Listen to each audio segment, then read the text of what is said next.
Passing 4-5 altitude, coming to a full stop in 5 meters. Copy that. I'm going to keep going down to 20 meters altitude. Copy. 10 meters to go.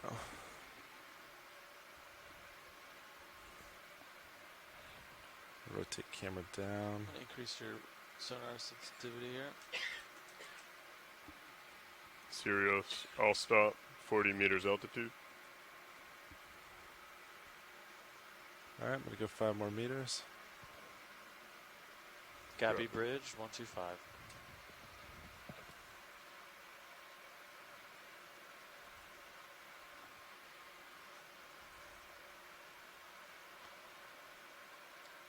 All right, slowing down. All right, auto depth in. You want to go and put auto heading in? Copy.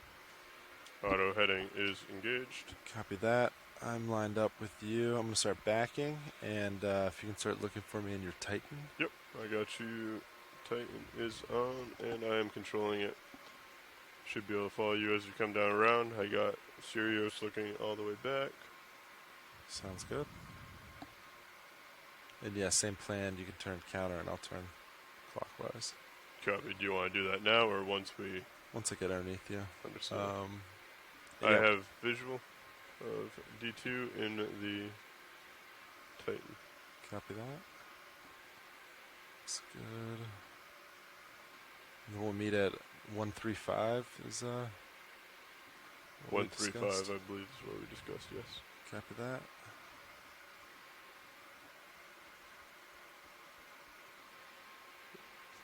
We can start the rotations once I have you in Sirius view. Copy that. Go a little bit more. Copy. I have full view in Sirius. Nice. Alright, tether looks good. Alright, we can start rotate there. Copy that. Coming over to 135, moving counterclockwise. Copy that. Doing the same, opposite direction.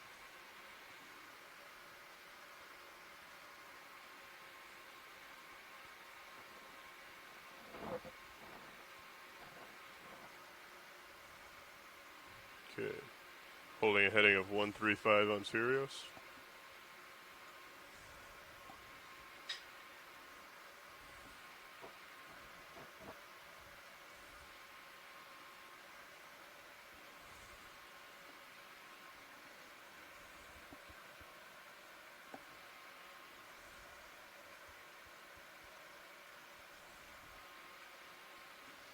Okay. I'm going to follow you up with the camera as you push forward.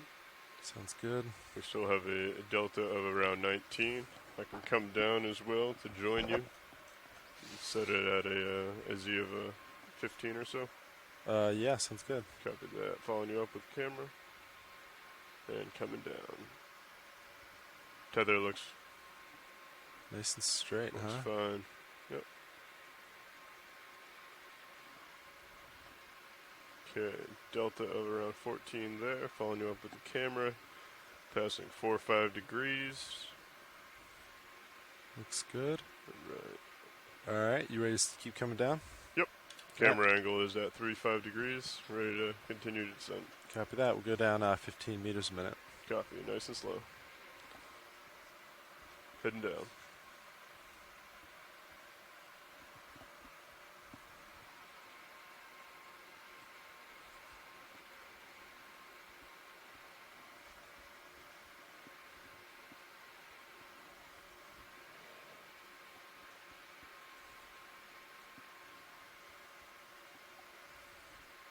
Alright, looks like I'm starting to see something. Good for that. Sonar agrees.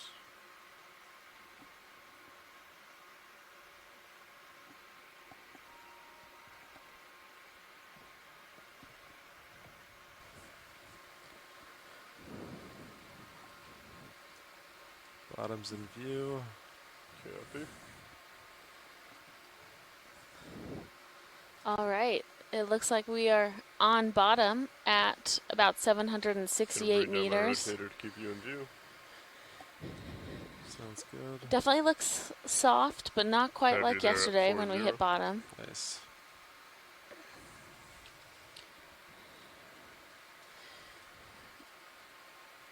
Maintaining Z of 15. Sounds good. I call that bottom. Yeah. All right, Copilot, you can go ahead and finish 1345. your Stowing. items. Yep, I'm gonna go ahead and stow the shilling. Sounds good. I'm going to work on Z-bias. As we get going, we'll go ahead and introduce our back row here, and then introduce our front row when the pilots are ready.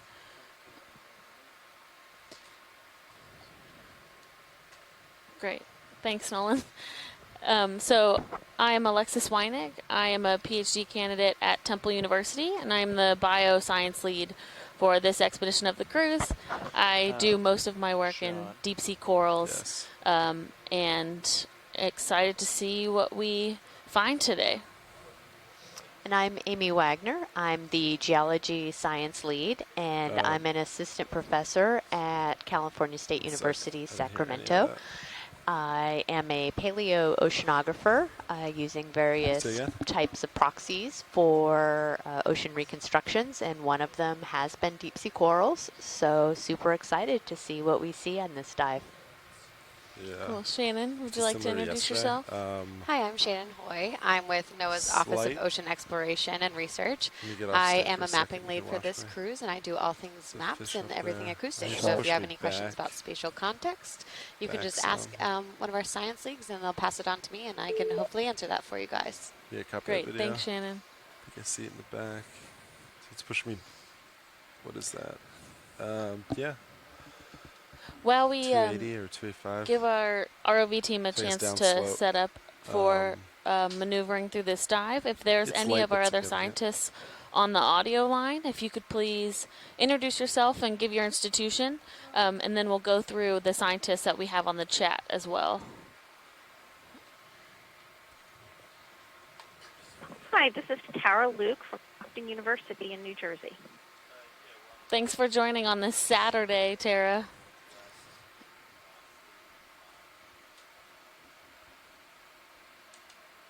Hi, this is Adrienne Copeland with NOAA's Office of Ocean Exploration and Research, and I'm managing the web content for this expedition and the social media channels. So if anyone listening has questions for the scientists, please post on our Facebook feed. Thanks, Adrian.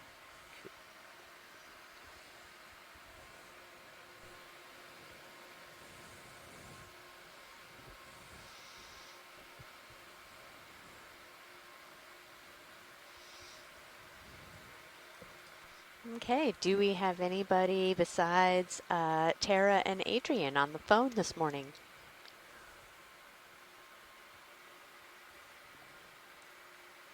Okay, seeing that we haven't heard from anybody else, we have some other folks in the chat room that we want to Pilot, you introduce. happy We with have the, Ren the Salgado lights? from NOAA Charleston. looks good He's to a me. marine ecologist and will be providing lots of great we're all set. annotations for us think we're good to in the start. chat room. So we appreciate you joining us, Ren. And we have Morgan Will, also from NOAA Charleston, Do we want to who take a is second a to geologist look at the, and has already jar can? mentioned that what we're seeing here on the bottom we would classify as probably a understand. Say it coarse again. fine sediment size.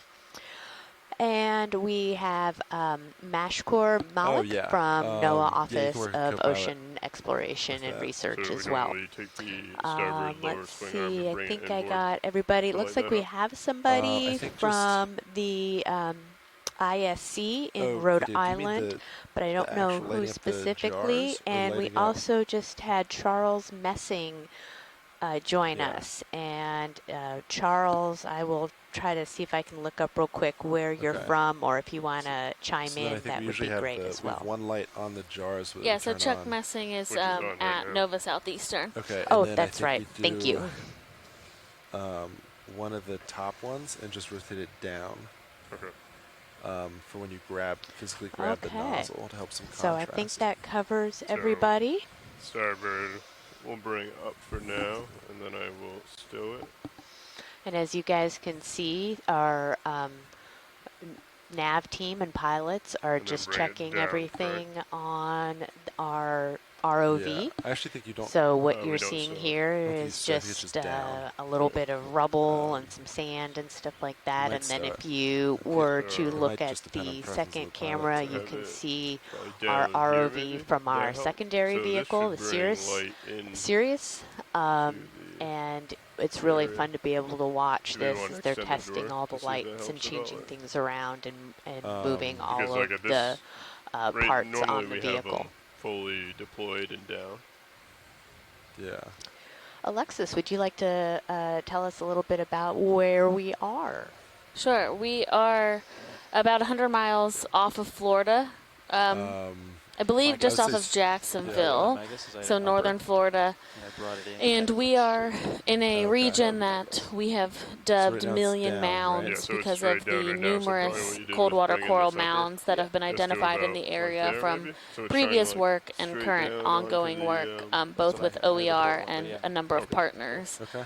Um, All right, video. So then that so should be similar. yesterday to what we were in a more guessed southern happened. area where we were trying to ground truth the So also the that the drawer Million is not Mounds region extended is though. actually that southern. So we were down towards Cape Canaveral, Are you alright about with 70 that, Pal? miles Probably extend the offshore. drawer? Yeah. And I'm gonna tell we Washington have done similar dives start driving to around now. this one in the Extend the region, drawer but a not on these specific mounds. So we'll see if we are seeing similar communities to what we've seen on previous dives, Right both out with about halfway. D2 as well as with So this is what we the a view number that of we normally other have to grab ROVs it. and And then we HOVs, can so human bring occupied this vehicles one and remote underwater vehicles. out to where it Um, normally would be.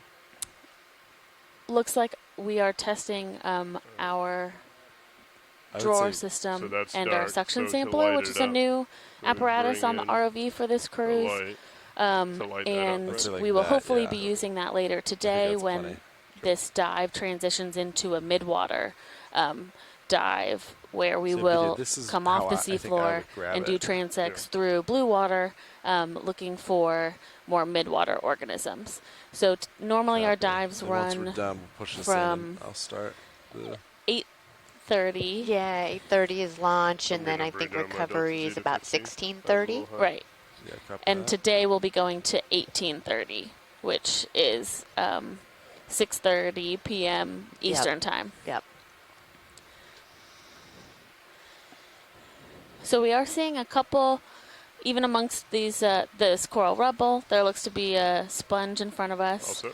All set? likely Alright, a nice. Gonna bring the drawer Desmo back in. sponge, as Ren Copy. Saldago has identified for us. Ren is from NOAA's office Lights are going in back to where they should be. Charleston, South Carolina, Watch leads. and This he's is a pilot. marine ecologist. So thanks, Ren.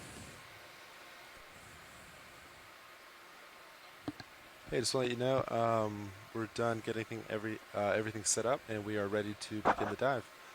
And if it's a good time with you, we can also do introductions quickly. Sounds great. I'll go now on OKX. Hi everyone, this is the front row. We are from the Global Foundation for Ocean Exploration, made up of engineers and videographers. We're responsible for bringing you the ROVs and all the video products. Sitting pilot right now is Sean Kennison, and I'm my co-pilot. Lars Murphy. And sitting nav, Levi Unima. And on the far right, in the other corner, is Roland Bryan at video.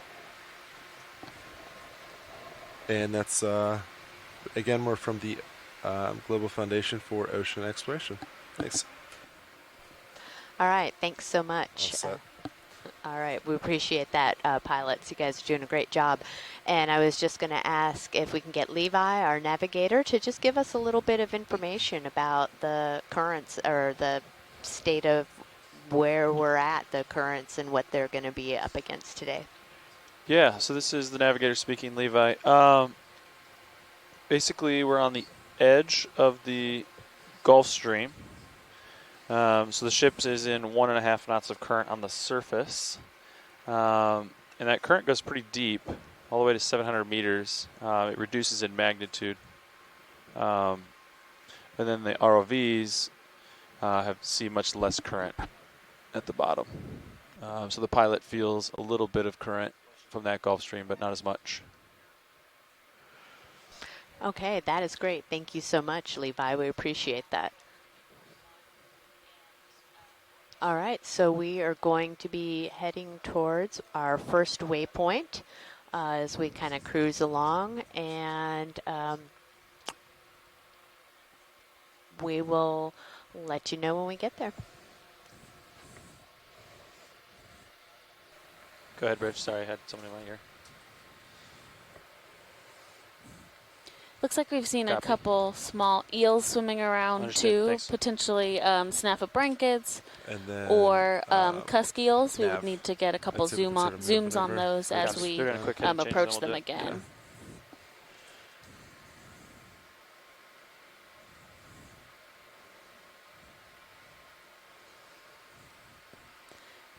Is that a shark in the distance? It is. Ooh. Can get the shark on the upper Ooh. left. Not sure. It's pretty far. Snap it. Maybe a small cat shark. I think those are pretty common.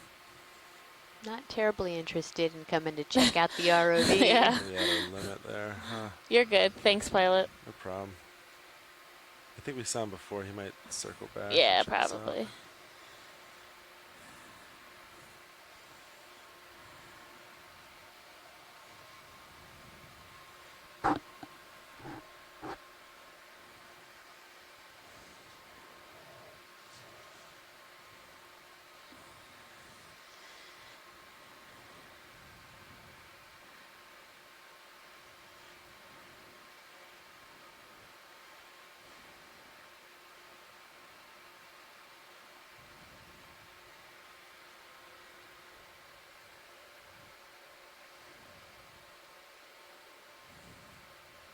Nav, have you noticed any layback increasing as we've sat since we've obtained bottom? Yeah, you got like 70 meters. Go back 75. Yeah, we have increase since we some got to type bottom? of. Since when? Since we've got to bottom. Oh, No. it's Sirius in the has water been- column. So Sirius isn't like Yeah, it's going a, back is it a up. salp So fluid chain? is Yeah, it south. looks Do like you it wanna might be. collect Yeah. that? Look It's at that. moving pretty quick. I think it's either a video, probably video at this point. I'm gonna call move in if you guys are good with it. Yeah. Go ahead, pilots. Bridge, this is RV nav. Yeah, you guys ready for a move up there? Video, that's my Yep, down limit. Copy. Tara is also Uh, confirming range that that's a salp 30 chain. meters, 30 Oh, there's an meters, Say we bearing don't go. urchin down there on the bottom. 135 degrees, speed decimal 2. Looks like those pancake urchins we were seeing yesterday. It sure does, yep. Yep, so Okay, copy, just a Bridge. lot of kind of Video, rubble feel free to zoom past Go ahead, skids without. and, permission you while know, I'm the piloting. core spine sediment on the bottom here. Yeah, great. Yeah, so today's dive track, Ooh. we're currently at about 775 meters. BCT, I'm assuming. We will be heading up to hopefully around 745 meters over a 800-meter track. So the feature we'll be looking at today is actually around 1,300 meters. So we'll do our best to Copy. get at least a couple, at least halfway through that feature. Okay. But we are obviously limited want on me to time, even though change, most of us would like, like you to want stay me to down stream here this on a all stream? day. I can get video to do that. Yeah, okay. Stream. Looks like we have a couple small yellow sponges stream 3, towards you the said? right as Or well, doesn't matter. in a couple different variety Or of if these you already have it going. sponges, which I think are Oh. Desma sponges, but cannot Yeah, we're all ID Hispanic. to a more specific taxonomy.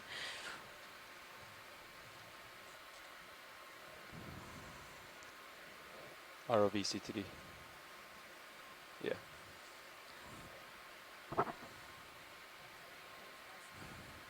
Yeah. Another pancake urchin. Yeah, I've seen a lot of those down here. There's a hole of probably maybe one of the, what did we see yesterday? A blind lobster, I believe, in one of those types of holes. Yeah, we did.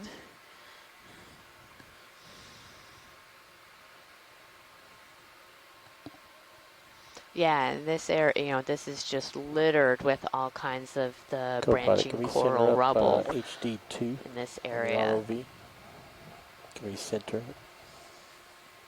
Yeah, it'll be interesting to see what we're seeing live when we start to approach the mound itself. Co-pilot, can we center up HD2 I want to know if we see on a the similar ROV? pattern like yesterday I'm with on my starting with an my Elosamia heading and of where moving we're up going. into Lophelia. So if you want to The- center Because it, we are you can at come to a the middle. similar It's depth, the a little bit more ROV shallow than where we were camera. yesterday. Yep. The mini Zeus? Oh, copy. Yes, gotcha.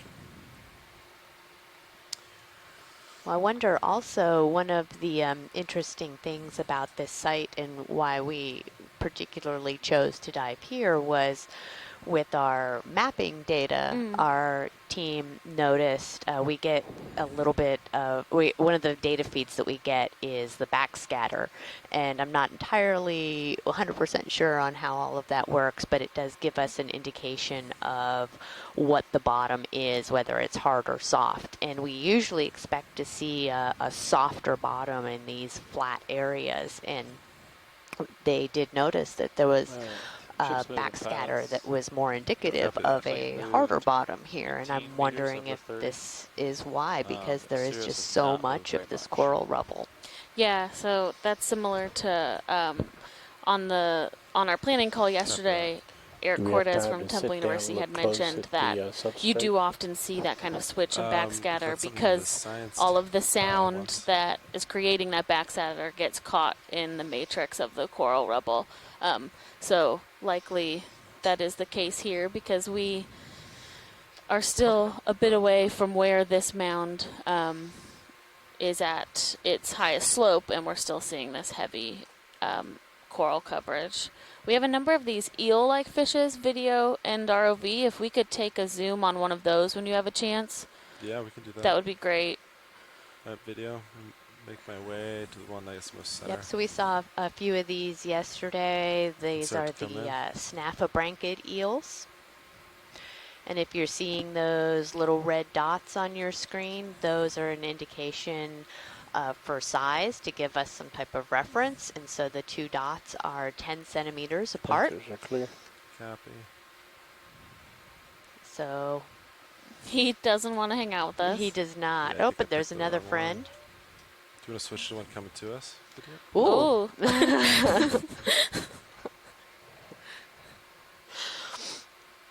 Yeah, so these zooms on fish are pretty important for our fish biologists to be able to identify these fish back on shore. It's very difficult to collect fish, obviously, as you can see, because they're aware of the ROV. Video.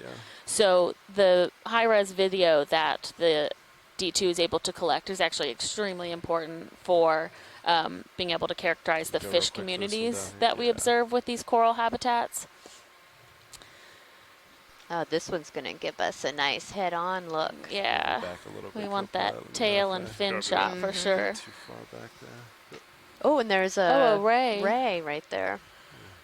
Do you want Ray or Uh, Eel? Let's do eel. Copy. And should we spin around and get a shot of the ray? Yeah, that's good because he's gonna just keep swimming. Copy that. Go back to Ray. Great, thanks. Sorry, skate probably actually. Partial. Boy, it Copy just that. blends right in, doesn't Yeah. it?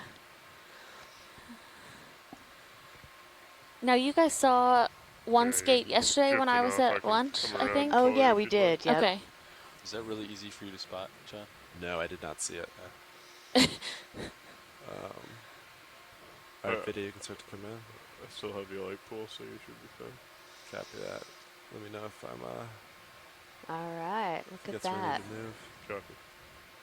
So yeah, a skate or ray, and I do not know the difference between a skate Ooh, I don't and a think ray. I do. Maybe that's homework for later. Yeah, exactly.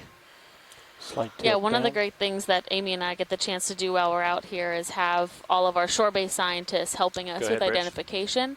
So generally when we come on ROV cruises Understood. that How don't you have change the port and everything. telecommunication, Thank you, Oh, that's You're my minute relying on the video, sorry. scientists you have on board, Okay. which I was we trying to all go have down. specialties, but Didn't realize yeah. I couldn't. the deep sea is just way Going too to the vast for spikes us on to be his able to tail. know absolutely Yeah, everything copy that. ourselves. Yeah. So we get to Video, just learn one more a moment lot here. more But the ship moved and be just able ended. to I can increase our identification skills by They coming let it out lock here. up to his eyes. Yep. And Copy this, that, you know, mark really that. close in Yeah. zoom Whatever heading is you guys wanna go. important for the We're pointing identification. to, looks like Yeah. These types of 139 organisms, degrees at the moment they all from have you. very Pulling out for unique full screen. small features. So from a distance, it's really hard to get down to I the genus and definitely to go to species waypoint level. Right. So, You would travel one. That's my Cool, camera thanks, movement. guys. but it's really Video great is clear. also to get kind of a Keep moving. close-up view Okay, so of probably I the did come over a seafloor, few the degrees, matrix to that's my on the Great. bottom as I'll well, line and back up on can definitely 140. see a lot So of looking at dead the coral 142. rubble Sounds good. Yeah. in this Right there. area. And you know, we're not seeing quite as high of a diversity yet of the octocorals that we were seeing yesterday. So Yep. we'll try and keep our eye out for even those small ones that are starting to colonize that coral rubble. Settling So at Chuck 140. Messing from Nova Quite a University in bit of, Florida tether tape if has you'd like said it. that skates generally have a dorsal fin that. on a for fleshier it. tail than rays. Oh. And rays usually have a whip-like tail. So thank you for that, Chuck. Yeah. Appreciate it. So that was then more of a skate, I believe. Yeah.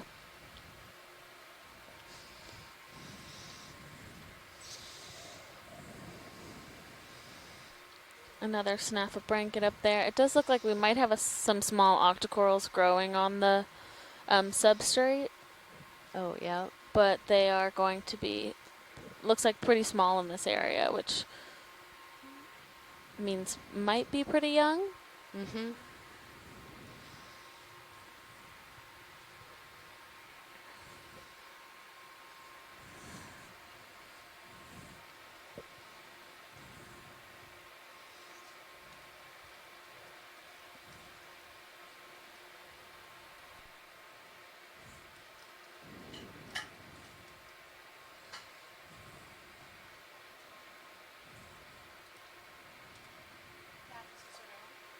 Oh, there's Go ahead, a Survey One. brittle star or something that we just Oh, I went believe over. it's a crinoid. Oh, was it? Yeah. Okay. We'll keep an eye out if we Oh, see a yeah, couple. there's another one. Yeah, when we have a Videos chance. is your Is that navigator something speaking. you want zoom? Yes, please. Yeah. Absolutely. Are you asking for a zoom on what? Yeah, we're We're here for crinoid real quick video. Okay, copy. Very bottom. Could edge we of the have screen. lasers on that when you have a second? Absolutely. Thank you. Video, I need to back up for lasers real quick. Copy. Standing full. copy. Heading change 5 Full degrees screen support. wide. Video, they're done with C2D when you get a chance. Alright, that's lasers. Thank you. Alright, video. Zooming in. Yeah, go ahead, zoom.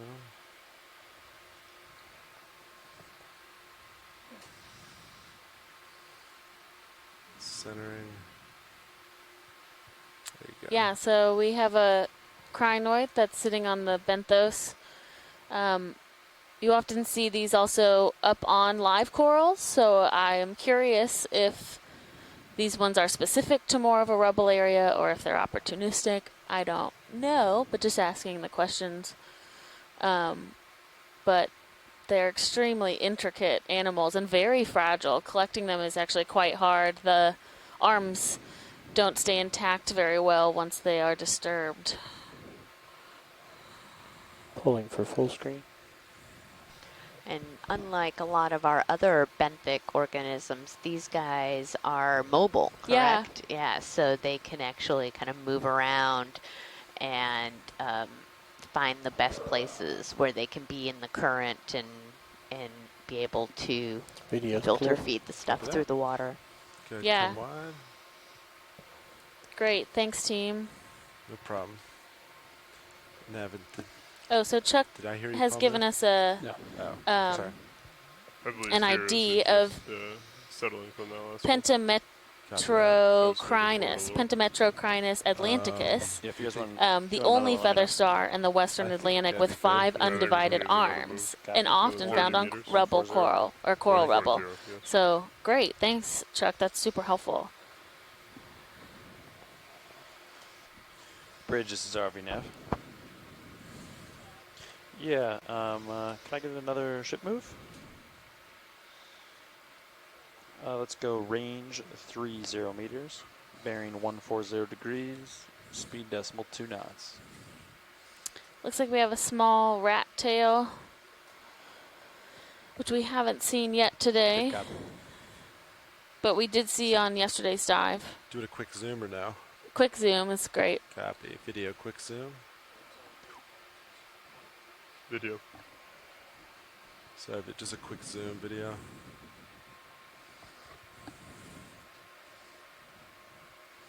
Now, this is watch lead 1. Go watch lead. Could you let me know when we hit those 100-meter marks? Absolutely. Yeah, I've been dropping targets, so when I hit them, I'll let you know. Thanks so much. Yep. All right. Science, is that all you need? Yeah, that's great. Thank Sounds you. Good. All right, video whenever you're happy.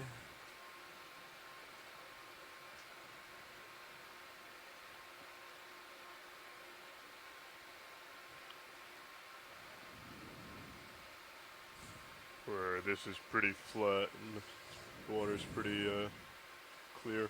Do we want to switch Sirius over to the sonar so we have a broader view? Stand by. Question more than suggestion. So. Yeah, I haven't switched enough to know the pros and cons well enough to believe I might have a better idea. We do have a number of these Synaphobranchids hanging out here. I like this. Seems, Looks good to me. yeah. I'm into it. Good suggestion, Lars. Thank you, co-pilot. I concur.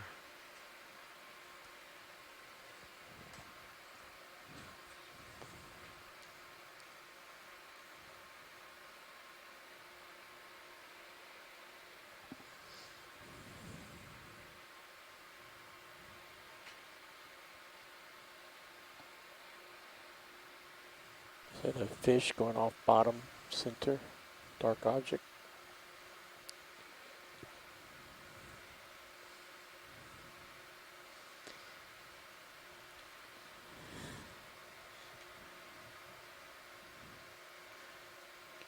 Is it coming to lasers? That? Yeah. Is it? I don't know. It just looked different. Oh, no. I think it's just... Just more rubble. Yeah. Looks like a rock. Yeah, I think it's just a rock. Just a rock. Maybe our first rock of the cruise. That's right. Sorry, is that do you want a better view of that? No, it's okay. Sorry, we're just giving you a hard time.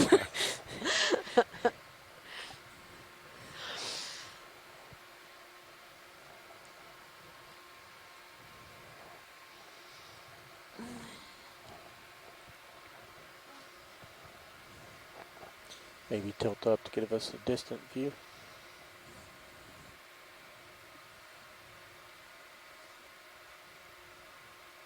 What's that?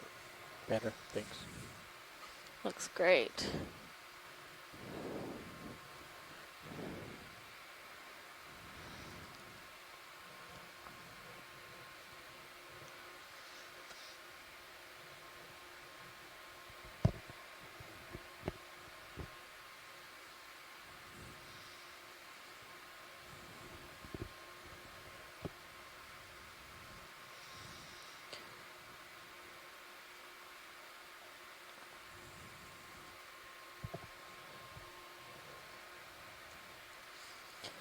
So we are just working our way. We touched bottom at about 770 meters, and we are working our way to a cold water coral mound. As you can see, we have a lot of coral rubble in the area, so that's indicative of live coral at the top of wherever these local highs that we reach are.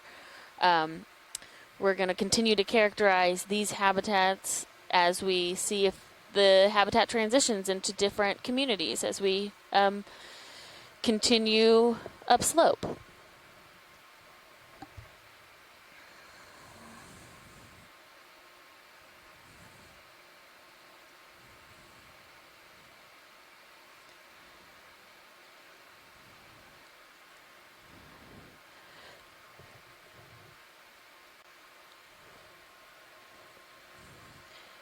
And we do have a number of scientists on shore that are working with us.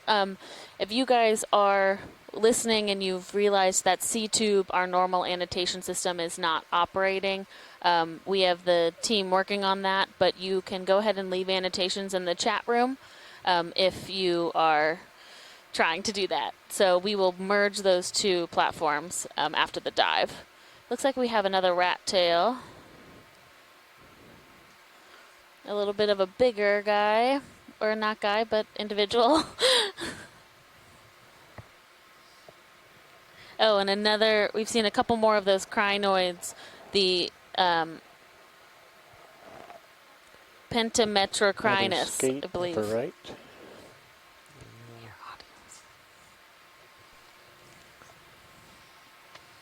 Darker object coming Hi, to the this right is of Tara. base. I think it's Pentametrocrinus. We'll do a quick zoom Pentametrocrinus. as I kind of pass it. Thanks, Tara. Oh, we have another ray or skate. Yeah. Looks like a similar type. Do we have, do any of the biologists on the line have any ID information on our skate?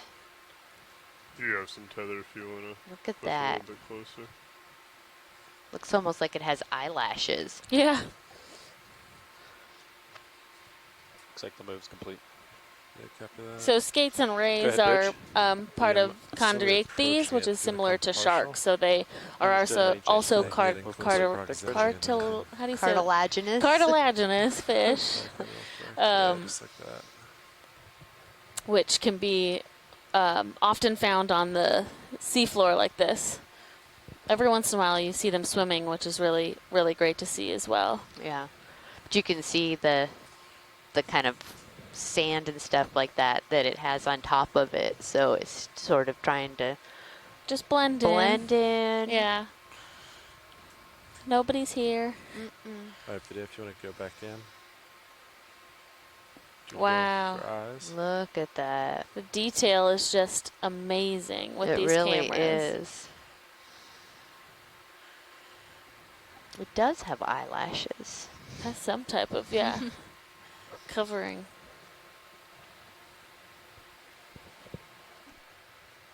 So, pilot, I'm going to come over you here as I continue my swing, but the ship is stopped. So you Tilt should be straight down the completely back. Look at the spikes. Copy co-pilot, copy video. Just keep going.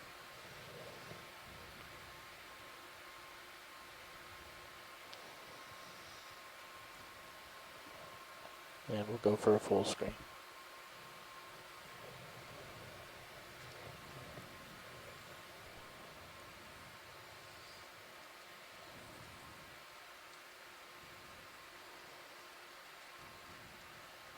Okay, video's clear.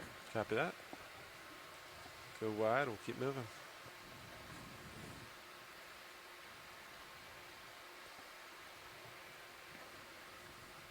Oh, what is that? I'm guessing sargassum. Yeah, could we get a... Zoom it real Yeah, that'd be great. Oh, that is sargassum. So that, Oh, look at that. yeah. quick. Video. You often, we see this in a lot of areas around here where you have these really high currents coming from the surface. So this is actually a type of seaweed that floats on the surface of the ocean, and as it starts to degrade, it essentially becomes bloated with water and it will sink to the bottom. So we do see this is plant material, it's just not growing anymore, and it will eventually degrade and be degraded by organisms that live down here in the deep sea. Video's clear. All right. Is that covered with bryozoan, too? Is I'm that what not all that sure. is on it? Do you want more views on that science? Let's take one more zoom. Yeah, absolutely. Thank you. Max zoom. Because it might be, I'm not sure. But it's definitely, there's like that white honeycomb, yeah, kinda right? Honeycomb, yep.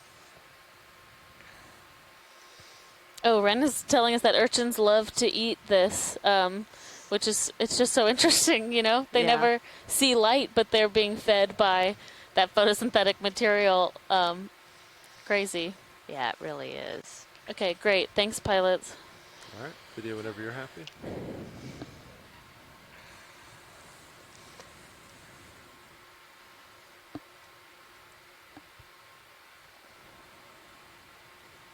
I'm looking There's a down little at yellow 60 kind of degrees. sponge Mhm. down there. Yeah, We saw pushing some of that. those yesterday.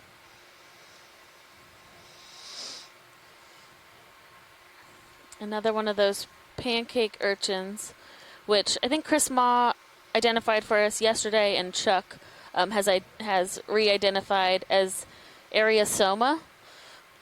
So those I think like to crawl around this rubble habitat because you don't really see them much around the live coral, the live Lophelia or live Anelopsamia. And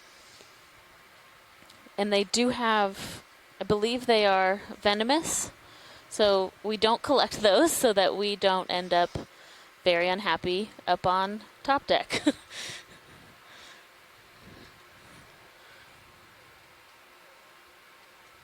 How would we feel about another move? I'm fine with that. So Bridge, looks this is good. RVNAV. Yeah, ready for another move. Same as last. 30 meters, bearing 140 degrees, speed decimal 2.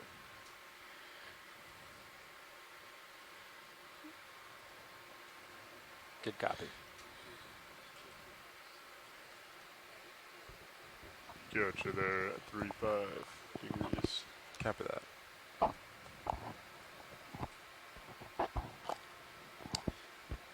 Move is in. Copy.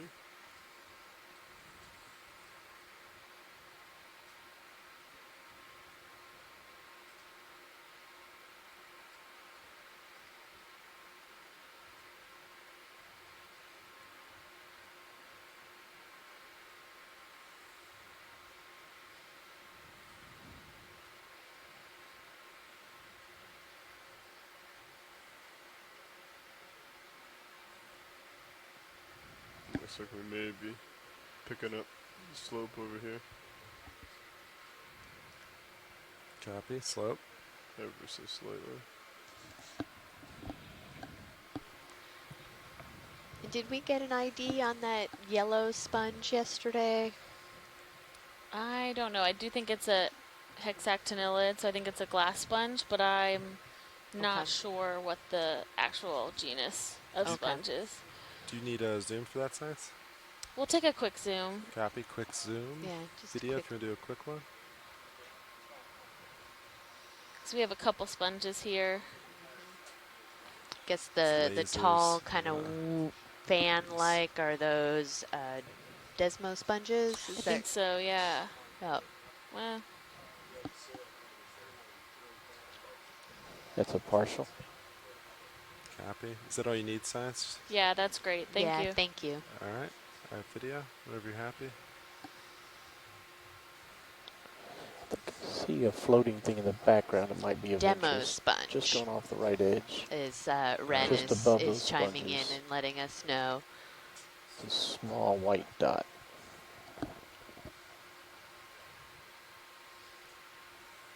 Permission to zoom. Yeah, I don't see it. Coming though. center So screen. almost center right now. It's to your lower right. I think it's a It's a white dandelion looking thing. Oh yeah, what is that? Oh, wow. I think it's a very small. Almost looks like a Ooh. Yeah, what is that? it's a special sponge. This really high zoom, you can see the current down there. That's for sure. Can we get Wow, a, that is get in real close Because to it looks like super yeah, cool. If you back out. interesting. And then Good eye, pilots. My Wow, goodness. yeah. that was Video. a video engineer. Oh, video. Yeah, I can't take that credit. Because it looks almost fleshy, so not quite like a sponge, and then the spines didn't look rigid like an urchin, Yeah. so I'm not quite sure what that is. All right, video come partial. Okay, I see it. Just one more second.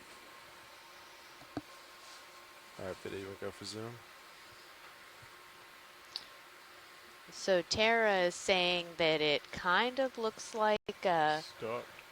cladorhizid sponge, which is a carnivorous sponge. Oh, interesting. Hopefully this video will Set help up. with identification down the line. Yeah, that's really amazing. Coming down with camera as I come over you. Plenty of time. Copy that. PT. Now, I don't know much about sponges. I mean, I do know that they are Videos. an clear. animal, so when we say a Copy that. carnivorous sponge, what do other sponges feed on? Are they just feeding on, I mean, they wouldn't be feeding on phytoplankton because they're too deep. So, Well, so I think they're probably feeding on more of just what's in the water column, so Sorry, filter compulsion feeders, video. whereas carnivorous, I think, actively eat like larger live oh, organisms. okay, okay. And if that's incorrect, obviously please correct me to our science team on shore. But that's always been my interpretation. Okay. More Alright, of a watch. Leads, happy predator. with that? Right. Yes, thank Lasers. you. Thank you, pilot. It's excellent.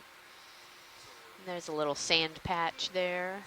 Yeah, I think that was my We- toe. we Where might we- have made yeah. that. Just a little bit. Gives us a glimpse of what's underneath the rubble, which is helpful Exactly. too. Also shows that it's not that thick. Yeah, true. Yeah, so Chuck is letting you us tilt up know a that bit? most sponges feed on bacteria-sized Yeah. particles as well as very small organic particles and dissolved organics. So, yeah, just the really teeny tiny Yeah. filtering where I guess these carnivorous sponges will feed on things a little bit larger. Mm-hmm.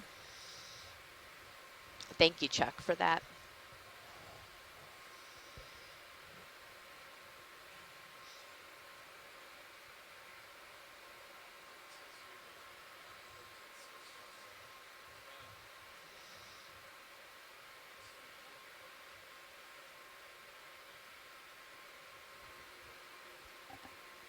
So Ren is saying that that sponge was a Demosponge cladorhizidae.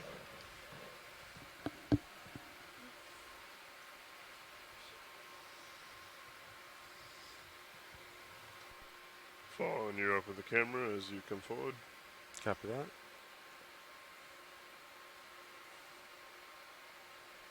Have you there at 50. Looks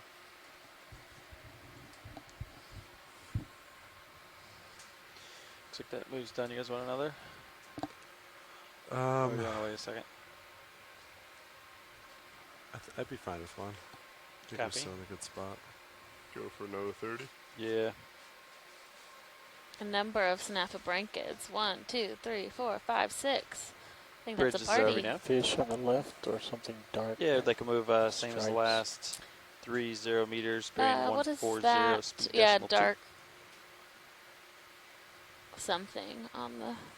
Good copy. Thank you, Bridge. The video when I get when he come in and Is that swims. another chimera? I'll approach.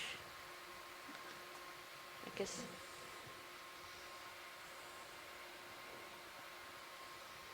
Give us a rotate around. Believe it's a fish.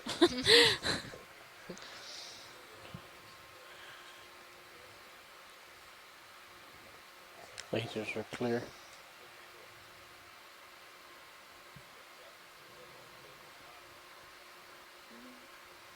It's a very still fish. Yeah. It's very interesting coloring. Set up like a tripod fish. Oh, and look, you can see some of Yeah, the, is that like like the tripod. bioluminescence or the, it's not bioluminescence, but the He's undercover. iridescence along the side Iridescence, of yeah. it.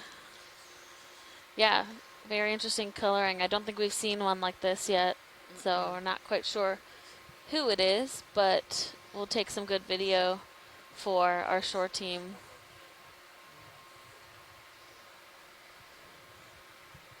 Okay, following you down with the camera as I come over. Plenty of Copy time. that. Copy. Slow tilt down.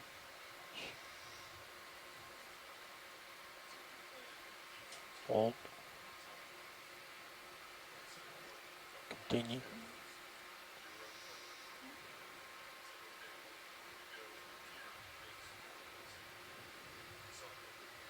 As a parasite. Looks like it might have a little parasite on the side. Oh, Going yeah. full screen. They often have parasitic, I think copepods that are along the sides of their bodies. Sometimes it's a very specific relationship, but other times I think it's more just opportunistic. Can you just do a front view? That Rotate nice little around? hitchhiker there. Yeah. You want me to look at his face? Yeah. I can try. I can't promise he'll stay, but yeah. Coming down with the camera so I have a good view of your tether. Copy that. Should have plenty of room to play.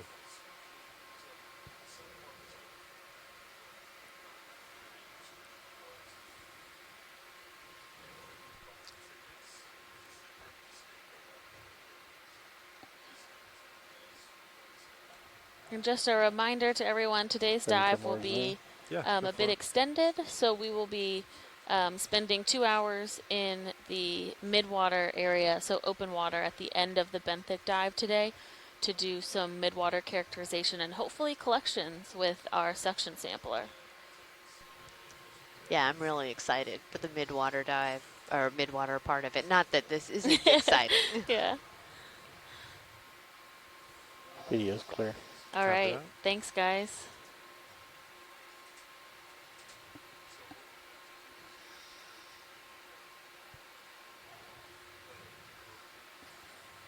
Oh. There he goes. He's moving. He Really settled right helpful, back down. It was like one of those pigeons that just like walked slightly out of the way. Couldn't do eating.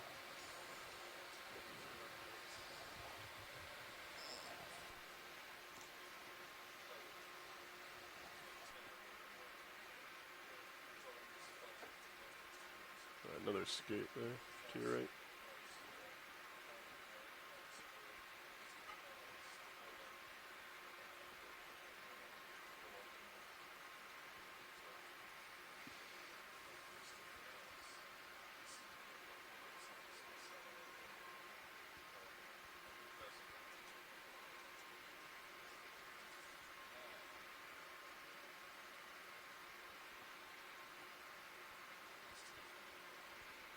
Following you up with the camera as you move forward.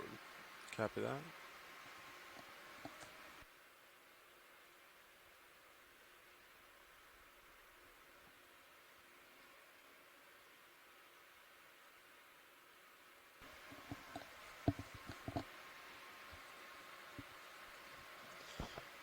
Watch these. We are just hitting the 100 mark here.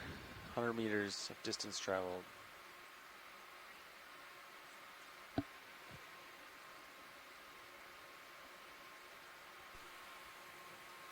Okay, so we have just gotten to our first 100-meter mark of the dive. So we've traveled 100 meters since touching the bottom. So we're going to continue cruising along this track towards our next waypoint, where I believe at that point we will start kind of going up. We should have reached the mound and start traveling up along it.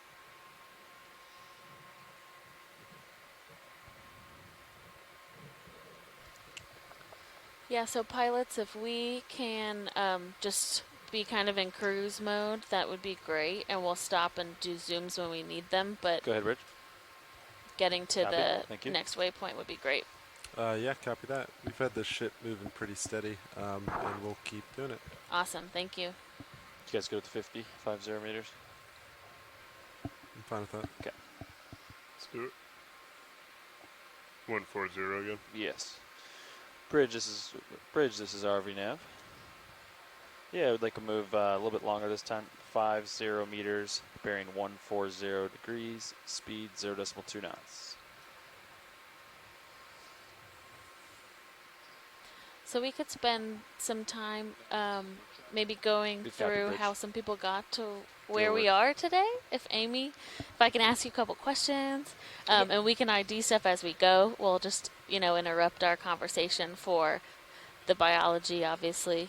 But so you are an assistant professor at Sacramento somewhere, Cal State, something.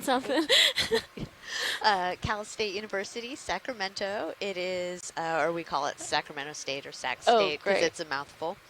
Yeah, so it's one of the campuses within the California State University system. There are 23 campuses. It's the largest university system in the U.S.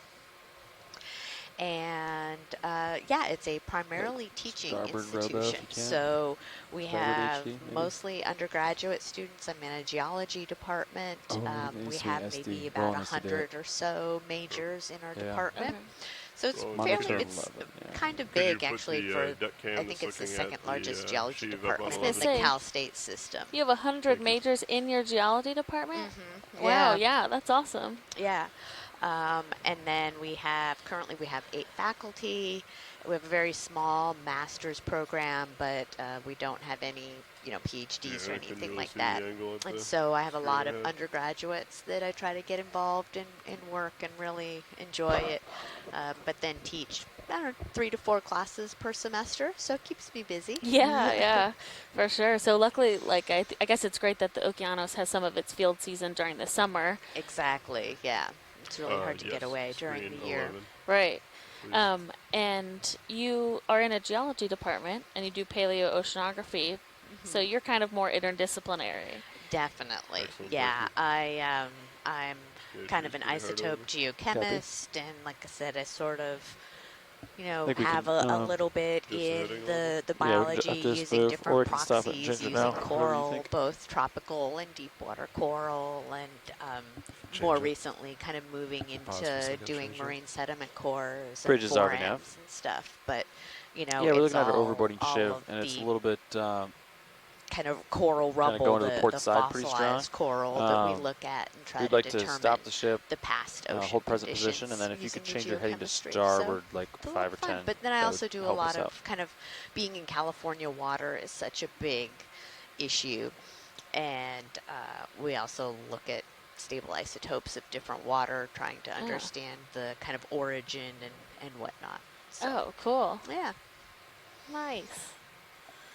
And so when for your PhD, you did work with shallow water corals. Where was that? That's correct. So yeah, I took some coral cores from the Flower Garden Banks National Marine Sanctuary in the Gulf of Mexico.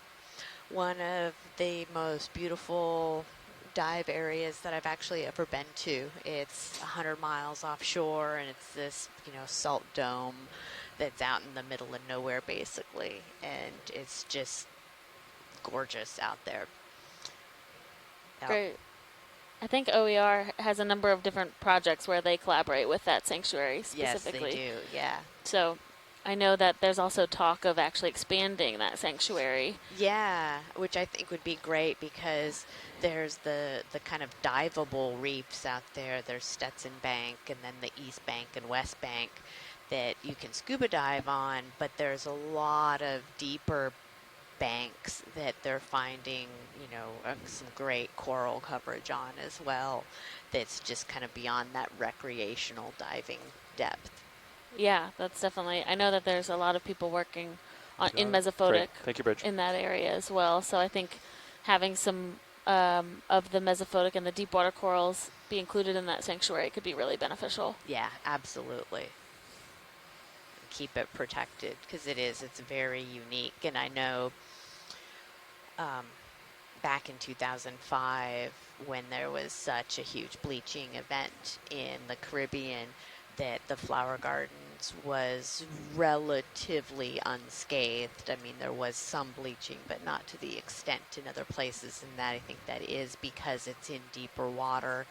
It doesn't have as many of the stresses as some of the other reefs do. So yeah, I hope they are able to extend the boundaries of that sanctuary. Yeah. So we're still amongst this coral rubble field where we're still seeing desmosponges, so those white sponges. Sorry, demo sponges. I'll stop saying. I'm so used to desmophyllum that I throw that S in there.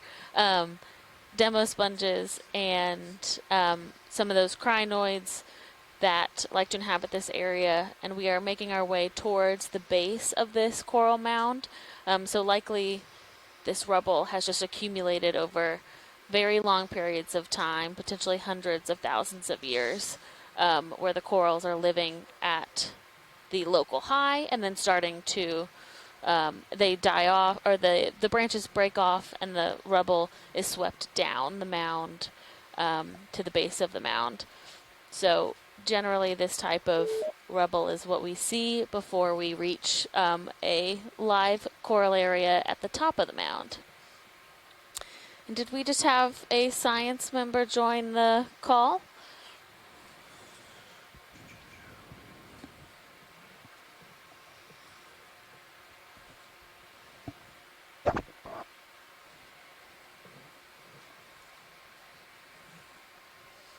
We have had a couple additional people join our chat.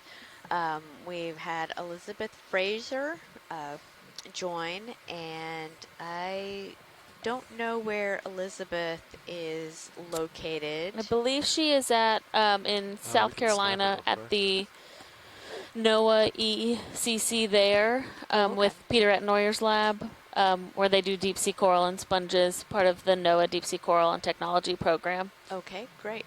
Thank you for joining, Elizabeth. And we also had Herbert Levitt join us, and Herbert is a student intern at NOAA Office of Ocean Exploration and Research. And was that that we were looking at that zoom in there? Yeah, it looked like it could have been Anelopsamia. Didn't quite. It wasn't Lophilia. Looks better. Looks really good. Yep. Understood. And then we're ready for the same move. Yeah, one of the first 50 little meters, bits 50 of meters. Oh, there's a shark in the 40. corner of the. Yep. Hopefully. Probably that same one that's Yeah. cruising around. Good copy. Thank you, Rich. You see a shark? Yeah, and Goes serious off to view, the it's left. more to your left. Yeah. She's swimming pretty quick though. Yeah, copy that. You're gonna have to pull like a 180 to get around to her. Yeah. All I saw was this fish. I was like, it's a small shark. Oh, and we just Did it look similar to the one earlier? went It was a over, cat if you shark, I guys believe. saw kind of a little like globe geoid type thing, or geode type thing. We passed over demo sponge geoidea that we saw one of those yesterday as well, and they really do look like this kind of baseball sized sphere.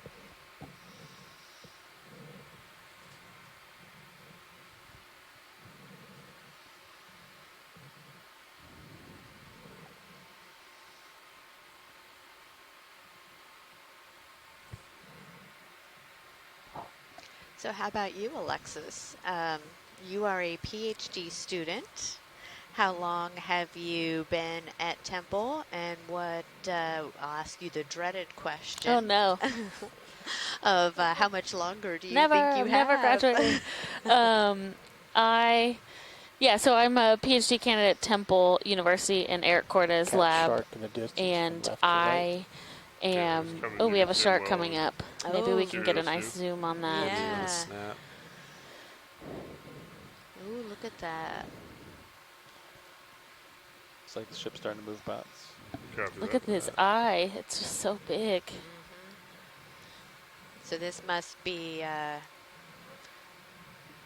shark that stays in the deep, It's too big. dark parts of the ocean.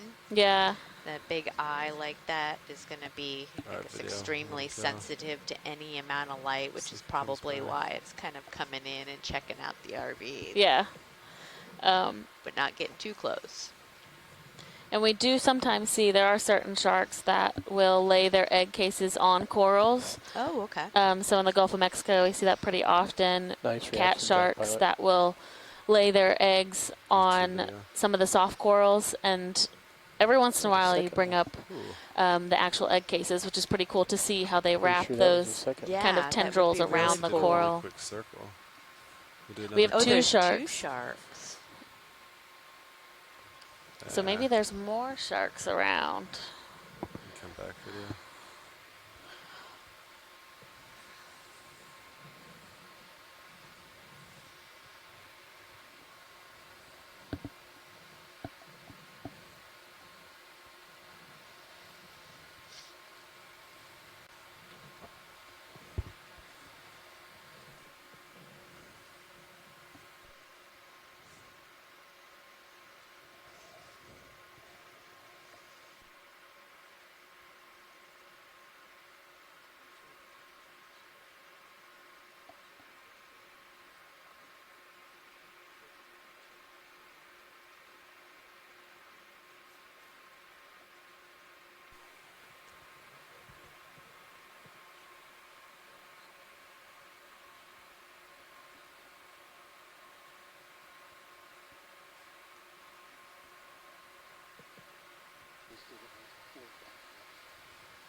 And another one of those pancake urchins. Mm-hmm.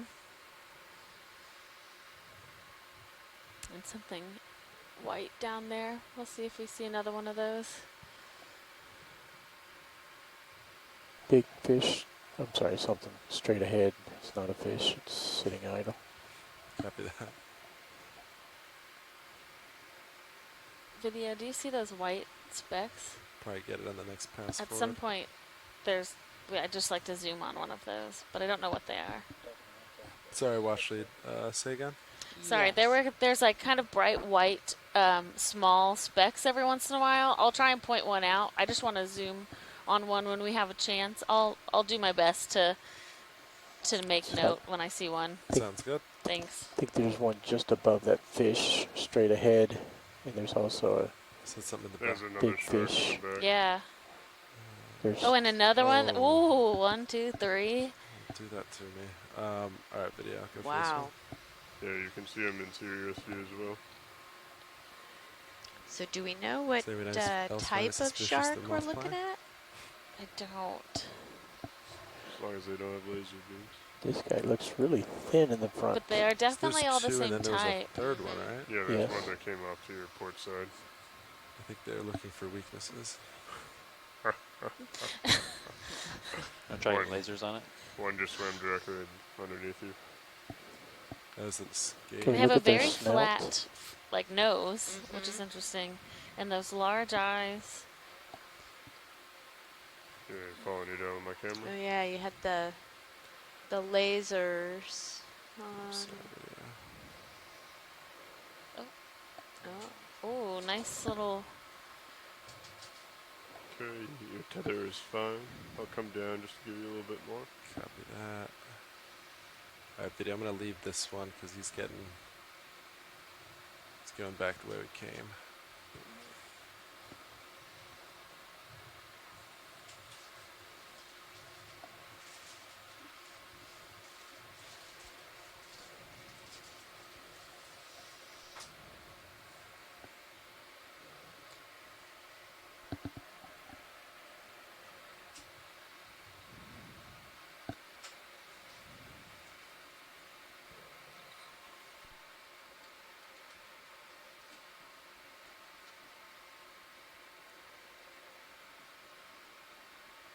So possibly one of those white objects straight ahead. Very small right now. Yeah, I think this is kind of where we were. Following you up as you move forward. It's like dead center. Is that? No, upper right. Yes, yeah, let's take a look at that. Okay. The one below your lasers too, but I think the one on the upper right is. Yeah, copy that. We can do both. I'm gonna snap that real quick, video. Is that? Yeah, so I think they're just little tiny bits of live Oops, sorry, coral, Duke. which is kind of what I wanted to confirm. Yeah, come partial real quick, video. Let me get a little closer. The one in the distance, I think, will give you a better shot. Copy that. We'll snap this real quick and see. Mm-hmm. Alright, you can go in.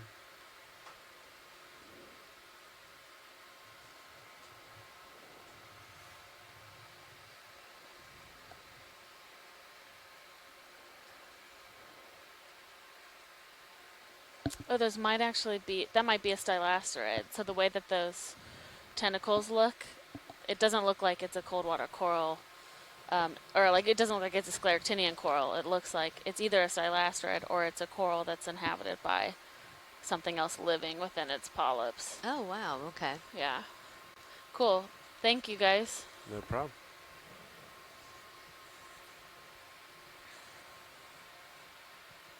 We can do a little hop and see if this is the same.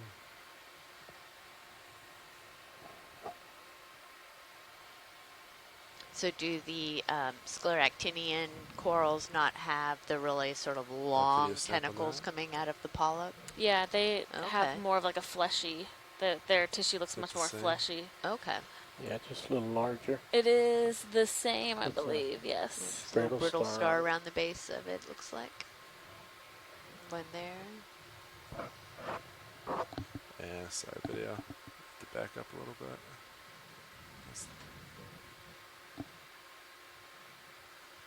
Is that the same? Yeah, it is the same. Oh, okay. So yeah, we just have small little stylastrid corals, Video, you can come wide. which are not scleractinians and actually not anthozoans like other corals, but they are they are hydrozoans, so we call them hydrocorals sometimes. We have some more fish. These synaphobranchids are everywhere today. Move complete. Thank you, Bridge. Move's complete.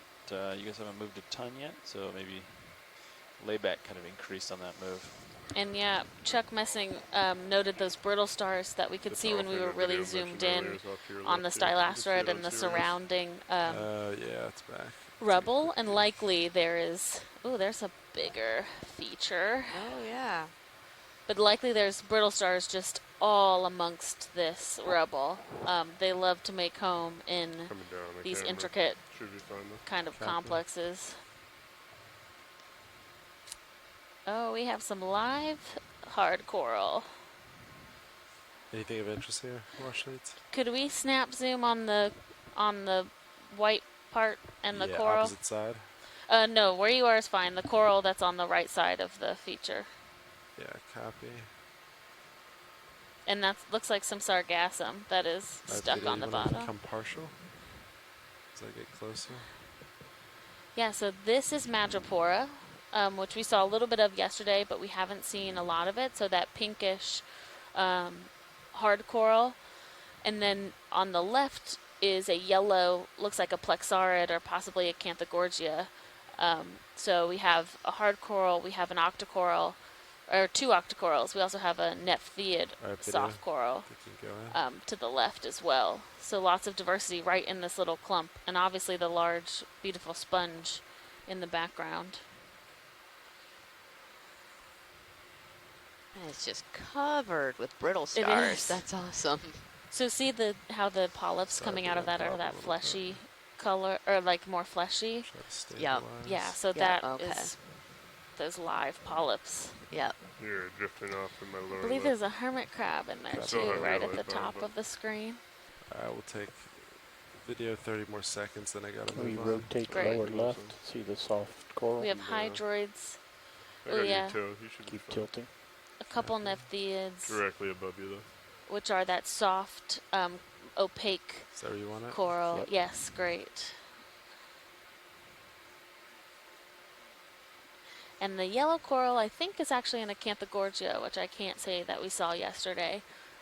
So a bit more, we see yellow corals that are generally either plexaurids or a Canthogorgia, and those long polyps are pretty characteristic of a Canthogorgia. Alright, watch leads, I gotta push ahead a little You're bit great, to catch thank up. you, yeah. Just gonna leave it at partial as you go away. Yeah, that's perfect. Thank you.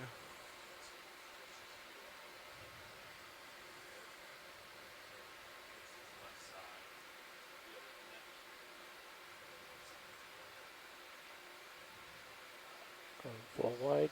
Oh, Chuck Messing made a good note. There was definitely a lot of hydroids that we saw on that aggregation, as well as he says tree-like agglutinating foraminiferans, which I have not been able to identify before, but that's interesting. I'm going to go back and look at that video to see if I can see those later today.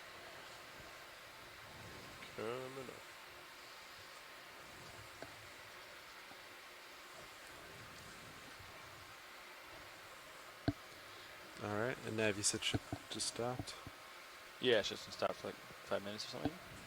Copy that. As soon as I get in the basically layback kind of increased, and now Sirius is kind of catching up, you know? Yeah, copy. I think. Does it feel like Sirius is moving, Lars? Or she was moving, but I think it stopped while we were looking at that last clump. Shiv is still pushing sideways. Alright. You guys want me to call another one, or you want me to hold off for a second? You can call another one. Yeah, I thought Lars is looking good. at. Before we do that, do we want to adjust the heading at all? The Shiv is still... Seems okay. I think it's okay. So I'm not gonna make it any worse. Yeah. Grab that? Yeah. I'm So gonna if do you're another just 50 joining if you guys us are good for it. today, we Another are 50. about 100 miles off the coast of Florida Copy that. at a site that we are calling Bridge is RV now. Stetson Mesa South. Yeah, And like this move is a same as coral last. mound 50 area where we meters, bearing are 140 amongst what we call the degrees, million mounds. speed So we decimal 2 knots. are familiar with there being a lot of cold water coral mounds in the region, and we are exploring one of those or a couple of those mounds today to help characterize the habitat that we It's a good copy, find Bridge, thank you. just off the base of the mound as well as up the slope of the mound and to the top. And what we're above right now is mostly just coral rubble, so that is dead coral skeleton that has broken off from the live skeleton, or from the live coral that was once at the top of the mound. And it just makes its way downhill and starts to accumulate over time. And these mounds can be over hundreds of thousands of years old, but we don't have dates on this exact mound. But we will be continuing towards the mound and start heading up slope when we get to that waypoint. And we've been Another seeing shark there. a number of little bit sharks bigger. today. We have another one out in the Light shark. distance. Ooh. He's He's kicking up some dust. he's doing something fun. He's pretty far out there, looks like. Yeah, I don't think we got a view of him. There's a large white object to your left. Pretty far out. Yep. Another shark straight ahead in the distance. This dive should have been named like Sharkville or something. Sharkville. Sharkies? Catastrophe. Oh, another. What? Cat. I was trying to think of a cat pun. Didn't really. So, question. I don't think those were cat sharks, were they? Did anybody identify those? We've not had anyone identify these sharks yet today. I don't think they're cat sharks. We do know that cat sharks inhabit areas in the deep sea, but these don't look like the ones I've personally seen before. Not to say that I have seen that many. But we'll hopefully have maybe a scientist on the line later today that could help us with that ID. Lars, you went 30 minutes of pilot time? You mean an hour 30? Time's that? We still have another hour, 30 minutes left of our shift. No, I think the change is 11:30. It's 11 o'clock right now. Oh, yeah, definitely. I think I see a starfish just lower left center from center. Yeah, copy that video. I'm going to stay right here. We're going to do a quick pilot change.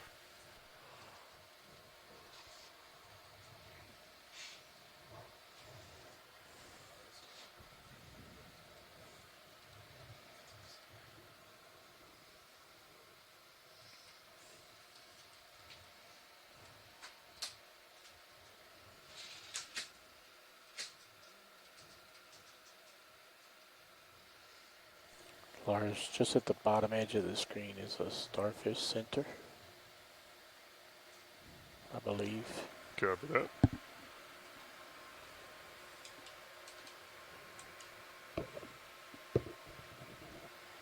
It's now forward. Copy.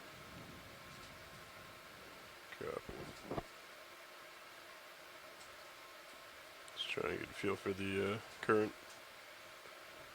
For how far out? It's just a couple inches above the bottom of the screen. It's above that white object. If you want, I'll zoom to the bottom edge to show you. Yeah, go ahead. Right at the bottom edge. Okay. Center. Oh, wait, I'm still not. Gotcha. That helps. I'm sorry. Video, go ahead. I was still in auto altitude. So your auto heading's in too. Keep that in mind. Copy. It'll mess you up. Alright, I'm out. It may have just been a coral rubble. Copy. Coral. Is just left of center. Okay, yeah, it looks like coral to me. So the white? Sorry, where are we looking? We were looking at something that looked like a sea star. We weren't sure that the vehicle was drifted backwards. Yeah. Alright. I got a grip on it now. Alright, still centered?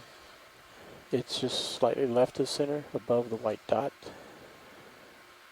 And now close to center. Close to center, copy. If you hold there, I'll zoom to the bottom again. Go ahead. Slightly right of center. Slightly right of So center. the bottom edge of the screen is what I was looking at. That little yellowish thing? Yeah. Okay. That's what I was looking at, thought of. Copy. Fairly confident it's not a sea star anymore. Okay. We will continue then. Yeah, we see a couple more of those stylastrids, so those really small white corals Yeah, there's a lot of current here, isn't there? are Yeah, it's kind of just growing on the Blowing dead your rubble. Yeah. Yeah. They're not scleractinians, but they are calcareous. They have a calcareous skeleton. And we have a bit more, I think that's madrepora rubble right on the left. We don't need to snap zoom on it, but it's interesting that even when there's just one small aggregate of rubble that's a little higher than the general plane, there's a lot more diversity on that. So I think really this is just, these organisms are settling where they are just a little bit out of the current, and I have a feeling when we get to the slope, we'll start to see the diversity that we saw yesterday. Yeah, I agree.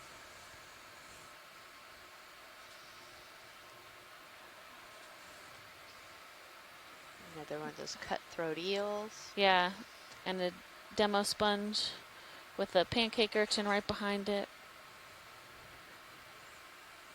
And watch leads, if there's anything that jumps out at you, feel free to let me know. Great, thanks, pilot.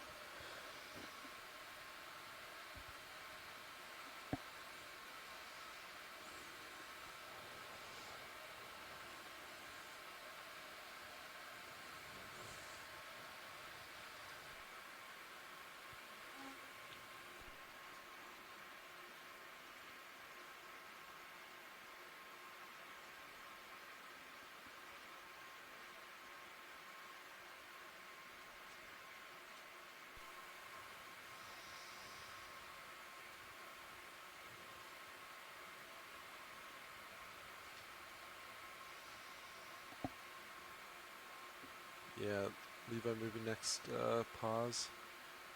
So we have a few more of the demo sponges that we've been seeing. Understood. Looks like on the left there could possibly be another the madrepora, a little bit larger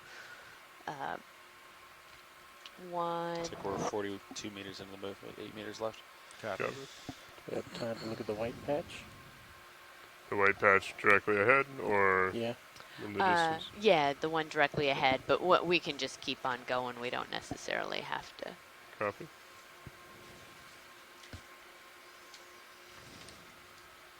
Is there any interest for video, or I understand that there's no interest for We science, just haven't but had a good visual of it today. Just those two little dots, so definitely nothing for a video. two little dots. So That's, I'm saying we haven't had a good image of. yes, there is interest, or no, there is not interest? Yes, there would be. Okay. Watch leads, this is the 200 meter distance notification. So this one directly ahead, or slightly Yes. to the left? Right. I'll creep in a little bit. Okay, so we just got the 200-meter mark from our navigator. Just like So to we know. have traveled 200 meters since we reached the bottom. And we had estimated that our entire dive track was about 800 meters. So we're a quarter of the way or so through. Okay. You know, we're trying to make our way to the actual kind of slope of our coral mound, or our mound that we are intending to go up. So we're just sort of kind of moving in there. And if we could, sorry, I did have a request if we could get a quick zoom on that live coral, the Go ahead white and come coral. in video. That would be great. Thank you. Coming down with the camera. So again, just covered in brittle stars already. We can see that. And that, This is what we're looking for? yes, it is. Thank you. Copy. Yeah, so that is, How's that video? Off. Need to shift right. And It's the really great. future Oh, would and there's be you can see lot like a closer little would be tube better. worm that's out in the Notice the very bluish lower of the right light. there, I I believe. do not notice the bush. Coming up, coming And then we've forward. got a bunch of little Trying small to get closer. associates. Do you want to zoom out? All right, thank you guys. Yeah, so that was a Lophelia there that we were looking at. So that's our first When it's that Lophelia far of the forward, it's pretty dive. far out of the light path. We're still at about That's much better 767 position. meters, so we Coming haven't down. really gone up too much yet. But yesterday we were seeing coming on more that of video. the Madrepora Coming down down with the camera.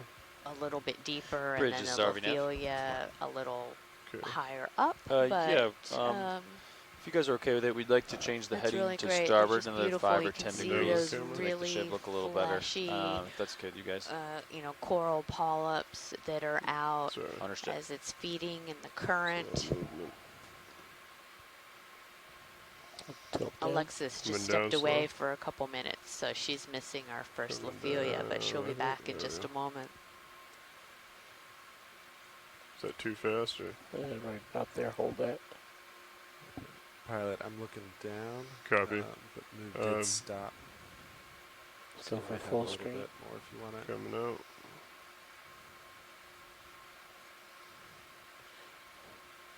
And then as we finish this, if you could just rock right to show that shrimp that's underneath.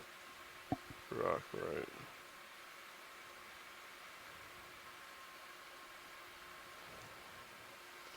Oh, and there's a little squat Gotcha. Oh, lobster. I see it. Or I don't know. No, actually, that doesn't look like a squat lobster. If we can kind of zoom in on the. Coming back down. Okay.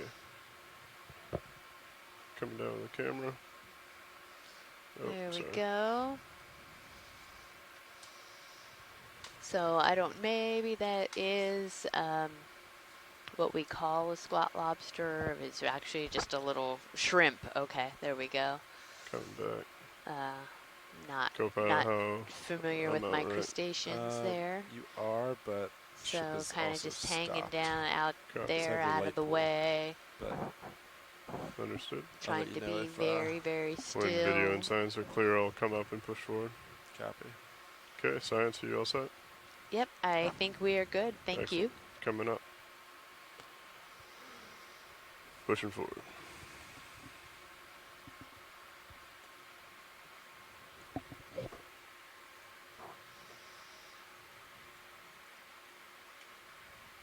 And video, if you want to lose the skids, feel free. Thank you.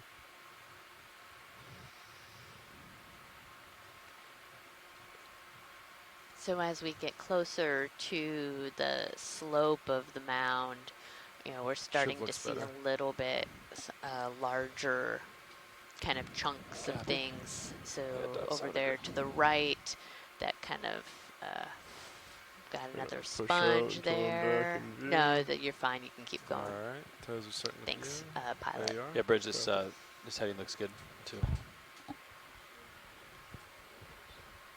125, copy. Okay, gonna push forward.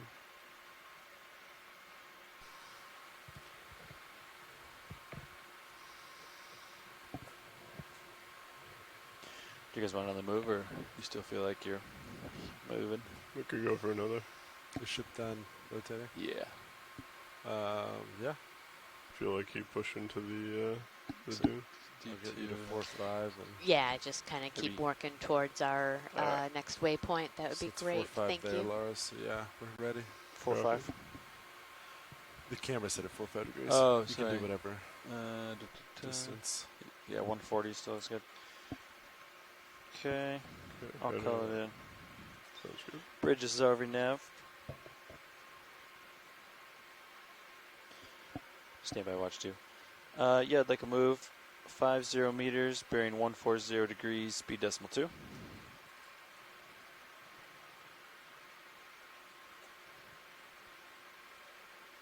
It's a good copy, Bridge. Go ahead, watch 2.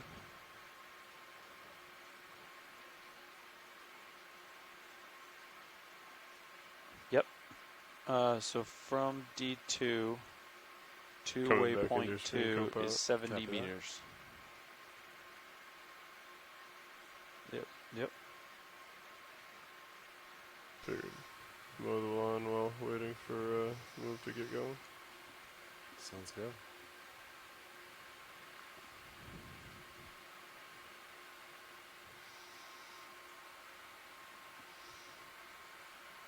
That's a camera at 3.5 for reference. Copy, so I'm pretty far out there.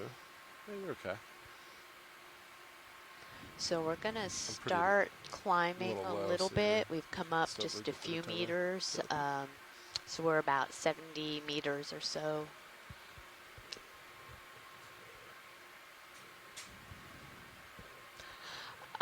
We're about 70 meters or so from our next waypoint. So that waypoint is kind of at the base of the mound.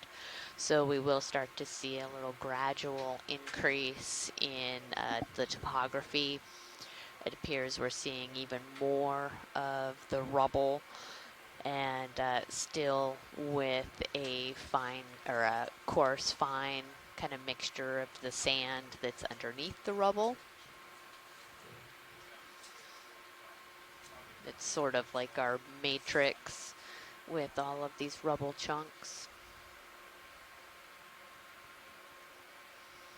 Lots of crinoids down there on the bottom that we can just, kind of keep going by, but All right, I think Sirius is starting as to we move. Copy. pass over them, we just see a lot of them. And as was mentioned earlier, that these crinoids tend to like to be in these coral rubble fields. So this is not uncommon to see these in this region.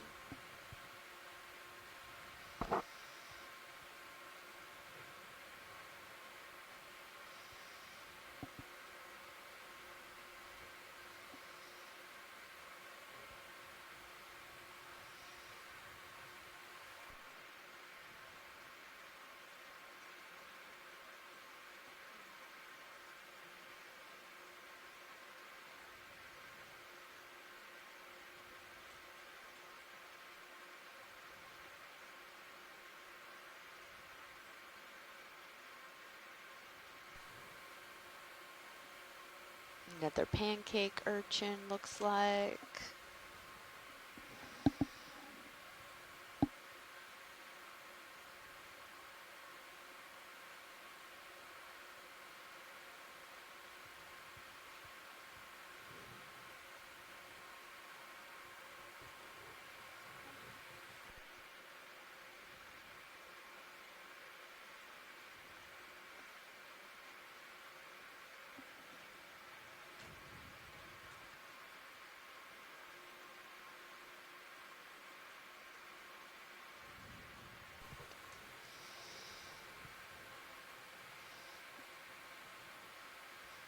It's a really great view if you look over at camera 2.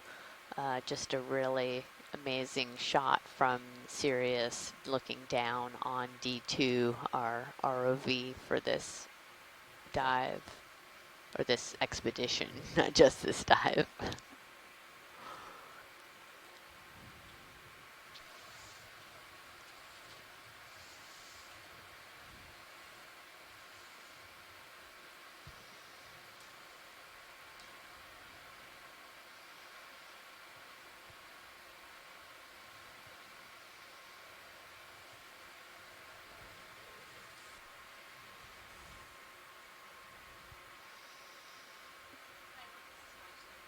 Go ahead, watch lead.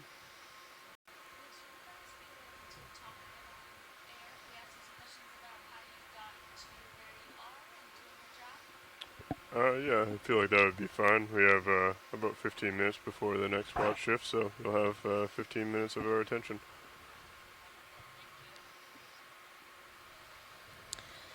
So we have a great ROV team out here, and they are going to allow us to pick their brains a little bit about how they got into this field and how they're doing what they're doing today, in case anyone on shore is interested or would like to have that type of job when they get older. So we'll start with our pilot. Would you introduce yourself? Good morning. My name is Lars Murphy. I am probably the newest member of the mechanical team at GFOE, the Global Foundation for Ocean Exploration. As far as what I did to get here, I decided to go to the University of Rhode Island. Oh yeah, we have a swimming crinoid. Hold on one second. Sorry, Lars. Oh, no worries. See if we can capture this pretty good before you start settling. Copy that. That is really fantastic. Feel free to come in. There you go. Oh yeah, look, it's just kind of like, Look at that. Floating along. yeah. Yeah, and Chuck over. Messing from Nova, Southeast University in Florida, just mentioned that this is the greatest abundance of this pentametrocrinus that he's ever seen. And yeah, it's just, they Trying are to follow all in video, over. coming down with him. No, it's great video and ROV. There, it's just gonna set back down. Feel free to come in as he goes to sit down video. Still off to your right. There it goes. Copy that. Coming Tilt down. Yep, coming down. And land. There it goes. Coming down. Taking his feet. Yep. So how does it actually launch itself up there? Like They do get have- up into the water column. That's a good question. I know they have muscles within their arms, so it might just be that they can get enough like traction with water underneath them that they start to get themselves up into the water. Yeah, and Clear. Chuck says Copy that this that. might Come be out. the first record of this crinoid swimming. So Wow. that's really exciting. Yeah, that is. And Chuck, you can write us in the chat if this would be a something you'd be interested in sampling. We can consider that for later on in the dive when we start to do some of the sampling. Okay, pushing forward again. Copy that. Camera right now is at 60. So I don't know we're if still- this is something Copy. that might Okay. be good for our suction sampler. Yeah, I think that's something Chuck could weigh in on. Again, I've seen them collected if we just collect a piece of rubble that has the crinoid with it and it happens to come with it, 4.5 for but they reference. are quite Copy. elusive, so it might be a difficult collection. All right. And for those of you listening in, we just have a message from Co-pilot, I'm not Casey sure, that I may have C-Tube saw is the back up and running. Umbilical just off screen on your left. Video, say that one more time.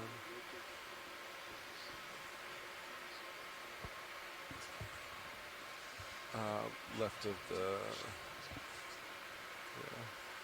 pilot. I'm gonna pan There's left another. just We're starting to briefly. get a little bit Copy. more abundance of some of the coral and other it's live nice, coral. nice. If we can just get a quick zoom in of the live coral there and kind of Copy. center screen, Something Back that would centered. be great. The pink thing. I'm gonna come and sit Lephelia, down. probably. Yeah, let's see when we get closer. This is also a really interesting example of kind of how these mounds form, because this coral has essentially just toppled over. Oh, we have a Is that- holothurian. Is that a sea cucumber? Yeah. Yeah. Okay. Let's take a look at that first. Oh, look at that. Is it, or is that a hagfish? I think it's a hagfish. Yeah, I think I Just look agree. at the top right. Top right. Oh yeah, copy. that's a hagfish. Coming up. Really? Hmm. I think So I'm the head drifting. is what we're zoomed Okay. in on now. Yeah, it's. Ooh, they're very. They are. Whoops, So hagfish are super interesting because Coming they back. don't have skeletal material, right? So that they can actually kind of tie themselves in knots almost, but therefore when they move, they're Trying to get very back kind to of your video. eel-like Pulling out looking, for full Copy. screen.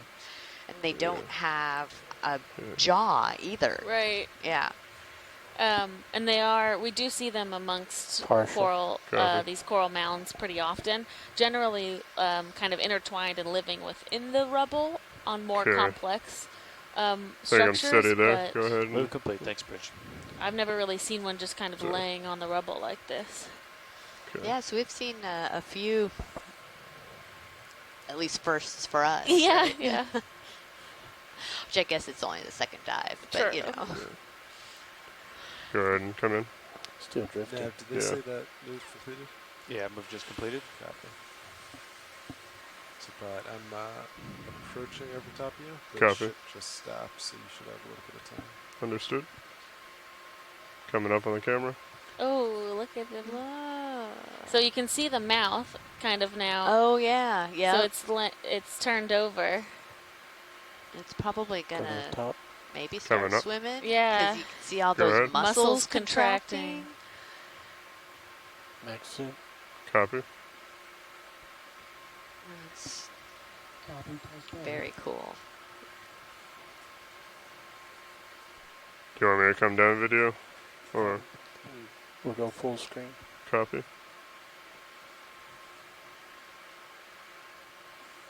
Coming down. Copy that. Can, Okay, video's clear. Roger, over and out. copy. And, Science, you also said you wanted to look at the coral over here to I the would, left? yes, please. Copy. Coming up. Get closer to it. Make my way in. Maybe if we get closer, the hagfish will take off. Yeah, maybe.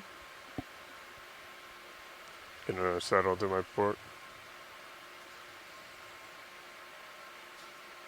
So you can see the live coral is the white part of this, Copy. of the coral we're looking at in the center of the screen. And the part on the right side of it is all brown, so that part is dead. And what it looks like is that at one point the white part was standing straight up, and that this has toppled Okay, over and video, go likely ahead. with current has just fallen down this hill. And that is looks like madrepora. Okay. So it's a different type of scleractinian coral from Lophelia. But this doesn't actually look like, it looks like it is recently dead is what I would call that. So the tissue in the polyps is not coming out. It doesn't actually look like there's tissue in the polyps, but because the skeleton is still so white, it hasn't been dead for very long. Yep. Yep. And you can see there's small brittle stars and those hydroids that are growing on there. But yeah, it looks like the tissue has just kind of gone away, but Right. it has not had any of the typical kind of overgrowth that you get on the Yeah. or the longer dead. Looks like a microscopic pycnogonid there at the There's a top. very small crinoid on the left too, so you can Oh see yeah.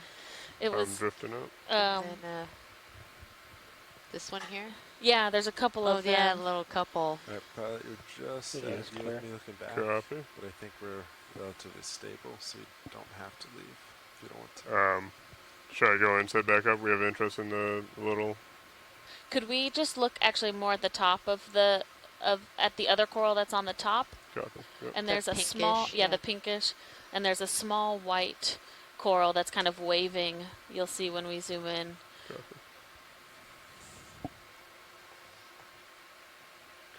Setting down again.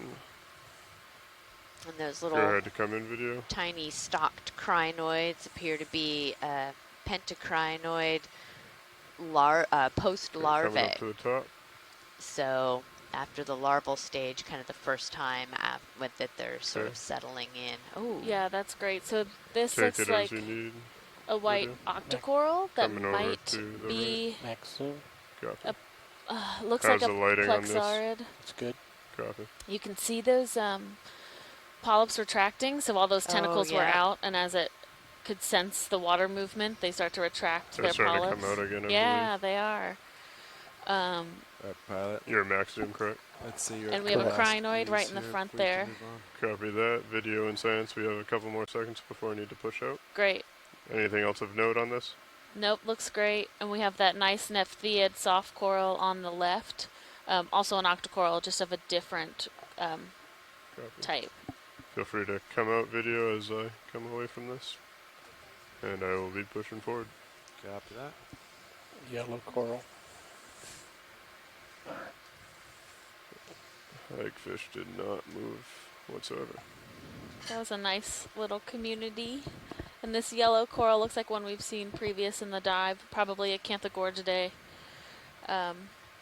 So so we won't take a look at that. We're going to keep tracking along to keep up with our pace for the rest of the dive.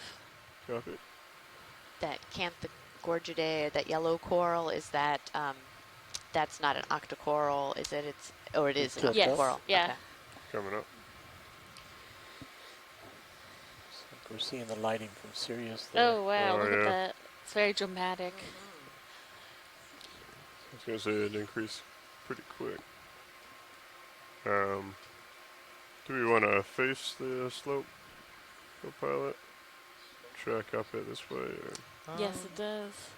Let's get a little closer Yep. to it. Yeah, better. we're starting I to see go myself in your view. You have me at what, up 90? the slope a Yeah. little bit. Going out. Another pancake urchin.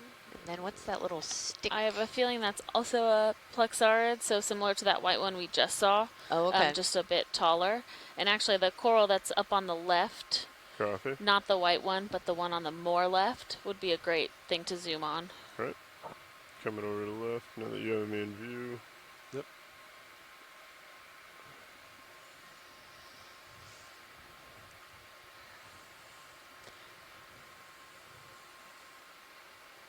Oh, wow. Look at this coming into view. Look at that. That's Those what I'm kind saying. of- Like, when you get off the seafloor, the diversity just booms. Like, they are looking, and all of these these animals start as small organisms that settle, and the ones that seem to do the best are the ones that can really get that vertical relief. So, science, what would you like to look at first? We'll look at the big group. Copy. Thank you.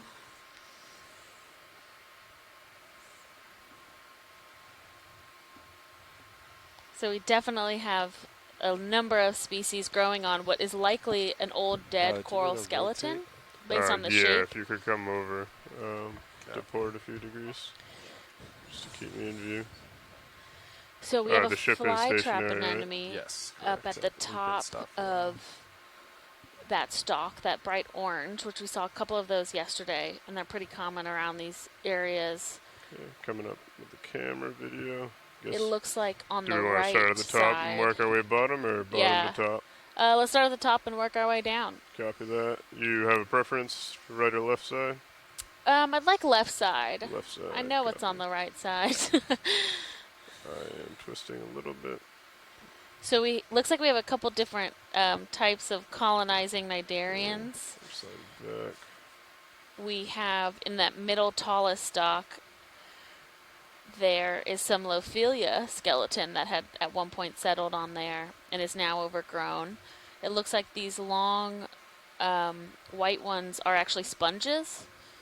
I don't know the species, but they are sponges. We have zoanthids or anemones that are growing all along that top, that kind of like fleshy colored ones. And as we move down, oh, there's a squat lobster hiding back there too. There's a barnacle on the left that has its feeding apparatuses out. And as we move down this stalk, Coming down. we'll start to see more of those zoanthids that have colonized that whole coral stalk. Keep going down. Coming down. A crinoid on more hydroids. Yeah, an anemone. Keep going down. Tube-worm casing. Okay. Yeah. You want me to focus on the right side, or This So left left. side is good. Yeah, okay, this do you want is me to good. go to the top of the left side, Sure. or we just kind of skip past it?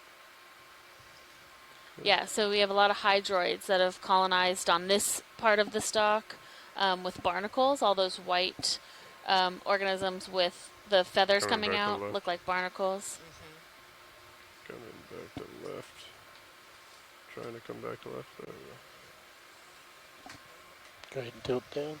Coming down. Current's kind of odd here.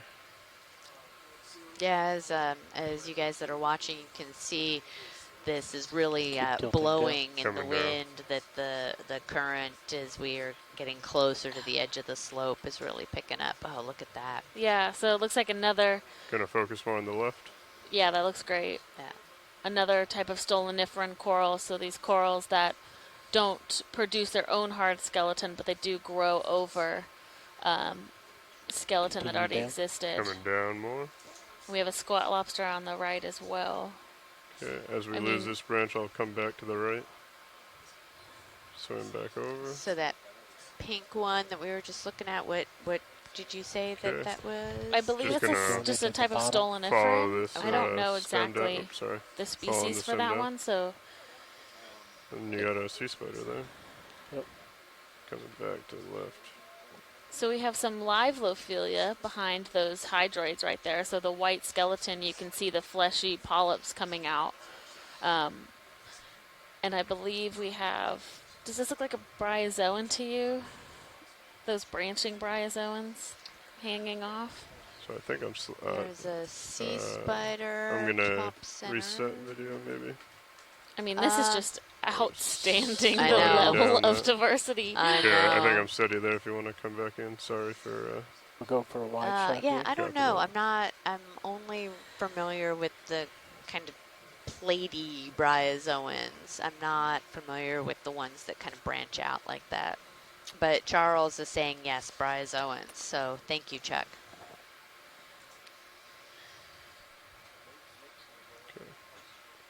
Believe I'm steady there video. In the lower left. Can we just rotate left of the leftmost branch? Rotate left of the left.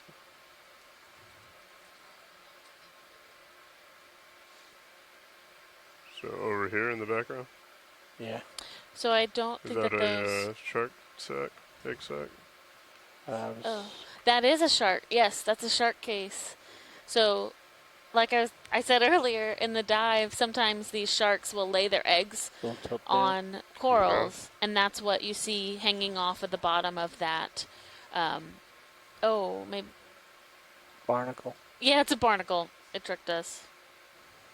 So you can see the feeding apparatus coming out on the other side. The kind of little feathery things are the feeding apparatus. Yeah, so dang it, it tricked us.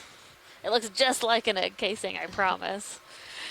But the what's in focus now is, I think it's actually a type of hydroid.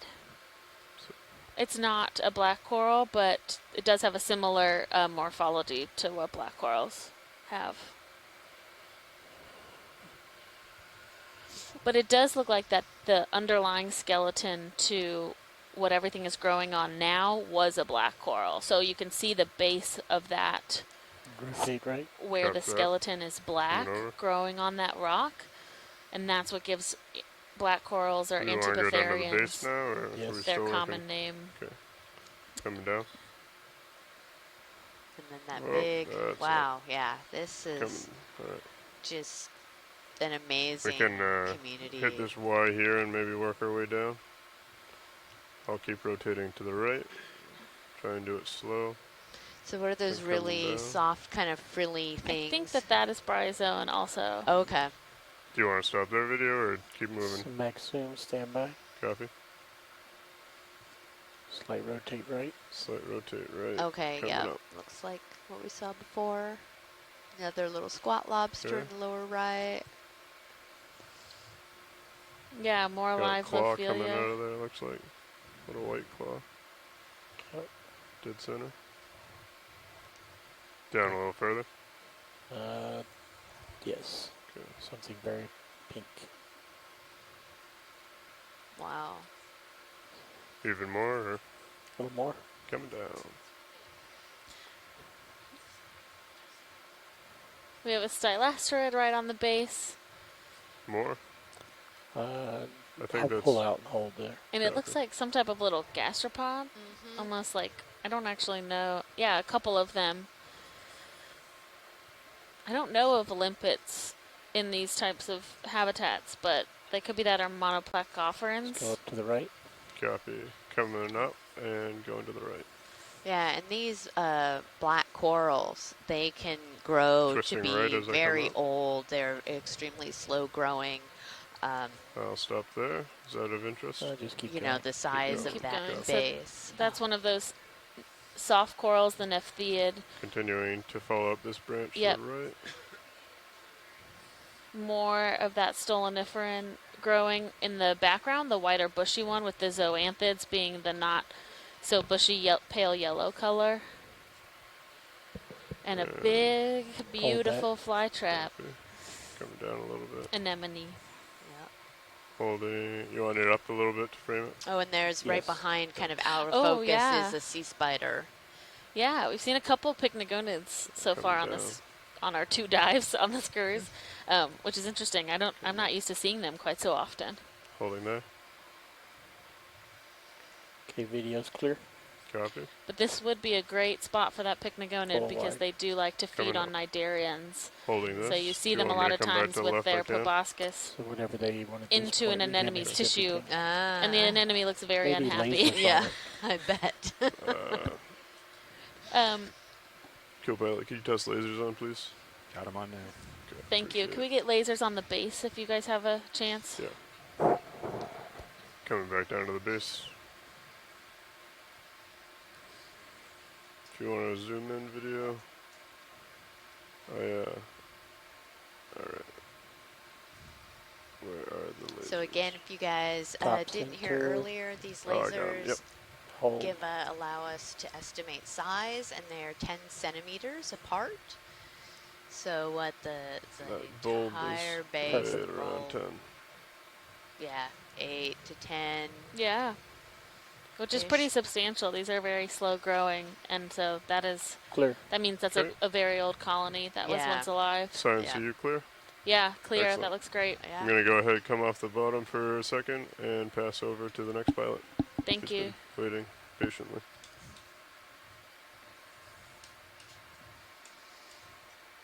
Well, that was fun. That was really fun. Yeah, beautiful specimen.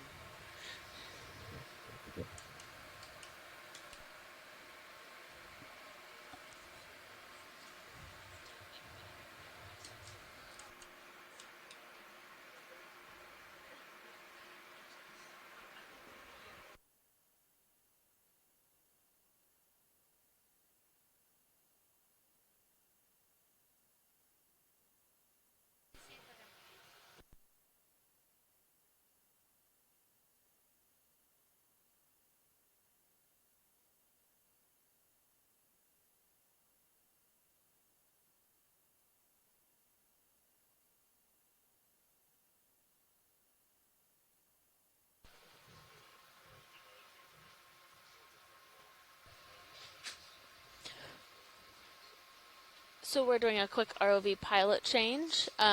If you're just joining us today, we are off of the coast of Florida at a site we have deemed Stetson Mesa South at about 750 meters. We've been working our way to the base of a cold water coral mound. Co-pilot? And we just had a really spectacular community of organisms growing on an old Video. black coral skeleton. So that was very exciting. Amy and I wanted to stay there, I think, as long as we could, but we're trying to keep ourselves moving to be able to complete the whole track today. Yep.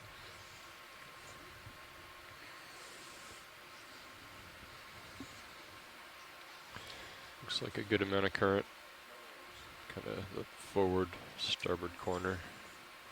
So, pilot, right below us, there's a coral that I would just like a quick snap zoom on. Below? Right there, that one.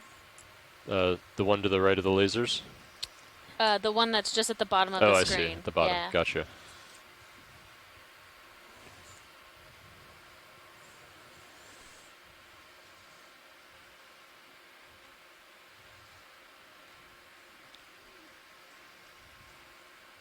Can do a partial zoom roll in.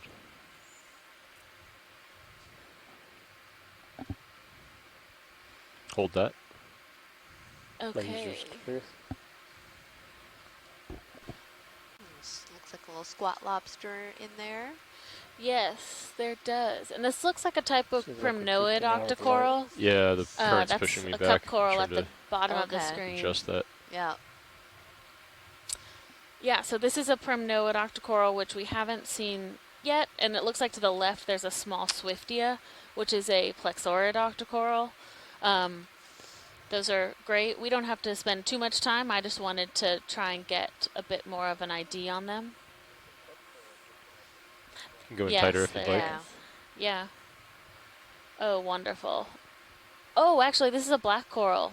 Okay. Oh, wow. So that's why the zooms are so helpful. They give us a chance to look really closely at the polyp, so you can see underneath, behind all the fleshy tissue, there's Chance that of getting black much closer. skeleton Those are underneath. Small polyps. And so that is I why think these we'll are called just black hold corals. this for a bit and then we'll and they move have on. those very fleshy polyps, which sometimes look quite different than other polyps we see that have more sclerites embedded in the tissue, or that those structures that give them rigidity. Go full screen.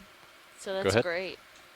It's our first, I think, live black coral, at least for this dive. I don't think we saw many yesterday.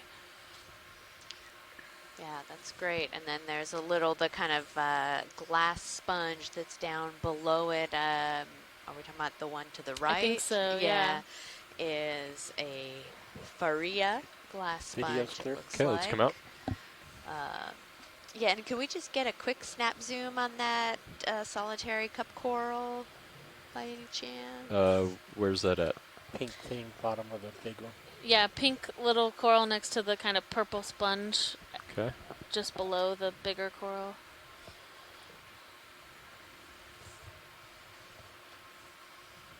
Yeah, it's pretty much right in the center of the screen right Okay, now. see it now. Just Go ahead, to the Roland. left of your... Thanks. Hold that. There we go.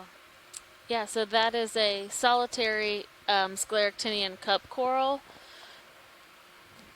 Looks like it might be one we call Javania, which has a pretty narrow stalk. Yeah, and a very kind of round skeletal opening. Yeah. Look how fleshy that is. That's Yeah. great. Yeah, you can What's see amazing how is, strong we the see all current of is these right here. other- Yes, that's a great point, Pilot, to see how strongly the current is pushing and what our pilots are working against Yeah. to keep us steady. And you see that Exactly. stylasterid in the right of the view as well, which is that white coral. Yeah. That's great. Thanks, guys. Yeah, thank Okay, you. and zoom out, Roland. Beautiful sponge. Probably another one of those Faria glass sponges there that we were looking at. Go ahead, Bridge. Full wide. Thank you. Okay.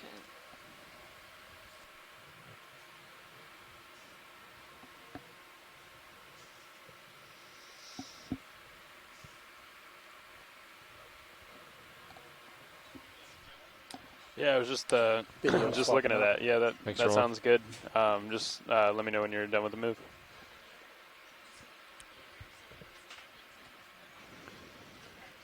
So want to keep an eye on the angle of the block if they come port. Yeah. Yeah, we'll keep an eye on it. I wish we had a dead sitter angle from the. Sorry, watch lead. You can talk at a normal volume, and I'll turn you up. Like you were a little soft there. Go ahead. Yeah.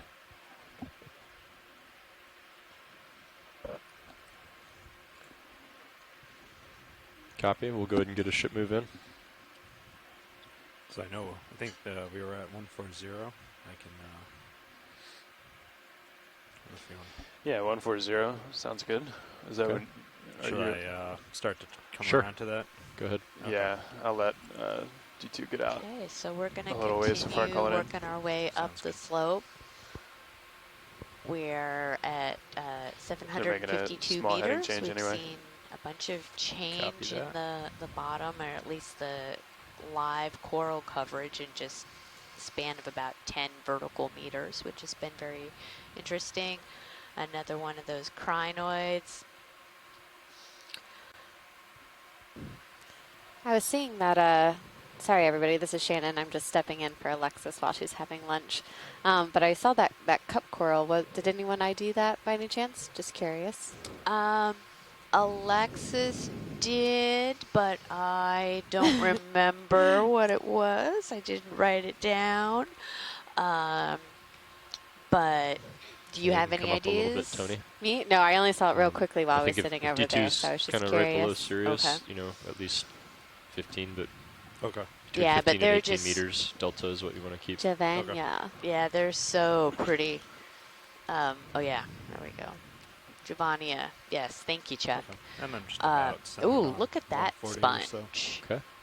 Can we get a quick zoom on that? Yeah, we can get a I zoom on don't that. know if that's different from some of the other ones we've been seeing, but it has a very interesting structure and shape.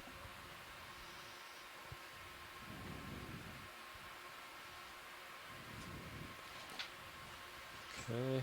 So Got we're, lasers on it. Lasers off. Ren is saying Sorry, that was my hexa. Oh no, I'll get it. Yeah. I was Hexactinellidae, just or talking to I myself. believe hexactinellid. Go ahead. Yep. Go ahead, Last video. sponge, I think. Yep.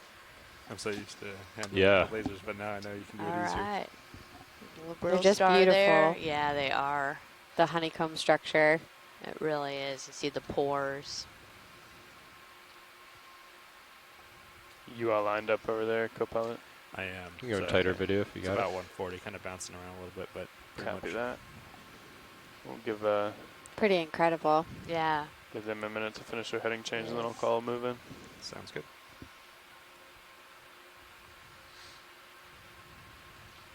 See those, I think, spicules, the spiky things coming out. Yep. Yep. The sponge spicules. Wouldn't want to grab that with bare hands. No, no. I mean, these really are, they call them glass sponges because they are, you know, made of a silica material, and they really do. You We get do those hydraulics. spicules Do we in do your fingers, and valve packs? man, it just then it feels like enable, you stuck then your ramp finger up, in a or is it prickly enable pear valve cactus. packs? Come out video. Great, thank Enable you. and then valve Pilots. packs. Enable valve packs and then. Yep, and behind it there is another gorgonian. Sorry, video. What was that last part that you said? There Ah, might jeez. be a little shrimp inside that gorgonian. Any interest in There's this brittle definitely star? A brittle star, a bunch of brittle stars around. Okay.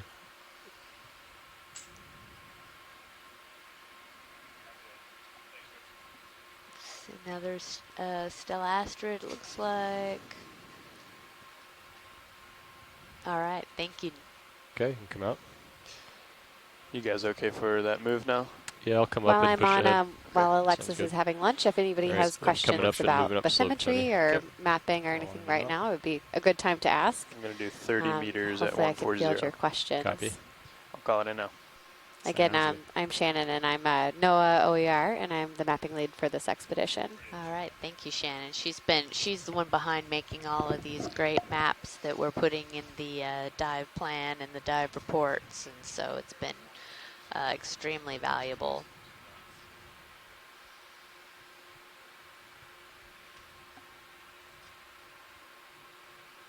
You can definitely tell we're going up the mound because we're getting a lot more live coral. It looks like we're also starting to get a little bit of a harder bottom substrate there. Yeah, that looks like the sonar on the D2 as well has something, a bit more of a sloped feature in front of it, so. Hey Shannon, this is Adrian. We have a question from shore, and the question is, how did you guys pick this dive location? Yeah, absolutely. So this dive location was, well, generally speaking, we've been interested in this area for a while, but more specifically, we collected this bathymetric data on the previous cruise, the first Windows to the Deep Leg 1 expedition, which was a mapping cruise. Ooh, what do we see? There's something in the kind of middle right, in kind of underneath the little ledge. Yep. Okay. Move over. Sorry. No worries. No, I'll follow up after we make discoveries. But yeah, no, we did a mapping cruise before this one to support this ROV operation. And when we map, we get different products that we can use to help pick our dive sites. One of those products is bathymetry, so that shows us depth and morphology and shape. The other one will be slope, so we can tell how Okay, go intense ahead, the video. slope may be. And the other is backscatter, which is an intensity product, and that can tell us how rough or how relatively rough or soft the sediment is there. So we use all three of those products, and we knew for this dive site we wanted to look for a scarp feature to traverse. So using the combination of that slope information, the morphology, as well as the intensity, we found an appropriate scarp with a desirable slope and a desirable intensity, with an interesting little ridged feature on top as well that might provide some more coral habitat that some of our biology interests were interested in. So the combination of all that helped us pick out this dive target. Obviously in coordination with the ROV team as well, looking at prevailing conditions and what was safe for our vehicles. So I don't think he wants to be seen right now. He's put up a smoke screen, as video said. Yep. Yeah, thank you, pilots. Okay, we can come out. There's that little rat tail, maybe? That's what it looked like, possibly.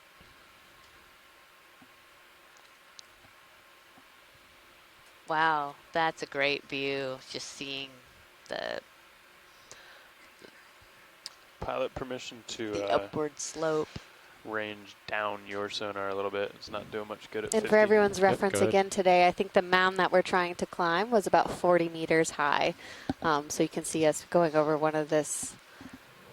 Oh, I'm thinking about tomorrow's dive, not today. Today's dive's a mound, not a scarp. I apologize, but it was the similar choosing with the slope and the backscatter for a mound dive today. Yes. Apologies. But yes, it's a 40-meter mound that we are trying to go up today. Yeah. So pilots, obviously you're climbing this little mound here, but it looks like you're getting close to the top. So just be This is also my first when ROV we cruise reach that, with we'll NOAA want to OER change in this direction. position. So Let as me you know can when see, I'm start to getting see used to something the a little tempo different. of planning for a dive tomorrow and doing a dive Copy. today. Copy It's that. very fun to see all the exciting things that Looks we like do, and it's a we really definitely have a worthwhile little bit more angle to the, operation and use of time. Yeah, yeah, 6-8 now. it is. It's, well, for all of us, Alexis has had a lot of cruises on other ROV cruises, but not on the Okeanos Explorer. And this is my first ROV cruise, so we're all kind of learning together, which has been a lot of fun. Is D2 the little spot in front of it? No, 'cause it doesn't make sense with the... Another pancake urchin. D2 would be over here. Turn your head a little bit and see if it moves with the vehicle. Copy that. Could be a vehicle frame or something. Yeah. Coming over to, say, 130 or so.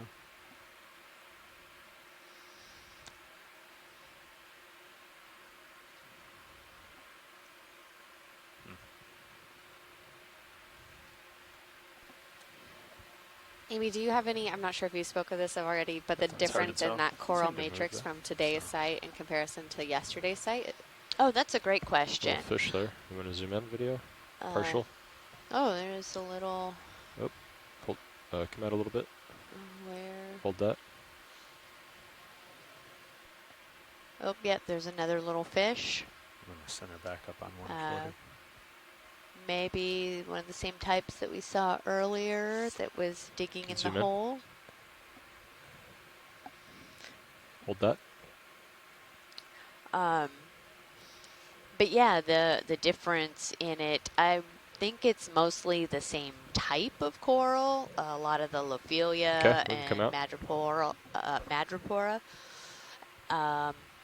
But it is definitely a more extensive coverage. There's a lot more of the rubble, and as we're getting closer and closer to this mound, it's just getting more abundant. So I'm looking for, we're hoping that when we get towards the top, we'll find a lot of the actual live stuff. But yeah, it's quite a difference. You can, co-pilot, you can come up and I down know a few Alexis was meters saying too, it would be great to be able to core here and see how much of that rubble actually was there. So that's really interesting. But I don't know if you could tell. Does it look anyway height, I guess, different as well, or? I don't know. As we're starting to work our way up, it actually there's something. Yeah, I think that was just some, for lack of better term, some kind of sea snot. Looks like the top of the mound is more to port from Sirius's view. But Okay. it may be a little thicker. I mean, it looks like if we were to core, but I think on a lot of these mounds, right? Yeah, right, turn your we're head, going Tony. to be Looks like it's moves. I'll Oh, it follow you stopped around. there. having a lot of the basement, the coral that's underneath, and then you're getting kind of the sand build up, and you get more coral and whatnot. So this is an So the incredible next- shot this right is now. an incredible shot. It looks like a different planet. I was just doesn't it? thinking that. Pass Yeah, the skid it's like video. it does. It looks like somewhere in space. There's something off there to the right, a little white blob. I mean, it looks kind of like a sea star, but I don't know if that's what it is. Definitely seems like a film set right here. Oh, it does. You know. So at home, I teach every semester. So you're I a little teach ways an out, so if you wanna oceanography move a little class for towards the undergraduates, top to give you more non-science slack. majors. Yeah, I might try to And I just cut it, love teaching the class because Which direction they are we have heading all toward? kinds of great questions. Southwest. And one of the things that I get is, Okay. you know, So- I hear stories about how we we could hang know out here more for a few about the minutes and then- surface of the moon than we do about the bottom of the ocean. Is that Right now, true, I have or you how at can that be 35 true? degrees for the camera. And If, you know, this is a great question for you, move forward Shannon, and give you or more you slack know, or with it. what you're doing is No, we'll that yeah, keep it we here. do. We Um, have better we'll, maps, higher start kinda, like resolution, Chris which said, we'll means we can see smaller features cut through the difference on of the moon getting or closer and on moving in the Mars direction we want to even go. than we can on Copy the that. bottom I'll of just the I'll ocean. keep it right here Yeah, for you. absolutely. That's one of my fun questions to ask students as well. Is why do they think so? And what's different between us, obviously, and these other planets where Copy. we do have better Video, thank imagery. Which obviously the answer is Get the rid of water, that right? tag So there. because we have Exactly. the ocean, we are unable to use satellites and other imaging technologies that are optically based because light doesn't penetrate the water very far. So we can't use our nifty satellites to image this bottom of the sea floor. So we have to do what I do, which is use acoustics instead, because that sound is able to travel much farther in water than light does. So that is the main reason that we have more information about the surface of our moon and other planets. I think even Venus as at this point in time, Yeah. in comparison to the bottom of our seafloor. So watch lead, I can understand seeing a lot of dead coral downslope, but wouldn't you expect there to be a lot of live coral at the top of the hill? If I'm just wondering how how something like this happens, where you have so much coral debris but no live coral. Yeah, that's a great question, Pilot. I don't think he was on the broadcast, but our pilot was just asking how this happens, that we're kind of at the top That of current this. is really strong. Yeah, I don't know if the folks saw that, but we kind of came up and it's cooking up here. But how we have all of this coral rubble at the bottom, and wouldn't we expect to have live coral at the top? And the short is that yes, we would expect to have live coral at the top. I think that's what we were all expecting to see. Part of it could possibly be the fact that we have such a current here, is that maybe it has migrated. Okay. I'm kind of looking into the current now. Okay, we're looking into the current here, but that Should I as follow it you around? migrates Sure. over time, Coming around. and if we had a live reef and that's where all the rubble was coming from, and then something So we're gonna be caused heading- it should we to follow start this to ridge, or break do you wanna- down and die, and it kind of Yeah, that's the blows plan. it off the Okay, edge. I'm looking at like a 150 But right now.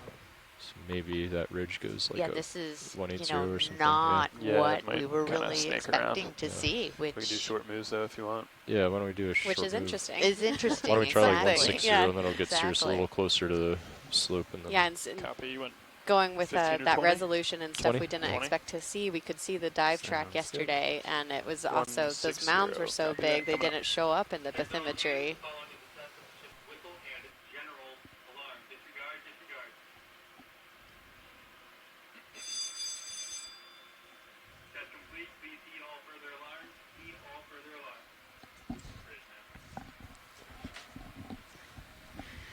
And Amy, you were saying that you focus on paleoceanography using these coral fossils sometimes for that. So does this look like a ton of information that you could use, or is it a specific species that you specifically focus on? Or? Right. I mean, Yeah. somewhat.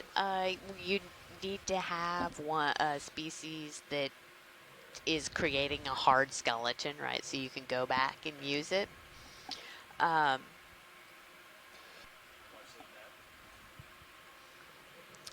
Just 1 minute.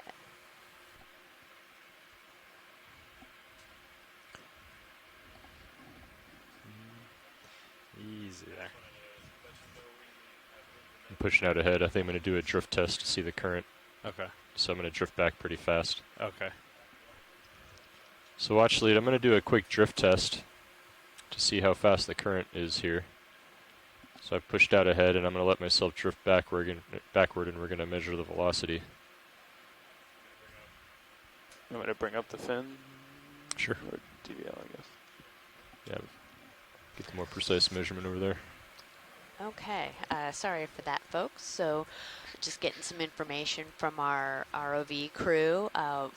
First thing is that we've gone another 100 meters, so a total of 300 meters on our track.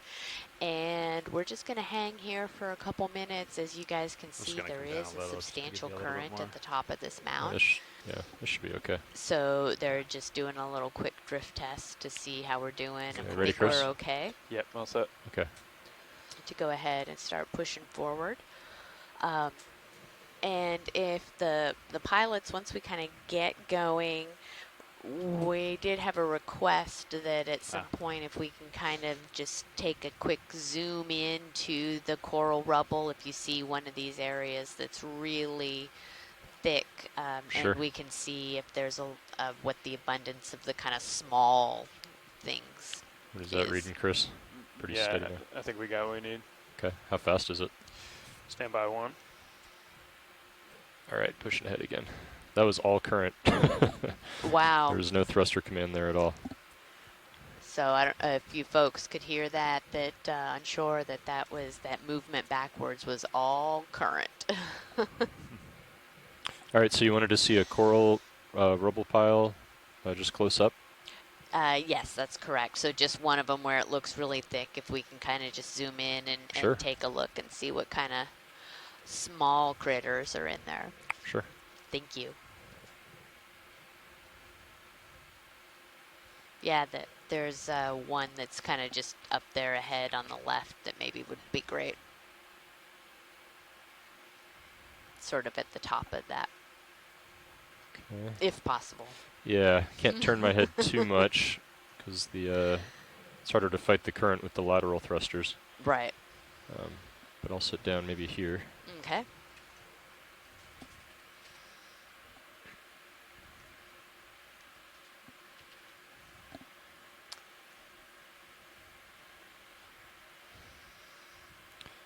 Okay, do you want to go in video? We'll just scan here.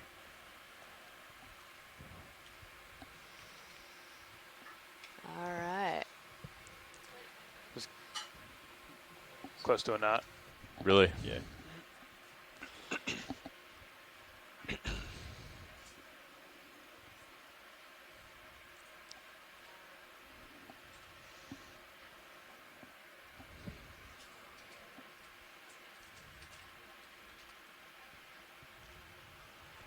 Okay, we can come out video.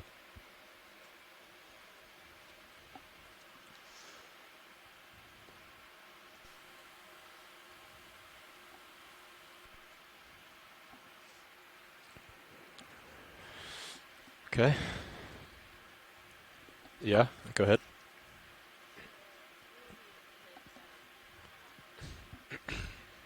It's all right.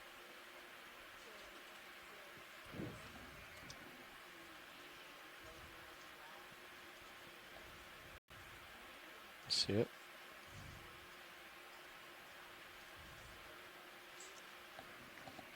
I think we can, Ship has stopped. I think we could do that. Let me talk to my other pilots in the front row, and we'll get back to you in a minute. should I center up on you? I think Yeah, there's go probably ahead. still a bit more swing, but Yeah, you can turn towards me. All a bit. right, so we're just going to sit here for a second. The ship stopped a while ago, right? Or a couple minutes And ago. Yeah, just a few minutes ago. Yeah. the pilots are discussing where Where's the possibly target? going to try to It's right sample at the this Dead eye screen, crinoid okay, gotcha. that's in the forefront. I'm holding steady. I got a lot of thrust on to hold steady, but And you're stable you're enough. into the current, I But guess. these are More or less. I very can't kind go of right into the tricky current because then I'll be conditions. looking We are downslope. facing So into I'm the kind of current. Maybe so, 45 degrees from the current. Yeah. I think it's doable. I The think so, yeah. mound runs With no current, I'd say sort move of so you're facing Yeah. upslope, but northeast, that's not really an option. Can't do it, southwest. yeah. And we're sitting on the northern end of this, and we're trying to face into the current, which is coming from the south. So there's a lot of moving parts, so to speak, to try to get set up for this to go well. And there's something in the other camera just And kind of So you floated can by. keep an eye on the Sirius camera up there. I'm just going to swap the monitor right nice to jellyfish the that we Mini just Zeus for a saw. second. Okay. Thank you, Bridge. As long as you think you can draw her out without the left wing hitting, but then again, you could always slide it in. I think it should be clear. I think so too. And you could definitely slide it in too. Yeah. I'm going to zoom in video. Don't quite see it in Mini Zeus yet. Hold that.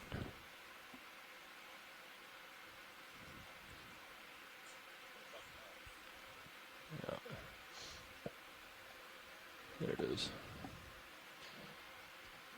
Okay, you want to zoom out? Seems reasonable. so just before we get started with this, quick recap. Mini Zeus, if I need to take yours, I do that, and then Well, you'll hit. or that. Okay, so I believe our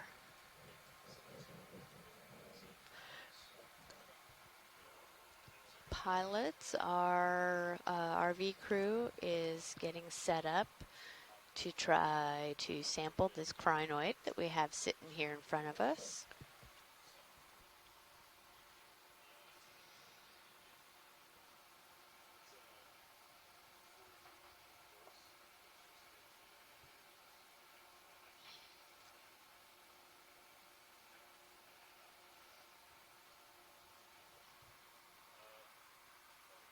While they're doing that, I can come back to try to answering Shannon's question a little bit about using these corals to do paleoceanography, and what that means is trying to,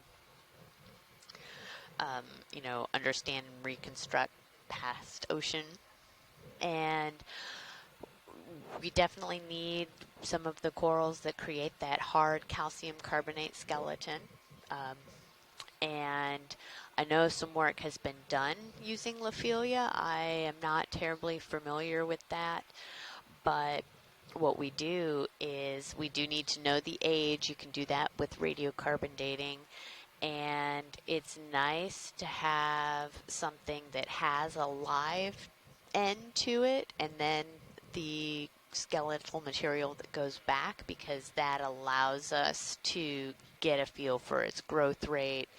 And what's interesting is, we're seeing that these corals are live animals. They have these polyps, and as they're growing and creating their skeleton, they're taking the... Okay, that's great. All right. Oops, sorry, we're getting some... So why don't we go ahead and get hydraulics on, and if... All right, we're going to start thinking about sampling this. But let's make sure. Yep. And we have Alexis back from lunch. She's getting all set So up. you can go up to like 1900, around there. Or that's fine. 18's fine.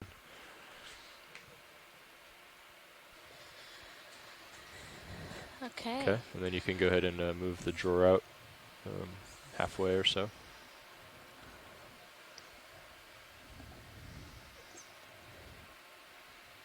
So Alexis, is this what you were expecting to see at the top of this mound? This isn't quite what I was expecting to see. It is Are your valve packs enabled? still very coral rubbly at the top of this mound. It is. It is. Now we may. I mean, we're still on the down current side. So maybe as we make our way more and can to you the come full wide south, video? we'll see some more live stuff. Yeah. That's perfect. I'm going to hold off commenting while they set up for sampling, but we can get back into that conversation And maybe after you how have about lunch. you take I need to go the eat before lunch is over. Yeah, starboard All right, upper. sounds great. And maybe just move it stow like halfway or something, just to try to light up the nozzle here. Starboard upper the stow. That one might get blocked by the craft at some point, but it's just I just want to see the grip okay. more easily. So if you keep an eye on your Sirius view up there, and then you give the command, you know you can make sure you can see the position of the swing arm. Okay, and that'll be once I click to this, it'll be this one. Upper. No, I think it's the other stick. This one. Yeah. Copy. Yep. Okay, and then how far in? So keep an eye on this as well, and once you see that starting to light up, you know that's what we need. Just want to try to put more light on that. Looks like you're holding pretty well. Copy that. Okay. Haven't moved in serious cam, so all good there. Great. It's pretty far in. That looks good there. Yeah. Okay. See how I can see the nozzle a lot better now. So. Okay. Okay.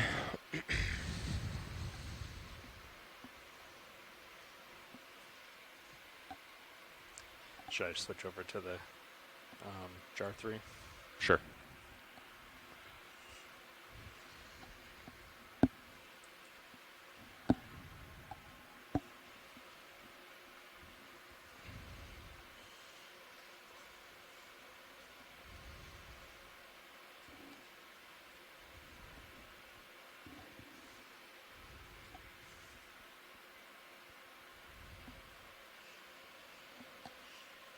Let's see. Do you want to draw out a little more, maybe?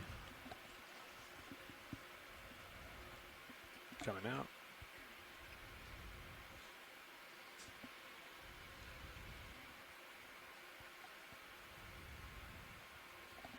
That's good there. Go ahead. Watch lead. Go ahead, watch lead. So we are going to section this. We just don't need to probably use full power, so it's not going to be as combative as our squat lobster yesterday. And the arms of these are relatively brittle. So if we want to start with a lower suction level and then work our way up. Understood. We'll go with a low RPM on the motor. Great, thank you. To switch the rosette cans, do I just click on the number? Because it doesn't. Yeah. You might have to enable. Isn't there? Oh, rosette enable. Yeah. There you go.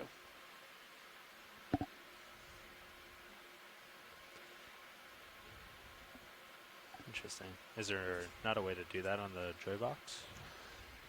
I think there is. Okay.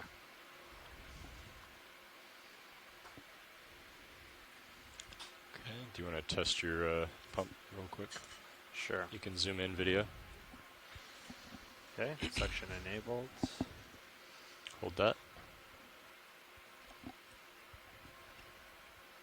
Line positive. Let's see anything. Try negative.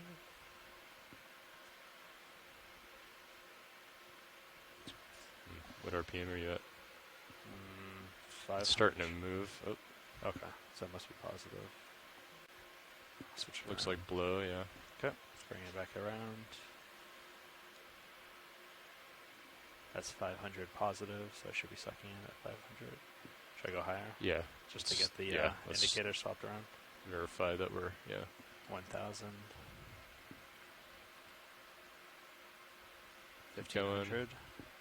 I can, there we go. There you go. So that's positive. Positive. Okay, copy. Should I bring it down to, like, Yeah, 500 maybe, 500. something low to start, and then you can go ahead and draw her in. okay. And leave it, you You can come out video a bit. want the suction running now? Yeah, that's fine. He's not going to get startled and run away like the other creatures, so. At least not fast. Yeah. Drawer coming in. You want it all the way in? Yeah. Okay. And all the way in. And, let's see. Can you zoom in on Mini Zeus video?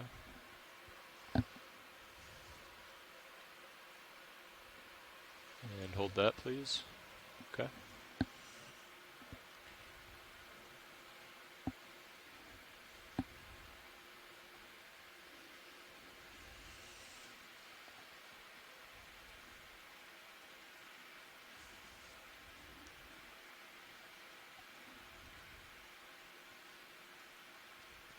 Okay, can you zoom in on Zeus Plus?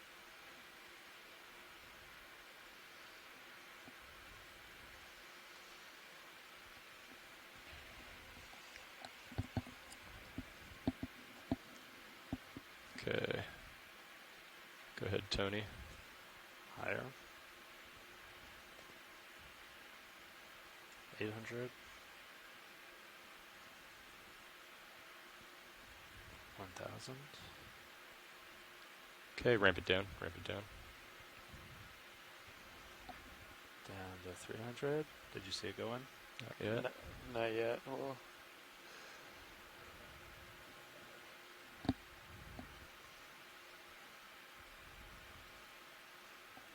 At 500.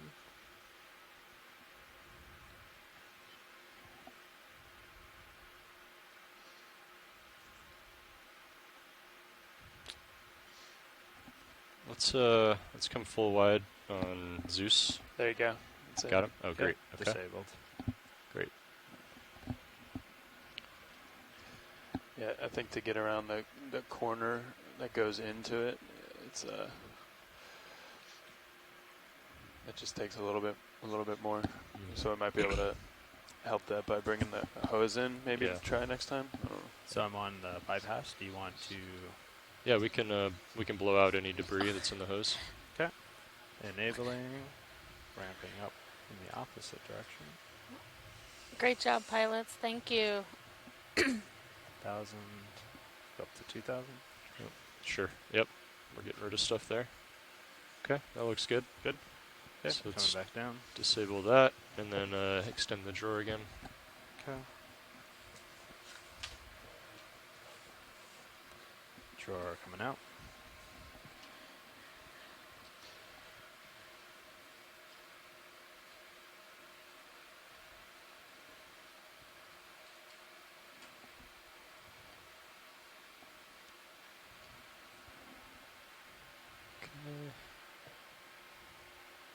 Can you hold that? Let's go ahead and come out on Mini Zeus.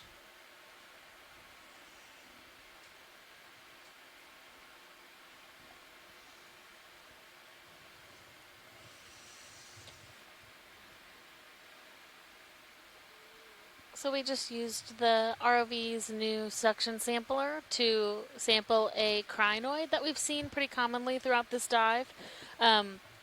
Chuck Messing identified it for us earlier as a Pentametrocrinus atlanticus, and he said they're common amongst coral rubble, and they have 5 unsegmented or undivided arms, and that there's only been one other specimen collected that is at the Smithsonian, and that was I believe in like 19, a long time ago. So this will likely be the most intact specimen that will be within the Smithsonian record. So hopefully we'll be able to do a little bit more work with that crinoid. Oh, 1963 was the first collection in the Western Atlantic.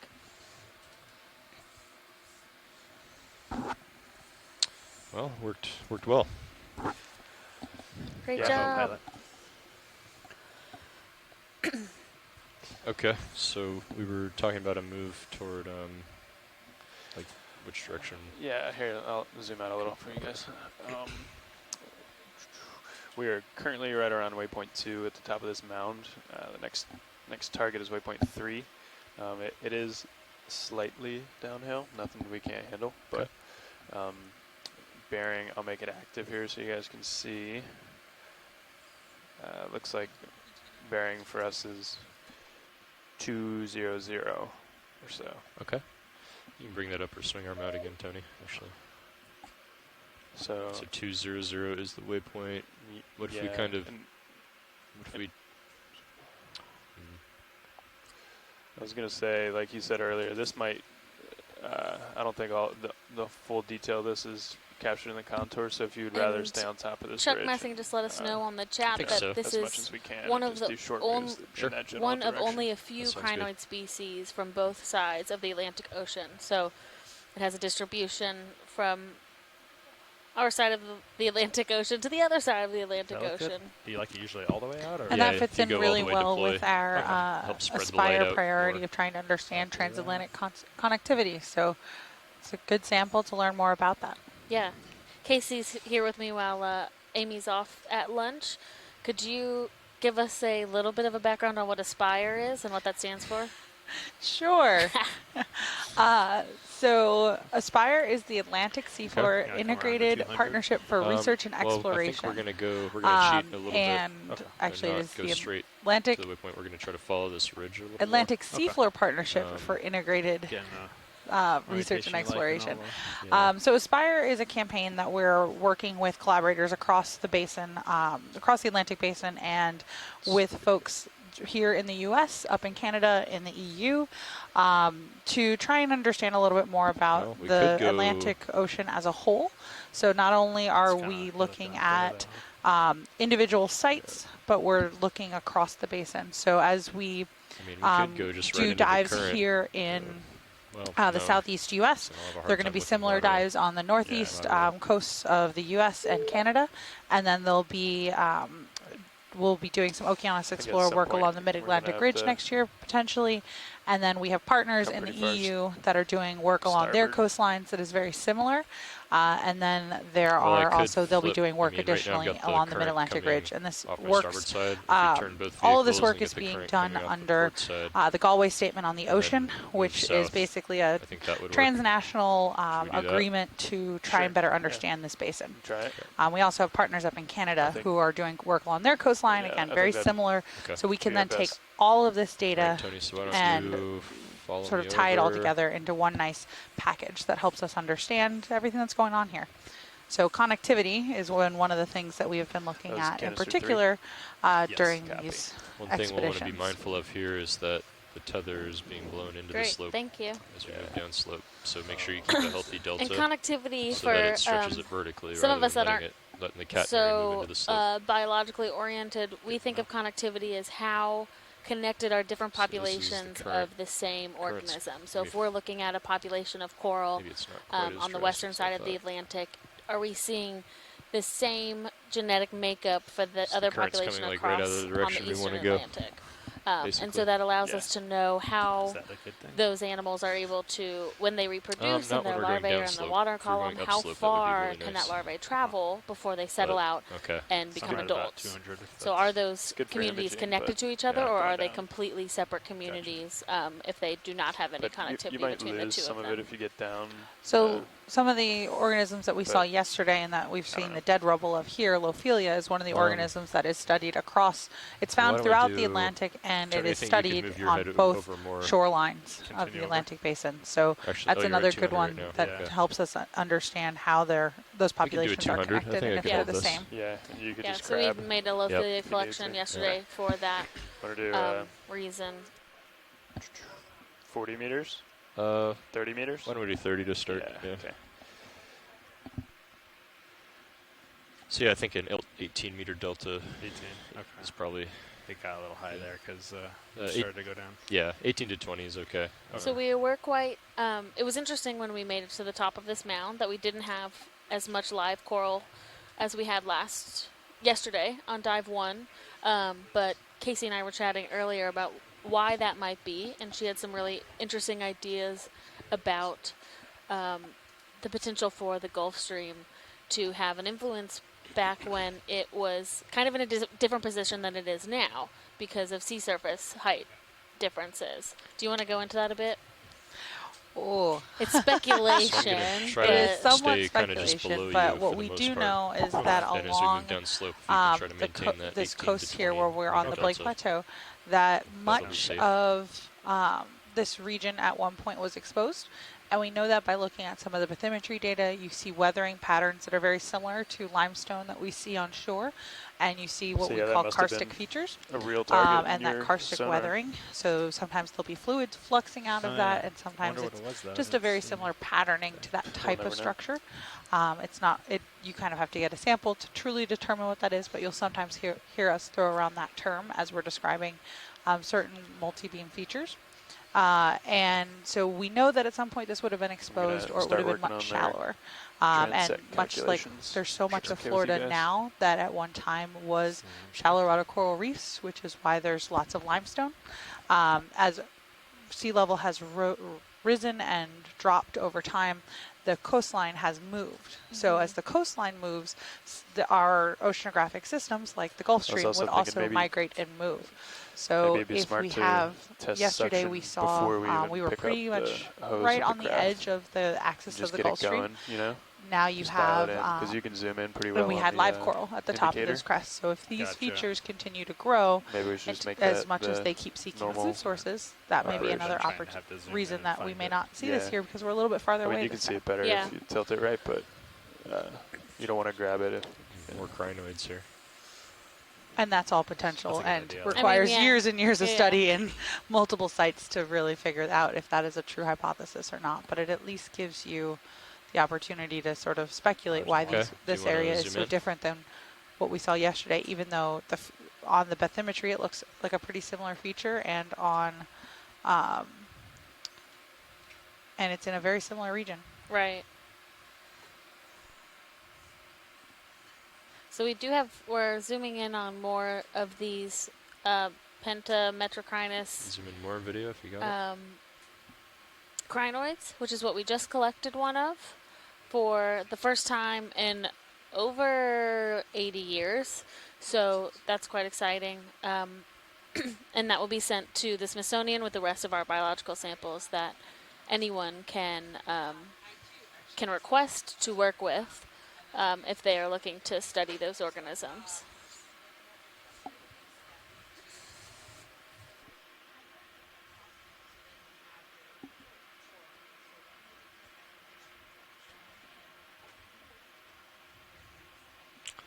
Okay, you can come out.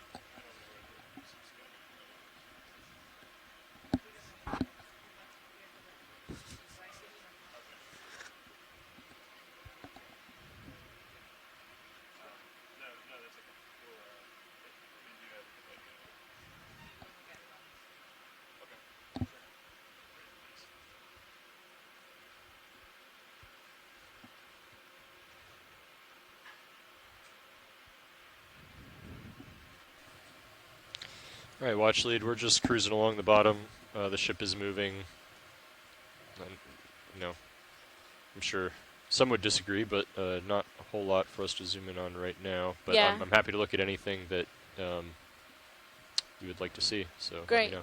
Thank you. Yeah, we'll keep cruising along and see when we see something. We've seen a couple of these species already today, but fish are always a good target. Is that a starfish on the right? Is it? The white? Oh yeah, that white right there. Let's take a look at that.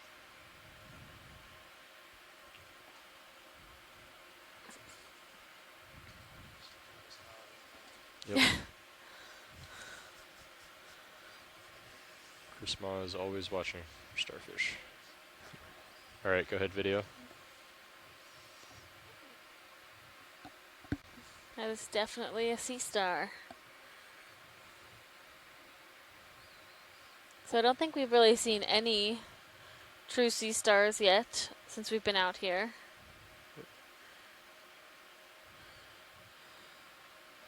So we'll get some good imagery of this. If Chris is watching, we know that he will hopefully call in. If not, we'll make sure to image it well so that he can help us identify it post-dive.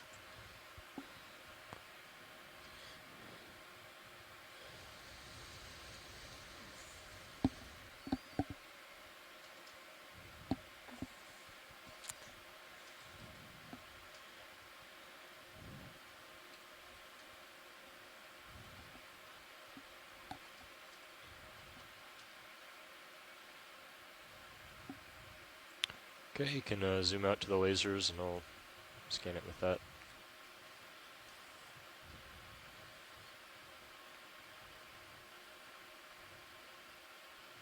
Oh. There we go. So he's pretty small. Maybe 5 centimeters, 4 or 5 centimeters. Okay, let's come out. And I do think that we'll keep an eye out for any crinoids that look like they have more than 5 arms. I think we've seen a couple, but that would be a target for a zoom as well, because that would be a different species than the one we collected. Copy that, watch lead.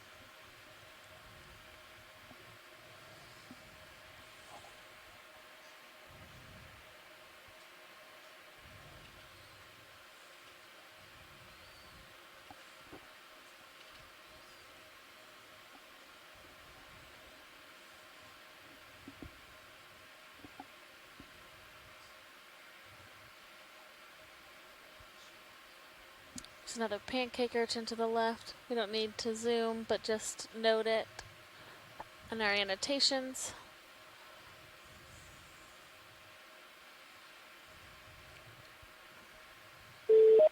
Hello. Hello. I knew it. Hey, I'm sorry, I'm just slightly off. Had a little problem with the phone. The sea star that you guys have seen looks to me like it's in the family Ophidiastridae, probably in the genus Ophidiaster. And so these are related to sort of more shallow water sea stars like Lynchia or that's toward the point, right? What's the other one Yeah. that people see a lot of? Ophidiaster, I guess. And so this is one of those odd cases. We see a lot of these in the Atlantic for some reason, where you have sort of deep water members or species of shallow water taxa. I suspect it has something to do with the kind of coral habitat that you have here, in deeper water. But these occur in the Pacific as well. But for some reason, there's a surprisingly high number of them in the Atlantic in terms of species. I'd have to poke around briefly to look at the to get the exact species. Pretty accurate here. Sometimes I'm not. So I'm watching everything, but I'm not got the book open to the exact thing. So, but yeah, I'm pretty sure it's probably a Ophidiaster, and I can tell that by the number of rows of papilla. There are all these serial dark pores along the arm. Yeah, okay. These are usually microfilm feeders. They usually like to eat all of the small sort of goo and micro algae and other particles that are present on the substrate. And it's really interesting to watch them in time lapse because they do much more than just sitting there. Yeah, right. We have an urchin. And we do. You want to give us some information about this urchin as well? Yeah, this is, in fact, this is the one that I think the same one we saw yesterday. I think so too. This is Areosoma. I think, and someone will probably correct me, but I think this is Areosoma fenestratum. And so, the thing about Echinothurid, this is the kind of urchin that it is that it has around the lower edge, you see the spines, and there are little kind of horseshoe or pipped spines, and it uses those to walk around on the substrate. They are better developed in some species than others, as far as I've observed. But people often refer to these as pancake urchins, which is kind of a holdover from the old days when they were collected with trawls and they would be brought up and the water would evacuate from the skeleton, and the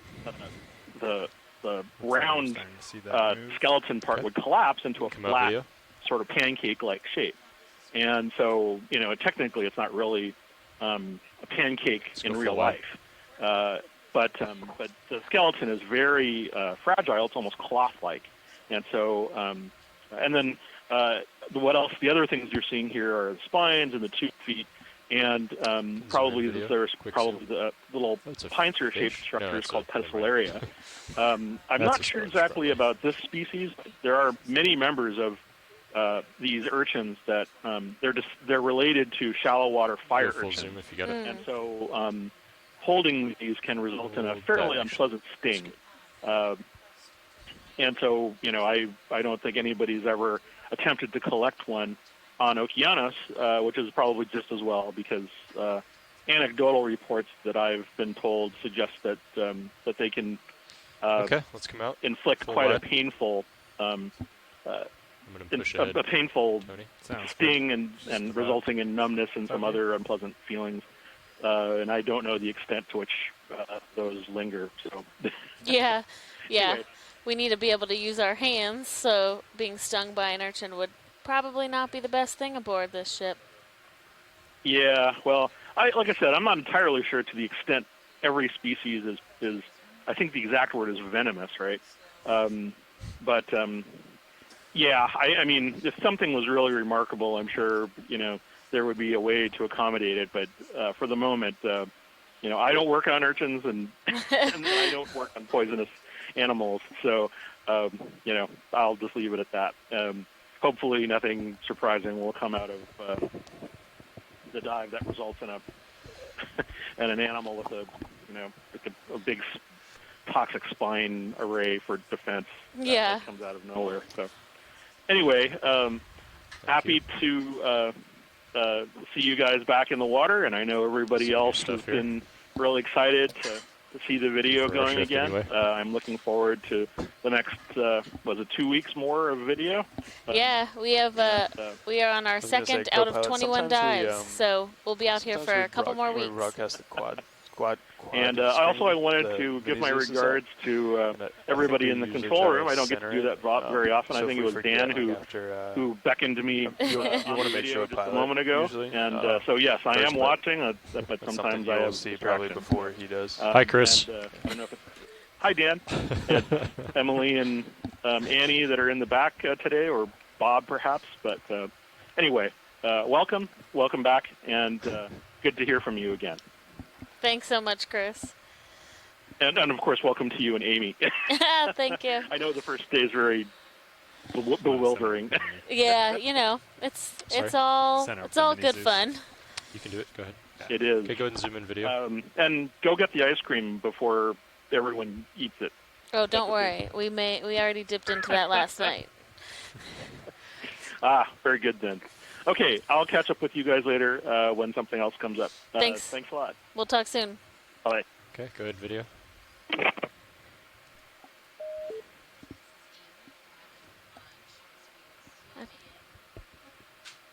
This is Amy back from lunch as we zoom in on this stylasterid. That is, you can see that it has a lot of these kind of symbiotic barnacles that are growing on it. This is actually very similar to a species that we collected in the Ross Sea of Antarctica. I'm guessing that this is maybe an arena species. I would not know, so your guess is better than mine. I've never collected a stylaster that looks anything like that. Really? Yeah. Yeah, it's amazing. The ones that we collected were more of a pinkish color, but they had that same really kind of flat branching structure within as the branches just kept diverging. Very cool. Mm-hmm.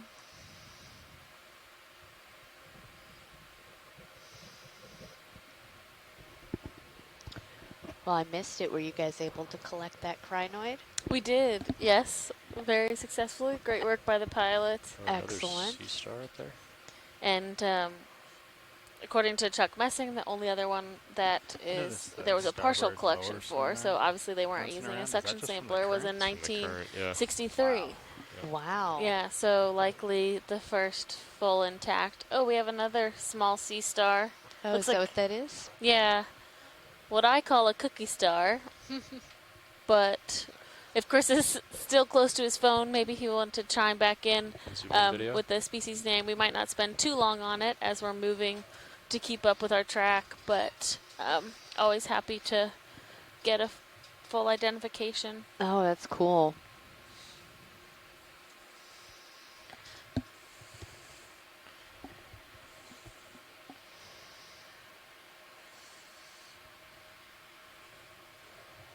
Yeah, look at all the, so these ones, their arms are like webbed, which is interesting. Yeah. See, Nolan is saying Goniastridae. Yeah. Or is that? It's the family that the cookie stars are all in. Oh, okay.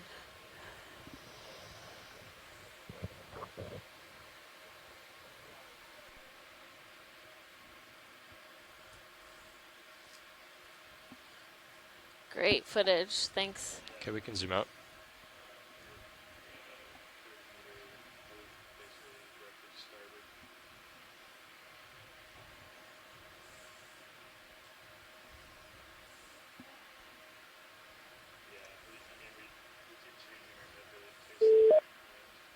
Hello, it's Chris Ma again. Hello. So Roland is right. It's a goniasterid. It's a cookie star. It's not so much webbed as it is just a solid kind of. It's literally sort of cookie shaped. This one is maybe probably could put up the security, the CCTV Peltaster or Plinthaster. The difference is in the details that make up the surface and whether or not it's just flat and smooth as opposed to covered with granules and sort of having sort of table-shaped subtle details. And sometimes those are things that are better seen really close up. And this is one of the typical problems with identifying sea stars based on pictures is trying to get an idea of some of the subtler details. But I'd say this one's probably Peltaster or possibly even Ceramaster. There are three kind of cookie-shaped stars that occur in this area, and so I suspect we'll see more of them in the future. And if we can get a closer zoom on the surface, that would make for a more certain identification. But these are also just sort of microfilm feeders. They, as far as I'm aware, they feed on just sort of organic films and detritus. In the Pacific, I've seen some of them feed on small corals and other types of just sort of sea stars as a general rule feed on things that are slower than them, which standing still happens a lot. Water's already. But yeah, so interesting, and we'll probably see more. And I look forward to sort of catching more of the details. Is the top of this feature. And after a while, the pattern will become clear, and I can say with some better authority what it is. Oh, you see the anus on there too. That's like kind of maybe interesting. studied out now. Okay. Great. Thanks so much. I'll probably talk to you again. I Bye-bye. was getting kind of Great. Over you, but I think that was the end of the swing. Yep. This is the top of the feature here. Yeah, I have seen also some of those small goniasterids, different species in the Pacific, feeding on bamboo corals. So they start at the base of the coral and they start to eat the tissue off of the skeleton. So you have bare skeleton underneath and the tissue above the sea star. So it's interesting to think about if that sea star is going to, how much time it would take for that sea star to graze that whole coral. All right, watch lead. This is the top of the feature. Again, This not is- much alive up here. Yeah. I mean, we can just keep towards waypoint 3. Let's just keep trekking. Okay. Yeah, so we are at the top of our mound. our feature. I don't know if you guys chatted a little bit more about like why, we kind of expected to see a lot more live coral here and why we maybe haven't. Yeah, so Casey and I were talking some about how it might be from where the Gulf Stream is positioned currently. So we are more east than any of the other studies in the area. So it might be that when sea level was lower, the Gulf Stream was more east, and so this is possibly an older mound. So we're not having the influence of the Gulf Stream that's bringing the productivity down to create such a productive reef. Yeah. Again, we Alright, don't really we're gonna know. continue That's on all in this direction, speculation. Tony. Yeah, no, Okay. that makes I a came lot of over a little sense, bit and that's 50% kind of Sounds what good. I was 30 meters, saying or 185, alluding okay with you to guys? Sounds good. earlier And again, as we're well. moving down slope now, so Yep. I'll keep it a little bit higher up. yeah. But yeah, so and it might even be, we get these little glimpses with a flashlight onto these mounds, and it might be that just not too far away from where we really get to look, there is more live coral. Exactly, exactly. So I'm gonna come underneath of you a bit. Okay. Come up a bit. And if you can tilt your camera down to like, I don't know, 70 or so. Copy. That should be good. There's 70. And then we'll try to keep this orientation between the two vehicles and Okay. this delta. That'll work well, I think. Pilot, would you be okay with me trying to find that CCTV on the back deck on your monitor 9? Sure, sure. I think I've got it right here, but I just... Yeah, go for it. Okay. Or, I mean, we could lose Titan too, but... Either one. I know you use that a lot. Yeah. So. Either one. Okay.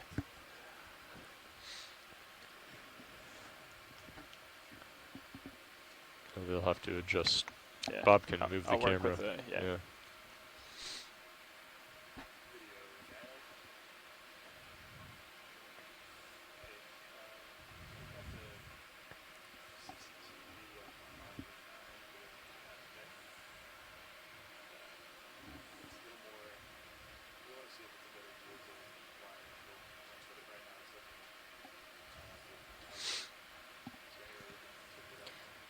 So because we are on the top of the mound, we are kind of just backing up down the other side of the mound. So we'll go down a bit before we're able to go back up the next mound. Like so that's why it kind of looks like we are moving backwards, because we are. Sorry, wasn't for you. Yeah, I think they might be doing another drift test, possibly. Watch lead, we're just, we reached the top of that slope, so now we're moving downhill. And when we move downhill, we have to move D2 directly under Sirius, more or less, so that the tether doesn't get blown into the slope. So I'm just moving backward underneath the other vehicle to make sure that we're safely flying downslope. It's a little different. Yeah. Than upslope. If we're upslope, like D2 will tend to be, ahead of Sirius, and the tether hopefully blows behind them. But we just don't want the tether hitting the bottom. Yeah, makes sense. Thanks for that explanation. Watch lead nav. Go ahead, Nav. Hey, be advised, we have moved another 100 meters. That's 400 total. Track you Great, with the thank camera, you. Or just leave You it at got it. 70. I think leave it at 70. Okay. When you guys get a try to keep it chance, centered.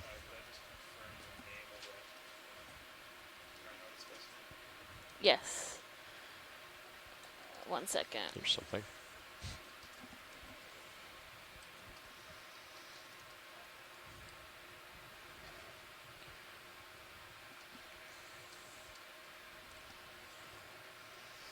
Okay.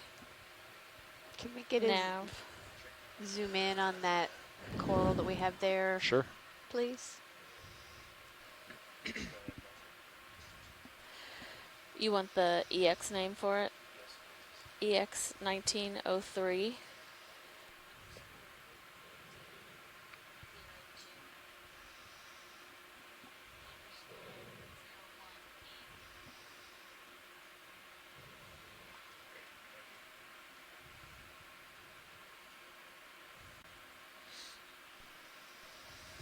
All right, so What do you It's a think little we bit have of a better here? view. This Get is better sense of the angle. Madrepora again. So Oh, really? Yeah, It's a lot 'cause more you can see pink than where I remember the the other top ones part of it. being. yeah, so they have variation ahead, in video. their tissue color. Okay. People don't fully understand why Zoom in. Madrepora can be white or pink generally, and then some other scleractinians can be yellow and white.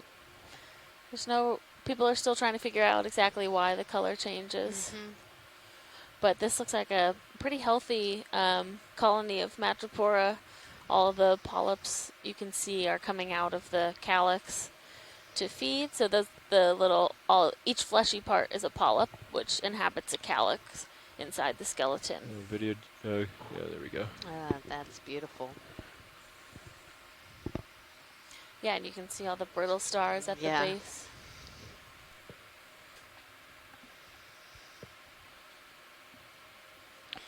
Go full zoom if you have a little more. Nice. Yeah, there we go. Oh, and there's a small squat lobster in the bottom left. Yeah. On that dead piece of skeleton.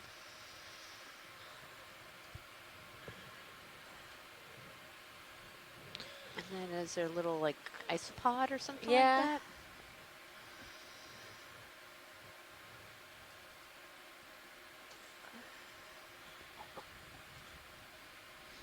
So we're at about 750 meters with a temperature of around 8.2. Madrepora is generally found a bit cooler temperatures than Lophilia. They can inhabit the same temperature, but you can find Madrepora happily around 4 degrees Celsius, which is a little bit too cold to find most Lophilia.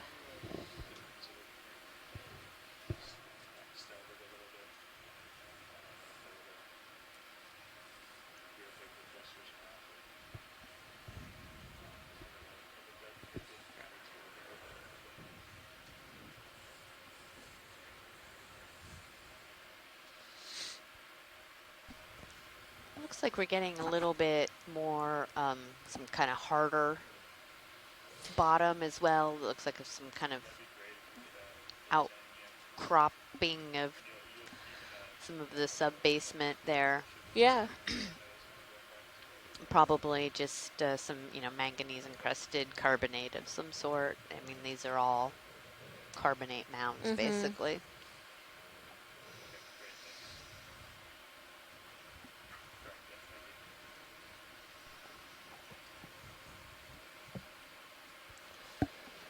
Is that? Not sure if you copy pilots, but no. They're gonna copy that.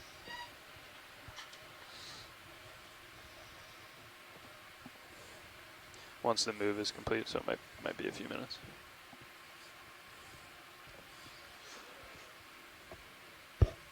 Great, thanks.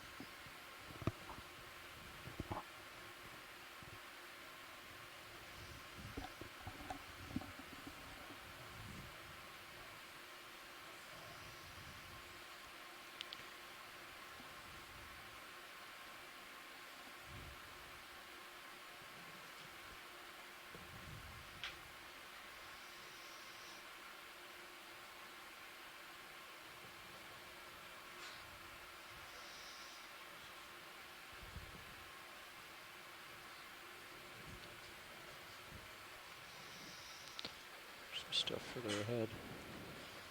Yeah, let's take a look that way.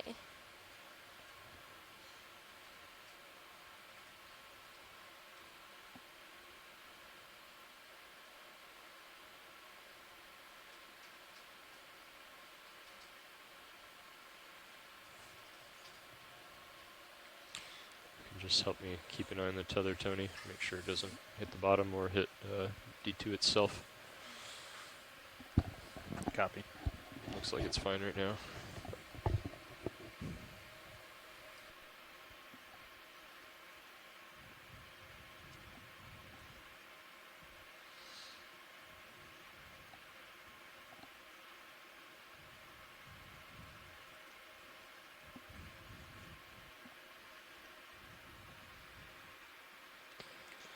Looks like I'm still moving a little bit, but it should steady out soon. Okay. All right, watch lead. I hope this is working for you. It's a little awkward for us to be moving down slope like this as it is, and then we've got a pretty strong current kind of blowing into the bottom, so Okay. we're just having to progress carefully. Yeah, sounds good. You guys do what you need to do.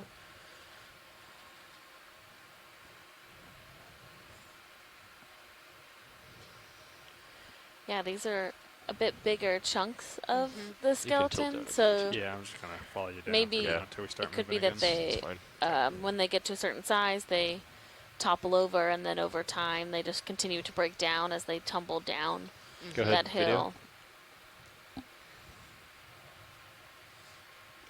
It's a very, I guess, is this a rock? Yeah, I once we get maybe going back the other mound back up, we may try to get a rock sample. Okay. But they're I just don't. doing their heading change, right? We're not moving right now. Yeah. Okay. Yeah, I don't want to ask them to try to do that while we're on this downhill Yeah, we're slope. going to try 10 degrees back to 125. Something like that. A few brittle stars. And it already looks better. I don't know if that's because of the move, like them those little fuzzy bits on it.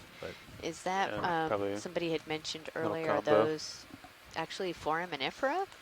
Oh, come out video? Yeah, Chuck Messing Full wide? had mentioned agglutinating foraminifera, and I think that's what he's talking about. There's is all like that fish that was vertical. fuzziness. Okay. Oh, you can get them. Okay, let's go back in.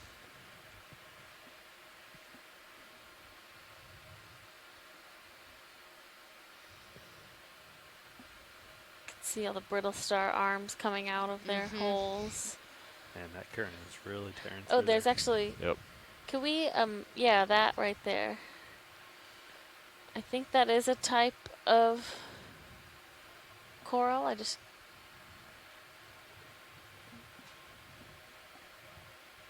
The one in the foreground? So what's on the left attached to the rock, kind of blowing? Yeah. So that looks like a chrysogorgid octocoral, which we haven't seen so far yet. There's definitely current. You can see this blowing in the wind, but that's a great observation. Oh, and there's another squat lobster. Or no, that's a shrimp, huh? Almost looks like he's got those long arms, like I think claws that's like a squat lobster. Yeah. It's really small.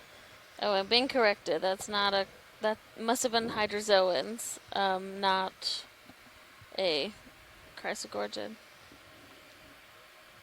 Okay, let's come out video. I'm ahead of you a bit, but looks like we're not moving, so. Yeah, you got a healthy delta, which is good. Yep. 20.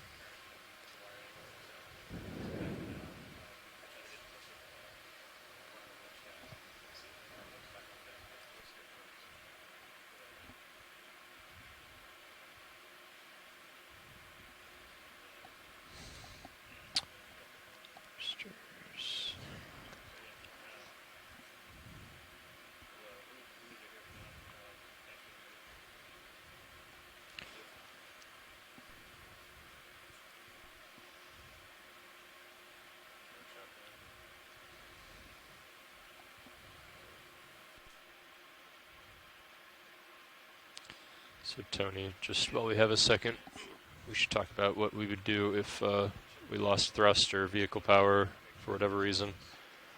If we were to lose all of ROV control and video and everything, you would want to just start pulling up on the winch very quickly, as fast as you could, to get it up above this slope, because we don't want to leave the wire out and then get dragged up the side of the slope. So. Gotcha. So if we were to lose, if we like completely blocked out, lost vehicle control, power, everything, then just come up on the winch as fast as you can. Okay. In this case, the current's in our favor. No, because we're blowing. So it's blowing into the slope. Oh, isn't the slope? We're moving up. We're moving down and this current's coming from this direction, so it's blowing upslope right now. Gotcha. Okay. We can and see our a bit more bailout of right that now, what direction is sediment that? scouring, like we saw yesterday, in between the mounds, which our pilots are working hard to be able to work in these conditions. So I think it's just interesting to see that displayed in the sediment as well. I like that. Yeah, exactly. So it's just our bailout for the ship would just be straight ahead on the ship, and then you're pretty much lined up. We've been seeing some soft sediment, so but I would mostly just come half a turn. Sediment covered with a layer of coral rubble throughout this dive. To base reverse of the ship. When we first landed a bit farther away from the actual mound, line up and get up above the slope, up off the ground as quickly mostly as just possible. soft sediment, and as we've moved up, it's continued to be coral rubble. Yeah, I mean, even when we started, there was kind of like this. I mean, you can tell it's not just a sandy bottom. There's a lot of that coral rubble. Be quick on our toes if something were to happen. So this is very characteristic, and you can also just tell how strong the current is by all the stuff in the water. Yeah. It's not, as clear. All right.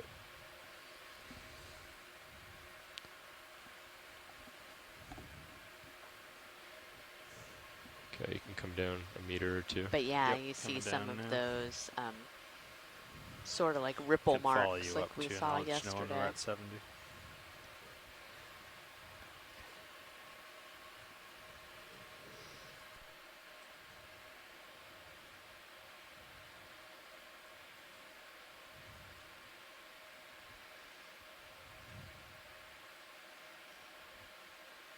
Okay, it's just about 70. Great. I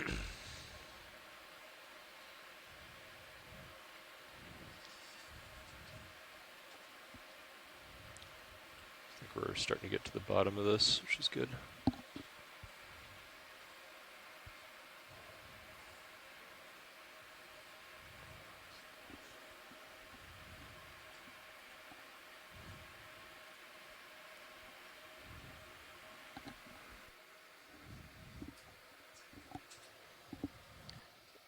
So we are in between two mounds right now. So we have descended from the top of the first mound, and we will continue on to up another similar sloped mound of similar height in just a moment.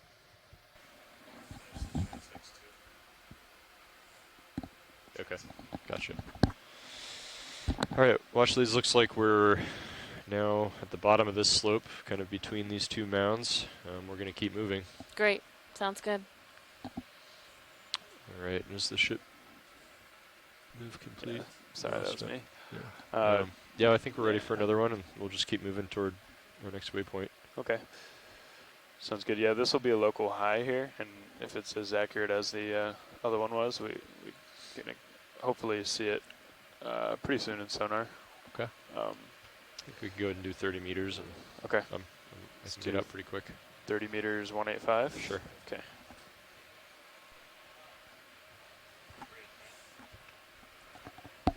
Back to slightly normal configuration here. Yeah.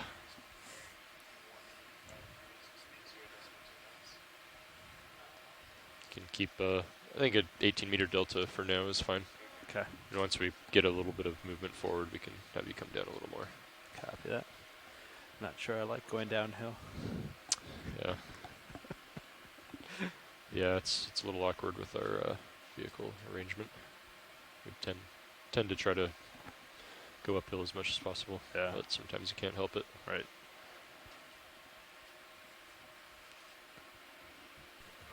Most of the interesting. This might be some of the most of the interesting stuff is on kind of the sandiest stuff variable we've terrain seen anyway. all dive. Yeah. I know if we were push coring, this would be a place that push cores would be requested. Yeah, exactly. You might actually, but it might be too sandy even. Depends on grain size, I guess. That's what I was thinking, yeah. Another fish. Yeah, it looks like a little fish, maybe. Can zoom in video, partial. Oh, Oh, there. it's the Naphabranchid. Yeah, we haven't seen one of those guys in a Zipping little by while. with the current. Yeah. Oh, yeah, he's cruising. Yeah. Okay, come out. Thanks, video. Yeah, look at that little ripple kind of thing. Mm-hmm. Oh, there's something out there. Yeah, what is that?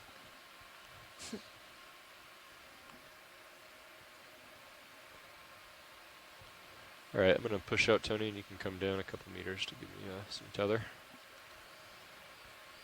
Sounds good. Heading down now.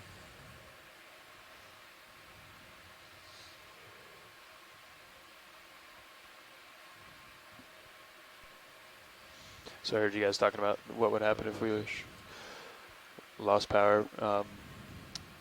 Tony, if you didn't have winch, then it would be on me to work with sponge. Bridge to get away from danger. Yeah, another sponge. There's some Copy. fish Okay, up go there. ahead. And maybe some other sponges up on that ledge up ahead. Primarily, plus. Okay.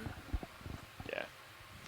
Ooh, have we seen one of those? I don't think so. And then if we do And I have don't know power, what that it's is. a matter of coming up together kind of cleanly and then getting into. Yeah, as quickly as can. Yeah. But a little bit more ordered than must just have its yeah, hauling nest D2 up. there.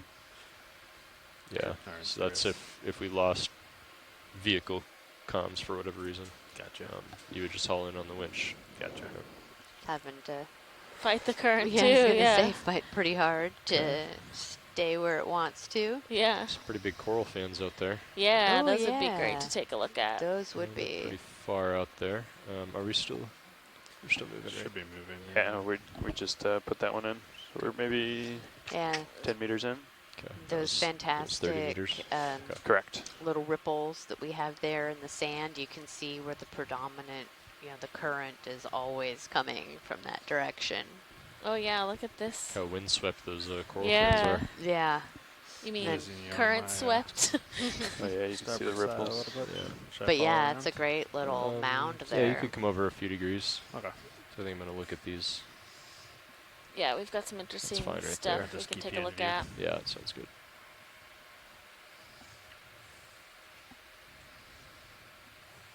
There's a feature off to your starboard side, kind of this little mound, little ridge.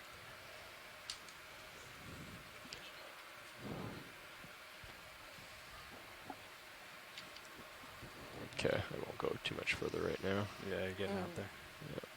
I'll just Oh, do a nice that's- wide shot here. Yeah. Should be catching up though. So are those some more black coral, maybe? Yeah, possibly.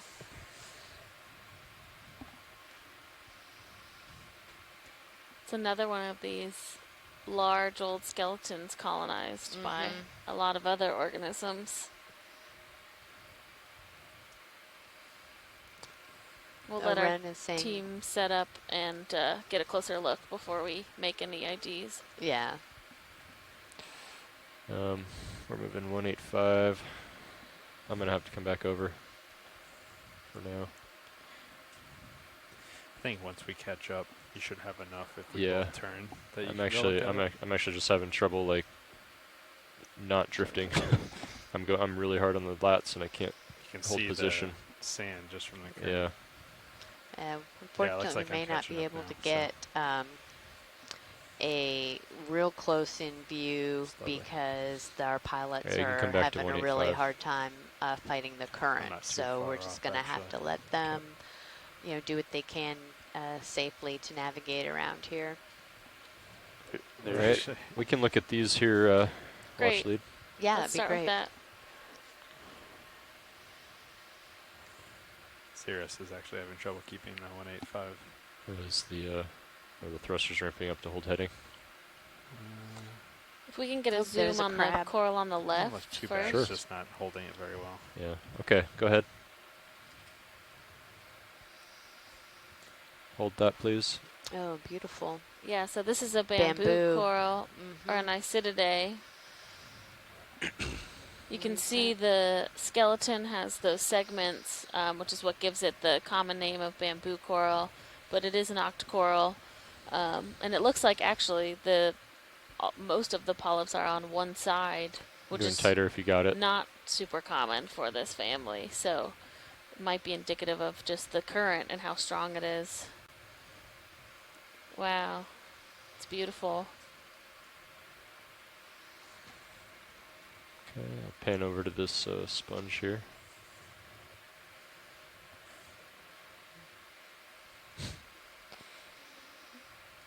Current just like catches the vehicle. Here, let's come out a little bit, video.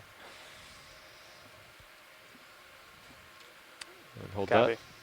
See, are they on the That move is done, guys. Great. downwind Seems side? like like Sarah's hardly moved at Yeah. all. I can't Like, quite tell. so it might start to swing all of a sudden, but Maybe the polyps. current's increased too at the maybe. bottom. 'Cause it looked like I moved forward a little bit, but that track is tiny compared to what we just moved. Yeah. Yeah, what was that? Are those a couple little shrimp? Maybe. Okay, you can go in a more video. Hold that, please.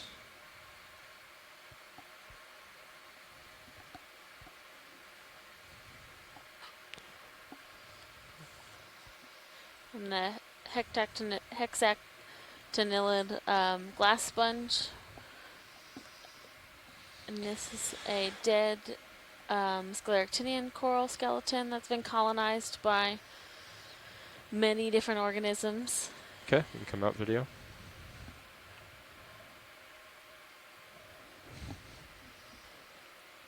I think I A see a small nice fan off to plexaurid our starboard octocoral side. on the right side of that dead skeleton that was white.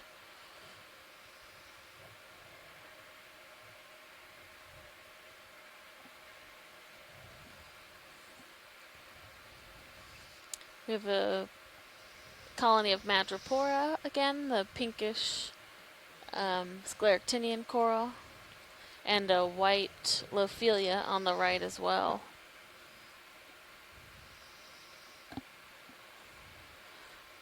What's this in the kind of foreground right here that's so I think feathery? it's that kind of like wispy bamboo that we were seeing yesterday. Oh, right. Okay. Or something similar You to can turn it. your head Follow you back. around. Yeah, I think it's kind of off, 10 degrees off anyway. This will make it worse. So we're trying for 185. Oh, gotcha. 185. That's right. But it does look like there's some. Yeah. Well, why don't we let it settle out here for a little bit then, and we can. Yeah, it looked like a come start. over. We could always change our direction of the next move too. Yeah. So we can see that cool stuff over there. All right. Any zooms that you would like here, watch lead? Could we get a zoom, not a max zoom, but a zoom on the madrepora, the pink coral, just so it's in full view? Sure. Why don't we try from here, video? See how close we can get.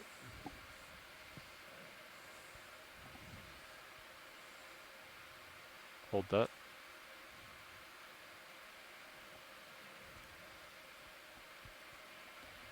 Yeah, that's great. You can see there's some squat lobsters in there. They're a bit different color than the ones we were seeing yesterday. They have a more of a pinkish hue versus the orange. But I think they're still holding on for dear life. Yeah, yeah. Okay, we can come out, video. Oh, a couple cup corals down there on that little ledge there. Yeah. And then right below the white Lophelia, the wispy stuff? Right, the wispy stuff. All right, Take go a ahead, look video. at that. So we have a couple octocorals. The bamboo is the wispy one on the left, and there's a chrysogorgid octocoral on the right. Hold that. So this does look similar to what we collected yesterday. I definitely can't tell for sure if it's the same species or not, but that bamboo is that kind of brambly bamboo we were seeing a lot yesterday. And then right here on the right is a chrysogorgid octocoral. With a squat lobster in there. Yeah, that has a squat lobster. And actually there's two squat lobsters in there that are thought to be a mating pair by people that study this type of association. So it's a great observation. We haven't seen any chrysogorgids yet. Great. Okay, we can come out video. All right, watch lead. We're going to go back to starboard side of D2 to get those other corals that we missed earlier. Great. Sounds perfect. And Tony, you can follow me over. Yep. Nolan, Looks so like it's I very see you asked if slowly it could be a catching up to the Metallogorgia. I ship. don't think it's a It's taking a really long Metallogorgia because time. they generally Oh, have here a comes the longer fish. stalk without any branching or maybe a bit. polyps, or Oh, yeah, it's I see a the ink. long stalk with very sporadic branching. So I think that's more of a Chrysogorgid. Great. Yeah, actually in a pretty good spot here. Looks like there's another one off, big one off to your starboard.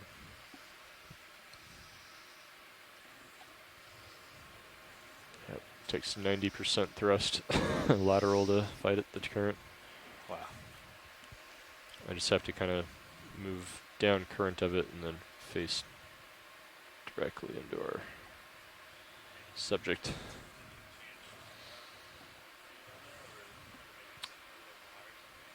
I don't know. It's felt strong all day, so I'm not sure it's changed much, but funneling in makes sense.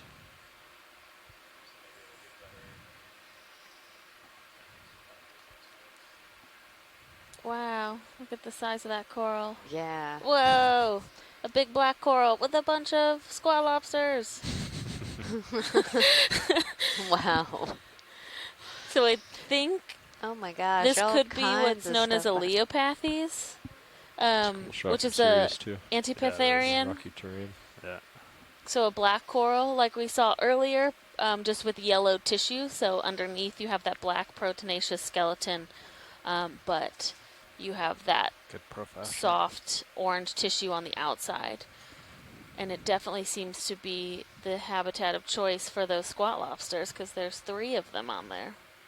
And a bunch of those fly-trap anemones. Yeah. So black corals can be very old. So this is a relatively, we can see our 10 centimeter lasers on there. So this is probably a pretty old, I hate giving actual numbers because I never really know, but a pretty old colony based on size. Yeah. All right, I'm going to sit down. We can do some tighter zooms for you. Great, thank you. Oh, we have 4 squat lobsters. Look at that. And I think there's a crinoid, a different type of crinoid. Yeah, Do you see there that, is. I Amy? do. I see it there. And then I don't know if those kind of palish ball type things, what those. I think they might be barnacles. Oh, Take okay. a Yep. look. Yeah. Yeah. What a. Oh, there's 5 squat lobs. No. We're just gonna keep seeing more and more. Yeah. Okay, video. I'm going to zoom in. Oh, Maybe it's frame another up one of the those 2 squat crinoids, lobsters one there. there and one there. Oh, yeah. Hold that. Yeah. So you can see, yeah, behind in the background, those particles moving through the water, just how quickly that current is rushing. Those squat lobsters are holding on tight. Yes, they are.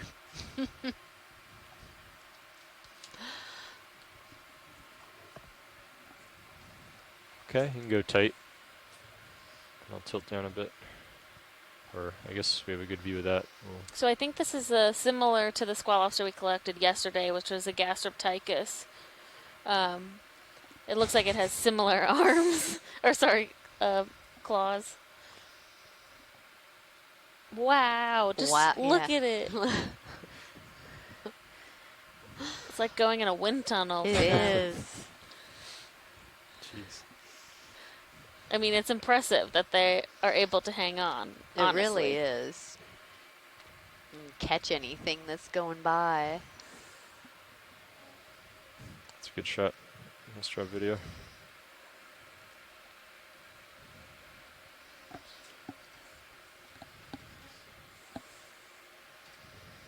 We'll just hold that for a few seconds, then we'll tilt down to the rest of the colony.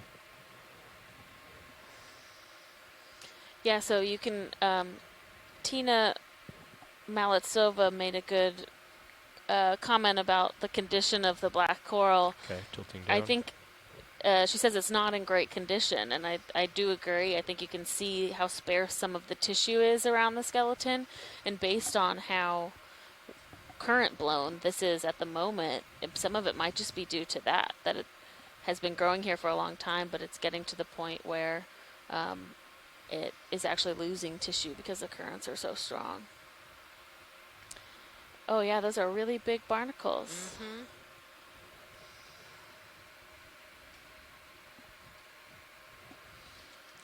You can go full zoom Is video. this that's not a barnacle. That's a worm right there, right? Or no, or it's just another type of barnacle. Yeah.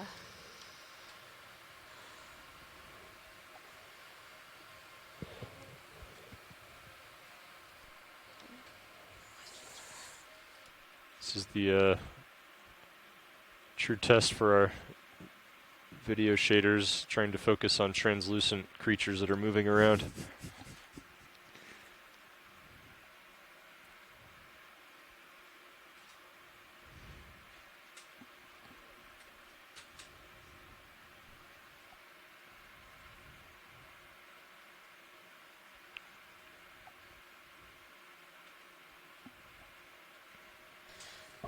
So that was a really great shot Okay, of come out. that black skeleton that you see underneath the tissue.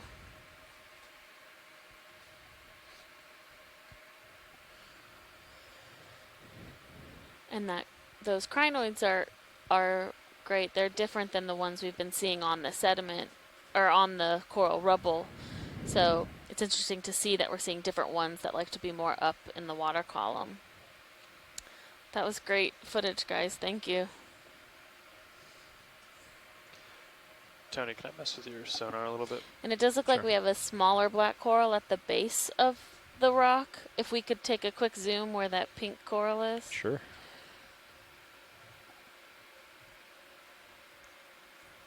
Okay, go ahead. So I think that's the mound off to your port side here. Yeah, so we have a different type of black coral. Almost, I don't know. Yeah, Antipitherian is where I will go with my ID for that.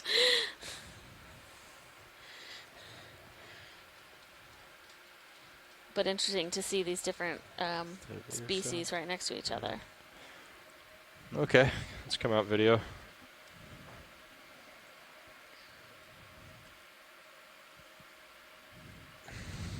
Great, thank you.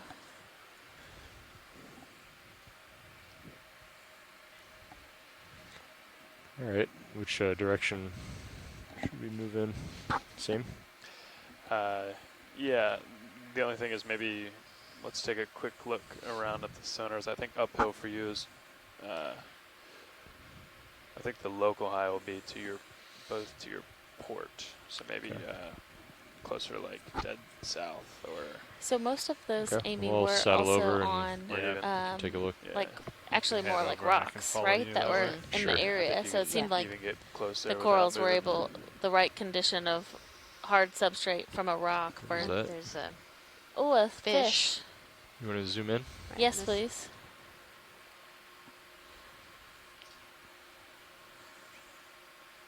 Is that another?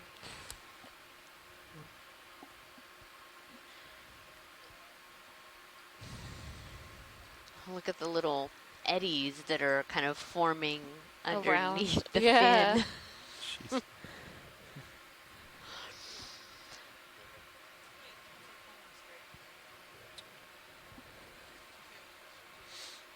Yeah, I think it's a scorpion fish.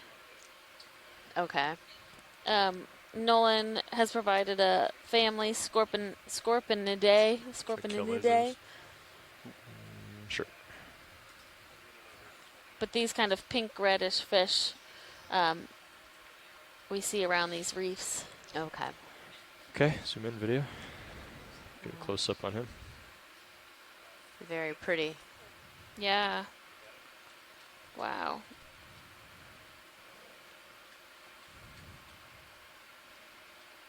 He's staring right at us.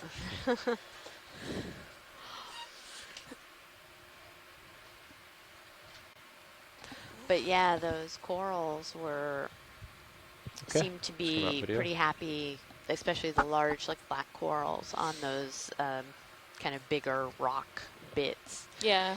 And that is probably, thinking about it, those are the slow growing, very old ones. And so that would be an area that has been exposed. Copy. It hasn't been covered in sand and has allowed that to grow there. Yeah. So.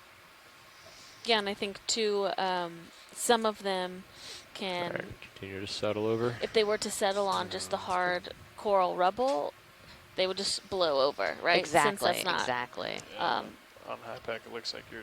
They need stuck to be in place. Pretty close to on a dead aim at the mouth. Exactly, something that's larger that won't just blow away in a really strong current. Make Yeah. it active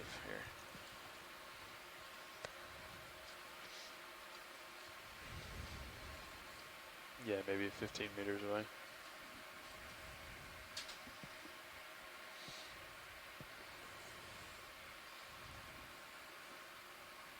Off to starboard.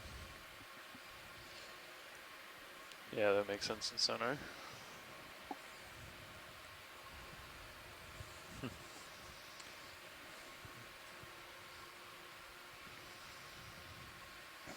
And Nolan just gave us a little more information about the scorpion fish that we saw that they like tend to be ambush predators, and so you could see that it was sitting there facing like into the 200 current or something. and basically waiting for its prey to move by so that it could easily jump onto it or swim onto it to catch its food. Yeah, I'm looking up slope at 30 meters. 200. Yeah, let's do a. You want to do a short move that way? Sure. Because the next one is. Gonna be a different direction. Yeah, it will be. It's still southwest, but a little yeah, bit more I think west. I see the top of the slope there. Okay, so you want maybe 15 meters? Sure. 200? Sure. Roger. Coming up.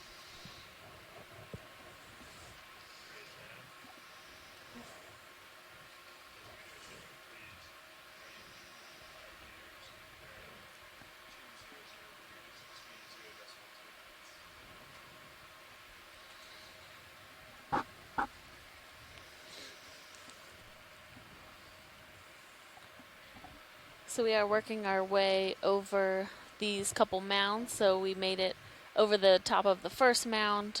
This mound we're currently on, or we're essentially in between two mounds and working towards our true local high for the next I think that'll be waypoint. great.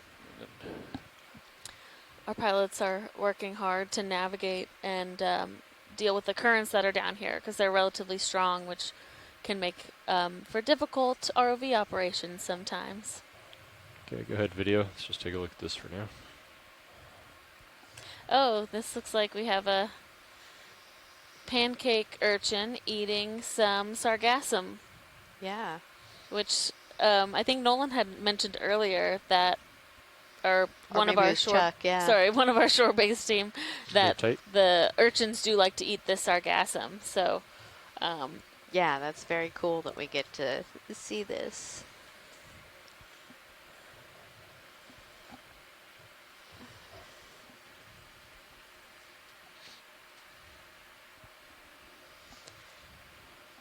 Yeah, so the sargassum is actually generally floats on the surface of the ocean, and when it dies, it just slowly starts to sink to the bottom, and it makes it all the way down to where we are at 750 meters, and is then processed by organisms that are living down here on the seafloor, like this urchin. You can come out.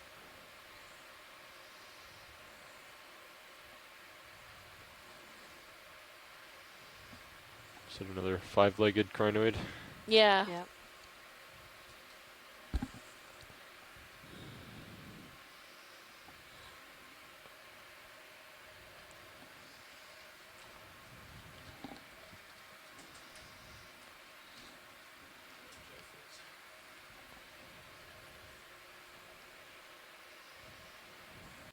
And in case you missed it earlier when we were filming some of the crinoids, we actually filmed one of them swimming. And Chuck had let us know the that starboard swing arm catches some of the he didn't think that there had prop ever wash too, been when you're like really cranking on it. a swimming crinoid on film. Yeah, actually now it's steady. Previously, so we thought And that then I go that hard, was port really lateral, great and then it footage, starts, and so it is prop wash. Yeah. Quite a bit. fun things to see earlier. It seemed like it was Yeah, moving for that around. species, I think that was I'm the sure- first I mean, I'm swimming sure current footage. gets it too. Because eventually, that's what kind of creates some of that corrosion. Because I think it gets so loose on the hydrolect that it, Interesting. yeah, just kind of chips away the anodization.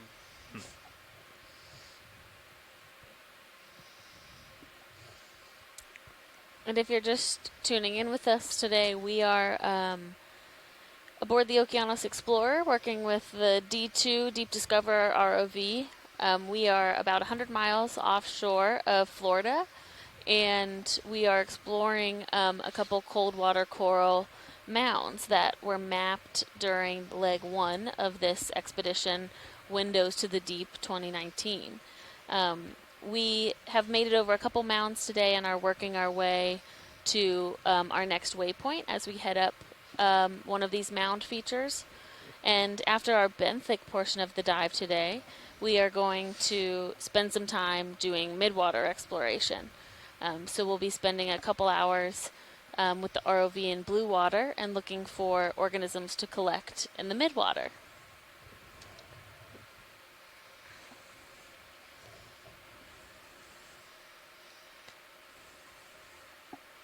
Yeah, so I am Amy Wagner, and I am the geology lead on this, science lead on this expedition. The ship catches up. And we have come down just a Alexis, little bit. who's Copy. responding to somebody in the chat right now, but I'll let her introduce Go and herself. do another one. Yeah, I'm Alexis Weinig. Sure, you I want am same a PhD candidate at Temple So, does University, that and I am line up the with your plan? biology Okay. lead on this Yeah. I think we I think expedition. we can adjust if we need to. For Yeah, I think so. Okay.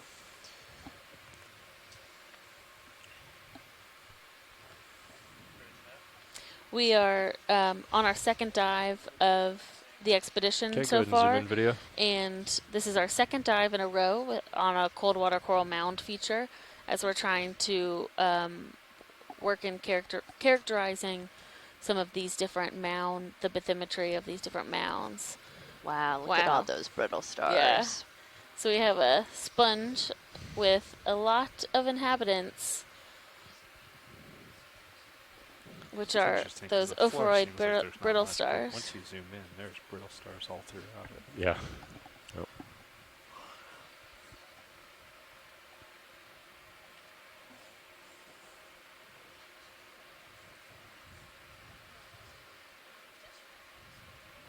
And it's often when we do on some other expeditions in this area, we've Okay, done you can zoom out. what we call coral pots. So it's a device that you can push into either on top of live coral or dead coral framework, and you twist a handle to close underneath so you have a specific volume. And it allows you to do community analysis knowing how much volume you are analyzing. And what our teams have started to realize, and people have known this for a while, is that you have really high diversity of organisms that are living within that dead framework.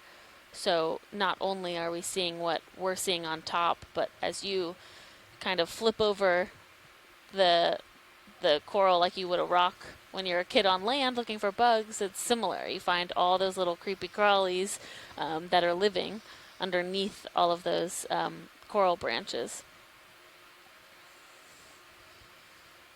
We have another yellow sponge. Do a quick zoom video. Sure. Oh, and a little octocoral too. Yep. Okay.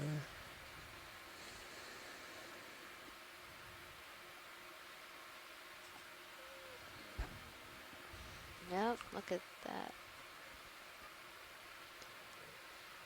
Yeah, so we have the yellow sponge and a nephtheid octocoral right below it, that kind of translucent coral. So they don't actually have skeletons within their body, but they mostly just inflate with water. And so when you bring them up to the surface, they aren't quite as inflated anymore, and they don't have the same characteristics. So the video is very helpful for being able to see what they do look like in their natural environment. So, and this close of a zoom, it looks like you can see these kind of white translucent bits that are sort of accumulated under there. And I don't know if those are maybe some of the sponge spicules or... Okay, we can come out video. Yeah, maybe. I don't know what that is. I mean, that one looked almost like a little pteropod shell, but I don't... I doubt that's what it was. But that's what I thought of when I saw it. Oh, Tina is saying pteropod, so I don't know.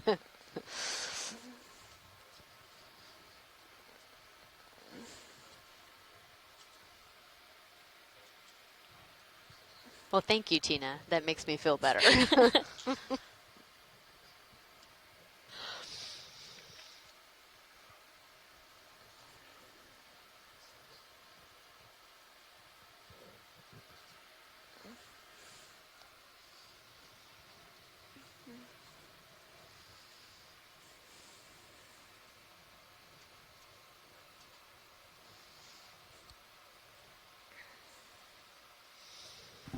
All right, just stand by, watch lead. We're going to do a quick pilot swap. Roger that.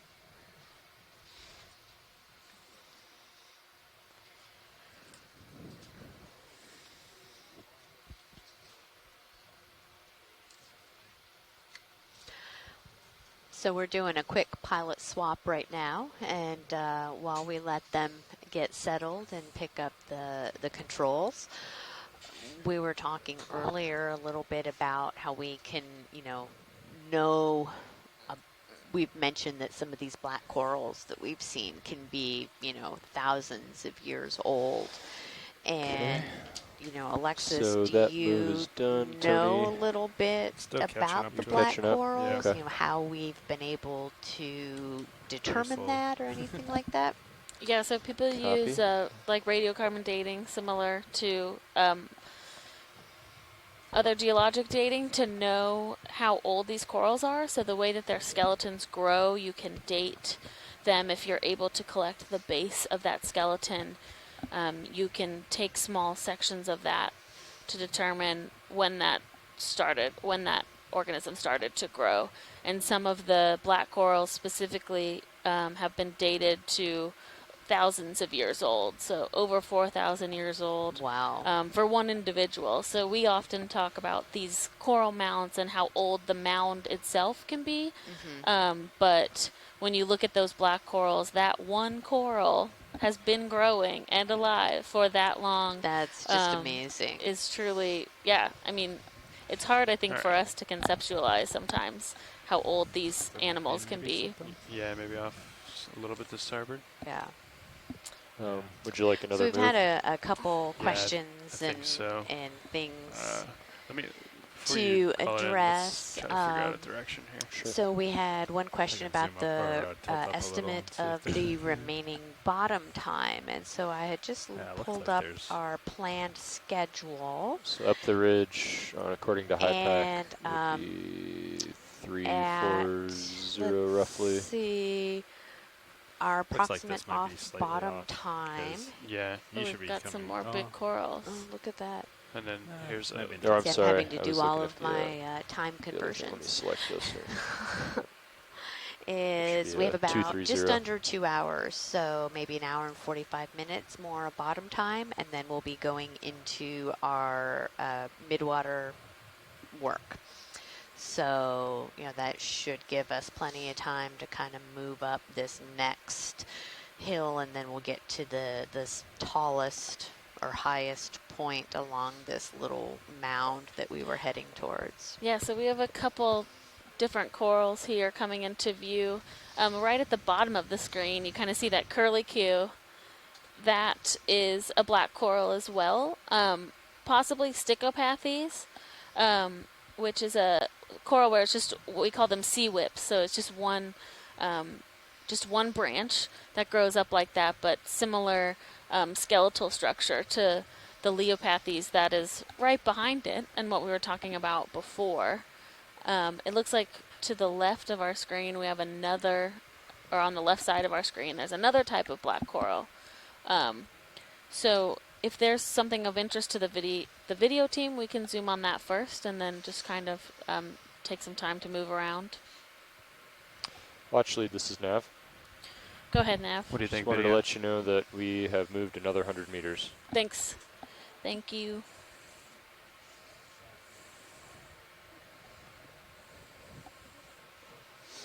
Sure. Yeah. Thanks, Bridge.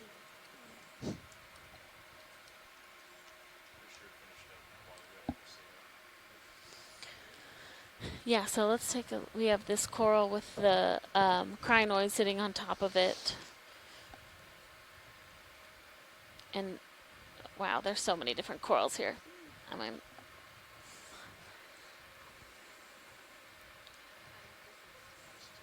Go ahead.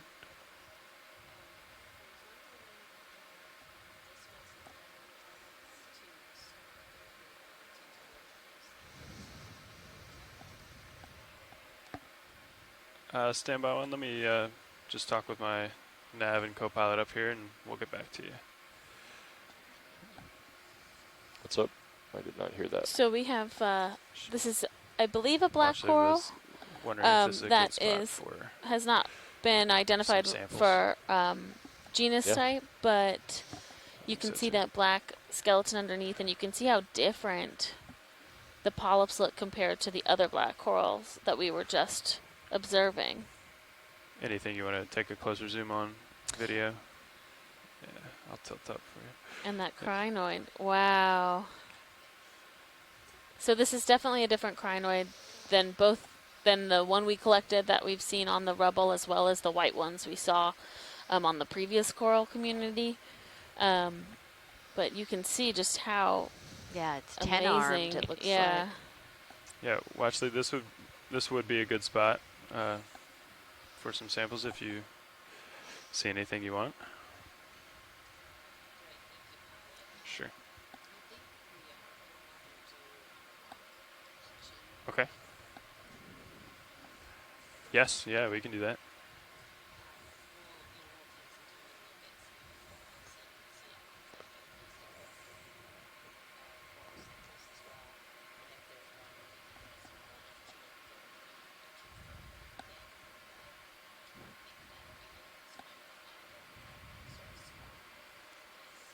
Okay.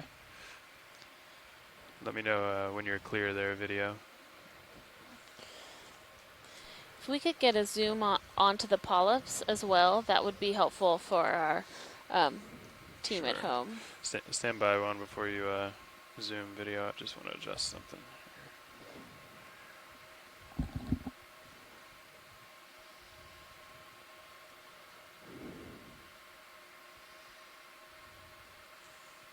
Okay, we can start to come back in.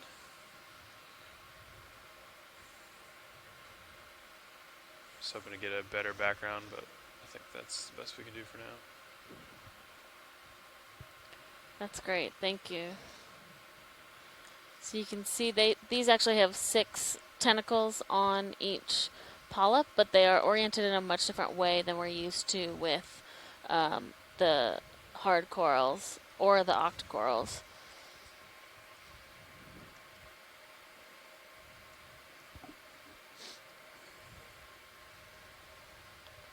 How are we looking, co-pilot? Good? Looks good. If we do a sample, I'll just center up on you, and Okay. I think we're in a good spot. Sounds good. Yeah, Nav, I did not update the bailout yet if you wanted to look at potentially doing Okay. Yeah, I'll do that. Just a quick question. With that last, so you confirm the last sample tag was B? Bio. Bio and not C for canister. Right, so C would just be the location of it, like port forward.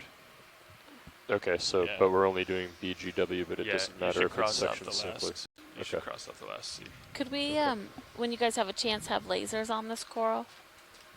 Sure. Got it. Lasers are on.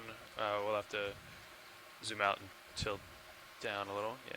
Great, thank you. Sure. Hold there, video. There's lasers at the base. Yeah, there you go. Thanks, pilot. Sure. Okay, video. Could we come full wide and take a look? Bridge, this is RV Nav. They wanted to look for a rock sample. Yeah, I just wanted to update the bailout direction with you. We'd like to change that to northwest, please. Yeah. Okay, great. Thank you. I thought we were going to do... Were we going to swap that to southeast? Or is it still northwest? I think it was always northwest. Oh, gotcha. Oh, I see. I'm sorry. I thought this is what you wanted to update it to. Sorry, Oh, I no, misunderstood. So yeah, I was just southeast. moving it to the next page. Yeah. Okay, Watchley, do you see any, are any of these Bridge, RV Nav. loose, do you think? Is there a fish under there? I apologize. Northwest was our current bailout. We'd like to change that to southeast, please. Thank you. Do a little exploring around here. Yeah, we're going to continue to look around at these corals as well as look for a potential rock for collection as well to help characterize the site, so we don't have any rock collections. We do see this large Leopathes in front of us again, which is another black coral. And you see kind of these small puffball corals that sit closer to the rock surface. Those are chrysogorgids, so they're another type of octocoral that we've seen a couple times now on this dive. Yeah, and a nice big anemone in the center of the screen.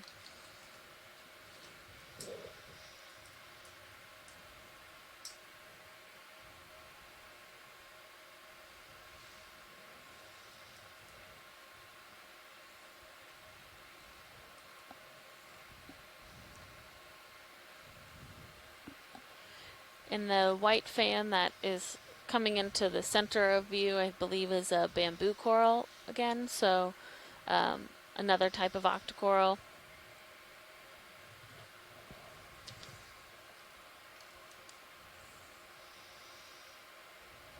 Okay, I'll keep moving sort of upslope here. Just let me know if you want a closer zoom on anything. Can we get a zoom on this red coral that's coming into the center? Sure. This looks like a Bathypathes, which is a type of black coral.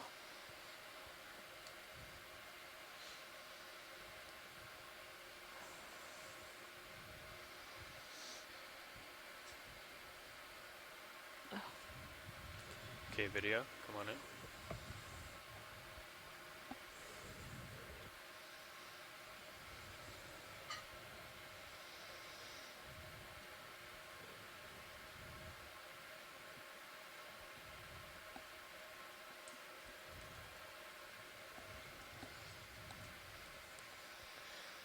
Great. So there's some type of organism living on some of the branches. I'm not quite sure what those are, but they've wrapped themselves around. Maybe a type of worm. Yeah, I wish. Oh, polychaete. They're saying, is this our max zoom? I believe so. Yeah.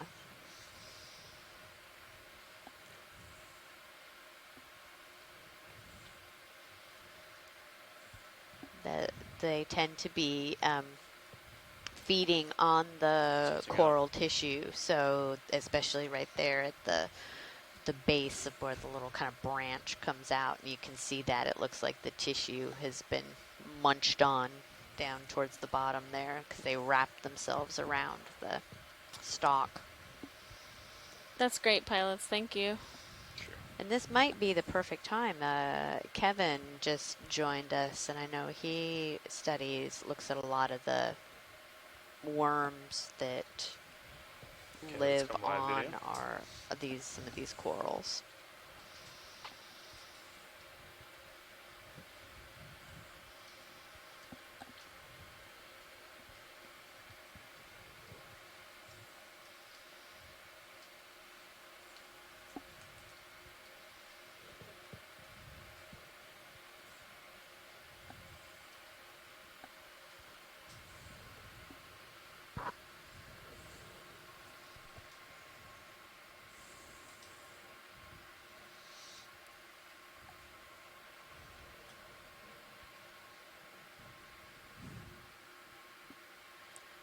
So pilots, to the left in the left side of the screen, there are some small puffy corals. There's 3 of them right there that you're bringing into center. Yeah. If we can take a zoom on one of those. Sure. Thank you.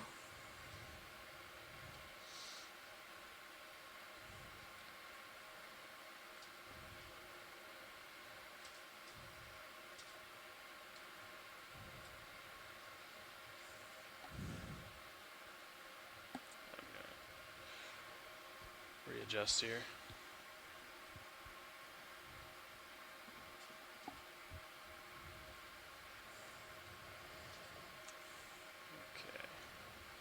Okay, video, let's start to come in here. Try to hold it. Going for that top one now. I think it's in the best light. Great. Yeah, so this is a different type of Chrysogorgia than what we looked at earlier. It has, wow, surprising morphology and the branching pattern, and that it's not quite planar, but it's also not evenly bushy around all the sides. And it looks like it has a couple of those squat lobsters living within it, like the one we saw previously. I think we can tilt down and get a shot of the other one if video is clear. Okay. You can hold there. I So think. this is another black coral? Pretty lined up. No, so Chrysogorgia is our octocorals. Octocoral, okay, sorry. And that looks like a plexaurid. The yellow would be a plexaurid octocoral growing next to it. Wow, look at those polyps just blowing in the current.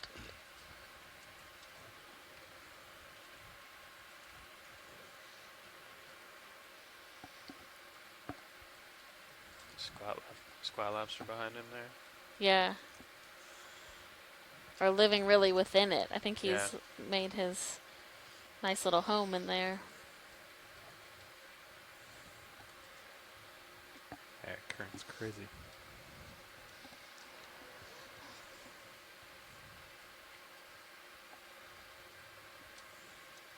Great, thank you. Sure. Whenever video's ready. Copy that.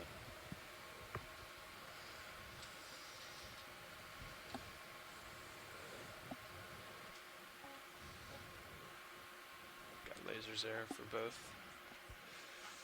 Okay, is that full wide there, video? Thank you.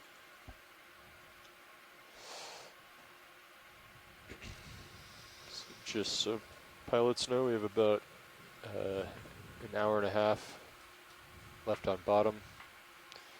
About 300 meters to waypoint 5, so at 0.2 knots, it's about 50 minutes, so we just need to be moving about half the time. Copy. I forgot we don't go the full day on the bottom. Midwater. Yeah. Yeah, so I was like, oh, we have plenty of time to get down pilot, we're probably just gonna need to see if any bits of rock seem loose enough to grab. Maybe when if there's a coral snip that we end up wanting to take or something, we can do that. You guys are probably a little more familiar with looking at what may be loose or, loose enough to be able to grab. Okay, that sounds good. We'll keep our eyes peeled.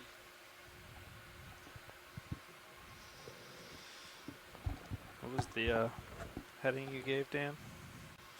Or bearing 230, roughly. Looked pretty lined up already for. Yeah. 220 to waypoint 4, 230 is upslope according to the high pack contours, so I think you're lined up perfectly.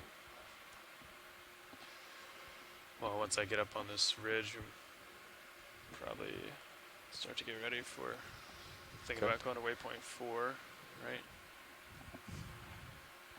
If I can get up the ridge.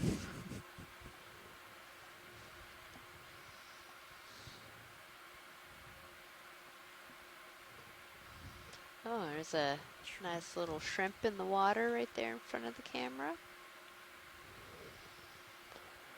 Okay. Oh, there it is again. You're fairways out there, and it'll take a little while to get we're moving. looking at this current. Just we'll do a jump. We'll just see if they want to take a look at anything here, and then oh man. Yep. Yeah, so there's another bamboo coral. We can see that very clear with the bands there. Got lasers for and sizing. It's just really blowing. They're on. Oh, are they? Oh, I think so. Oh yeah. Ah. Okay. Good eyes. Yeah, well, I just remember them being on. I didn't actually see them. You want to start with 30? Yeah, I think we'll start with 30. So, Watchley, we're going to now put in a move to get to waypoint 4, so we might lose this small feature here. Okay, that sounds good. Head out into the open here. All right, so we are going to kind of I'm going to do 30 meters, move bearing away 230, from this little speed decimal mound, and we're going to go Bridge, RV nav. through just a little lower a point, and then we're going to be heading up we'd like to onto request a our move next, of 30 meters. That's towards our last 30 waypoint, meters, which is at the bearing top of the mound. 230, speed decimal 2 knots. Looks like right there in front of Good copy, us, Bridge. there's the some white live coral, and then it looks like maybe another type of crinoid. We can't tell.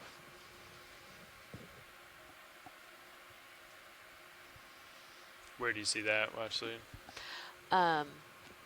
So you see the white coral right there in front of us, and then kind of right behind it is this yellow feathery looking thing. Oh, okay. If you want to zoom in on that here. Yeah, I actually just caught this. Oh, look, is that another hagfish? I'm going to do a quick zoom here video. Yeah. Hold there. Yeah, it is. It's our second hagfish that we've seen on this dive. Just kind of out, hanging out. I think D2's stretched out enough where it's starting to pull Sirius's tail. Yeah, okay. Okay, let's come wide video. Are you all lined up, Tony, with the next move? 225. What'd you say? It was 230? Or, yeah. I'll come down just a little bit.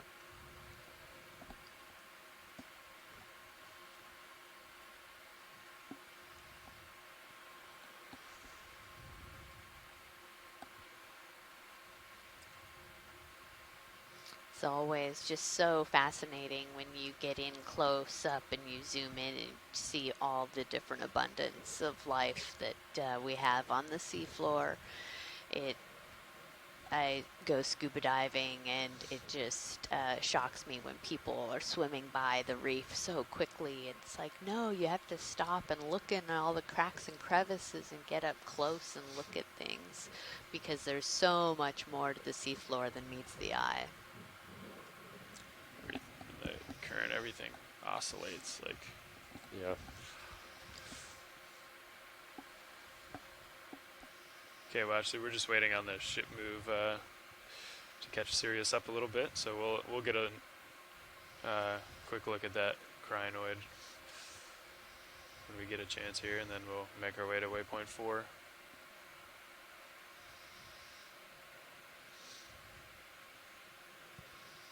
All right, great. Thank you, pilot.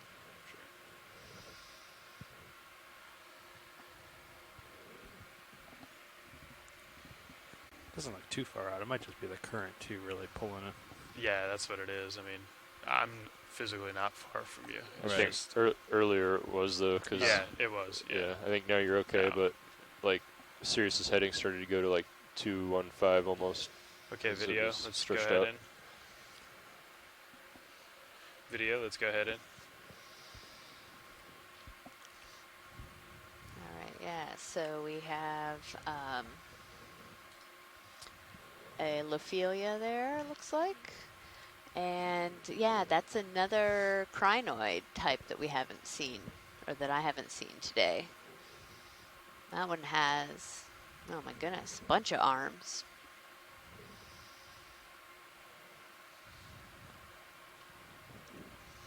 So we've seen a lot of different varieties of crinoids.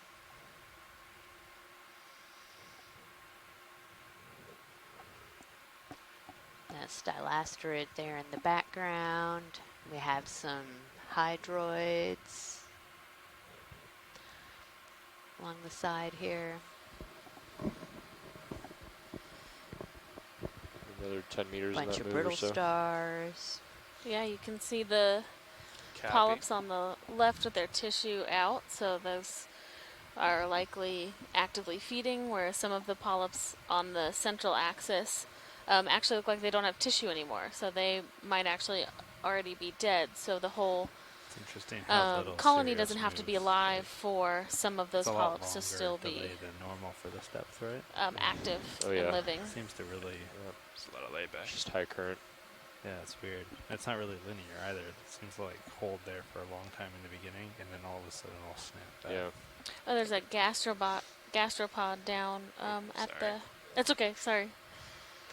I just So a snail picked kind the of wrong way. down in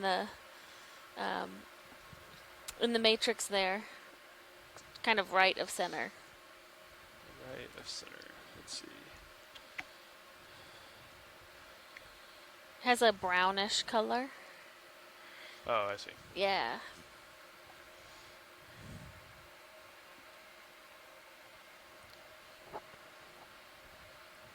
Okay, definitely seems like I'm starting to catch up a little bit, so you have more Okay. freedom now. Yeah, we can come wide video when you're clear.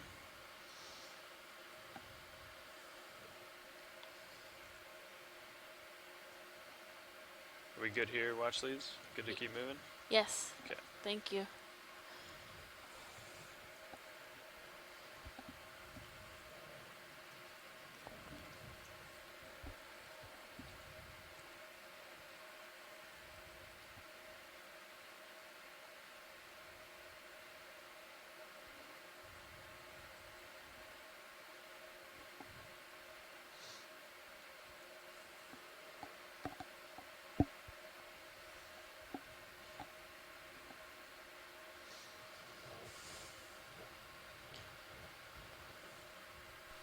Yeah, Nolan was asking us about the different species of crinoid we've seen today, and he said, would we agree that Thanks, we've Bridge. seen at least Shipment 4? is complete. And Copy that. yeah, I would say that. I mean, I can very clearly remember 3 of them, and so I know there were probably a couple other ones mixed in there as well. So yeah, at least 4 different species of crinoid. Yeah, and we collected one with our suction sampler earlier.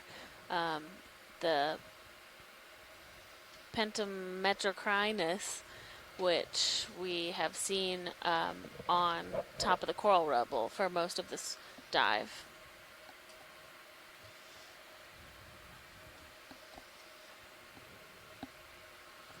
Got a little flare in the top right. Has that been there since you started? So it's just Yeah, I think I did notice that earlier. So whenever I might have stowed the craft a little too far inboard, and maybe it's glaring off the jaws or something. it doesn't look like it though. No. I may try to adjust the lights at all. Sure. I mean, may as well. Looks like we have another black coral with a squat lobster on it. Possibly a different type than what we've seen earlier. Would it be the uppers? No. Lowers? Oh, well, I mean, who knows? I mean, it's a probably reflection of some probably a point. reflection, yeah. So it's hard to say what light bank specifically it would be. But yeah, who knows? We'll get a good look here, but we might want to think about a move since that one ended. And Okay. Do you want me to go ahead and call it in now? yeah, I would think so. We'll just get a quick look here. If we can settle up. Bridge, RV nav. Like a ship move, please. 30 meters, that's 30 meters, bearing 230, speed decimal 2 knots. If we could get the lasers on, please. Sure. Yeah. Okay, video, let's go ahead and Good copy. dust will settle there.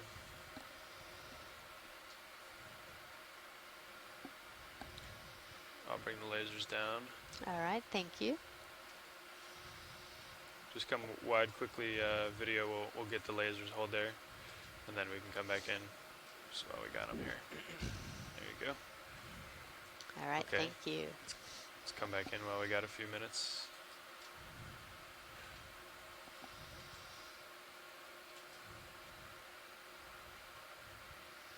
Looks like that squat lobster is like weighing the coral down. Mm-hmm. Needs to find a bigger home.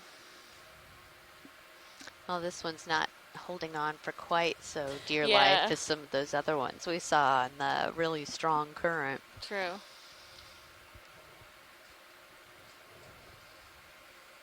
That's great. Thanks, pilot. Sure. Whenever you're clear video, we can come wide.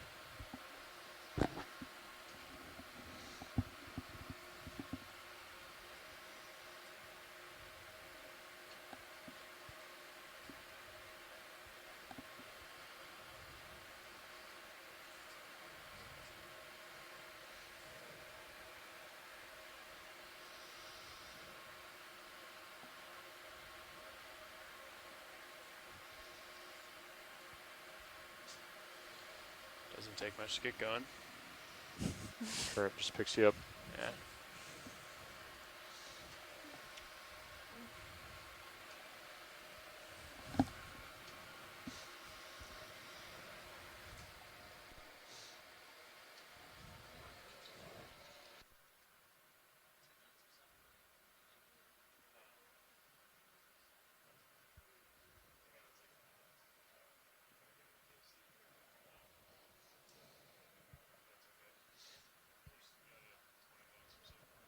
Yeah.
Hey guys. Hey, Jeff. How's it going? Pilot. Good. So we just started a 30-meter move a few minutes ago. So we have a question bit of a that delay in Sirius moving. comes from because our there's so much current. from the Right. OER Facebook page. He'll be moving shortly. From Okay. We have Salon Willis, and they want to know how do squat lobsters find their coral of About choice, and that's actually something 250 that meters to go. scientists don't fully understand yet. So that's one of the reasons In our for dive track. studying coral and their associates. So sometimes when we do collections, we'll And an intentionally hour try and and 20 minutes collect on bottom. both Okay. the So we'll just need to be moving squat about half the lobster time. and the coral, so that we can try and Okay. understand if there's a relationship So we're that looking for a developed rock? over time. Is it an evolutionary Possibly. relationship, or is it just They were saying if you saw opportunistic? anything that looked like And part of the Convenient sample. difficulty in trying to assess that That and, is that we don't maybe get to come still more down here coral very samples. often, so we don't Okay. see the whole life cycle of either the coral Otherwise, or moving the along squat lobster. southwesterly. So that's still something that scientists Yep. are working on to Moves really a bit at understand. 230. That brings us more or less upslope and towards waypoint 4. Great. We do have more diversity here than I think we've seen on some of the other parts of this dive, which is encouraging.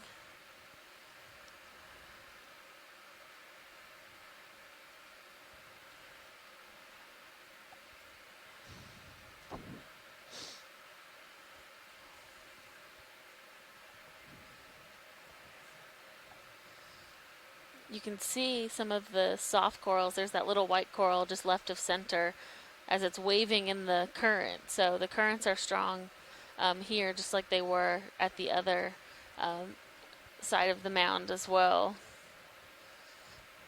And we have another big black coral skeleton to the right with some live tissue still on it, but also starting to be colonized by other organisms that are starting to use that as habitat space. Actually, that might be a completely dead skeleton again.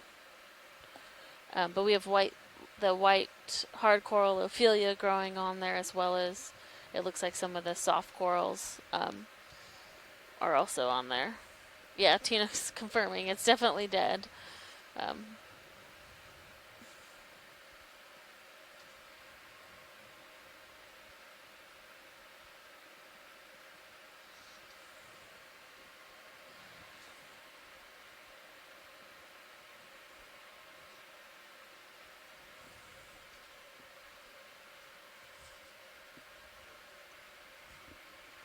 Looks like we have another goniasterid sea star just right of center.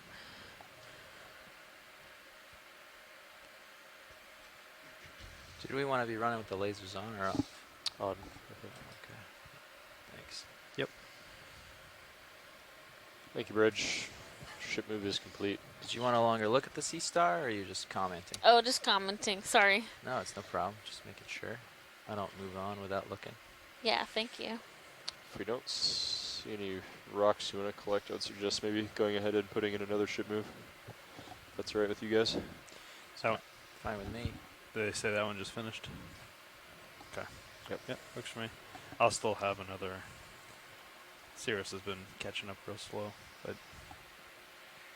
click we're moving good. Okay. I'll just do another 30. That's good. What's been the approximate swing time? Well, you can call it in first. Bridge, RV nav. Taking a lot longer than another move, please. it should have. Another this 30 more, meters. It's 30 meters, bearing appears to be 230, kind speed of decimal 2 knots. intact coral debris. Like Yeah. it's most of Good it copy. is dead, but it looks to be still kind of held together. That Right. it hasn't really been rolled around and broken up quite as much as we were seeing earlier.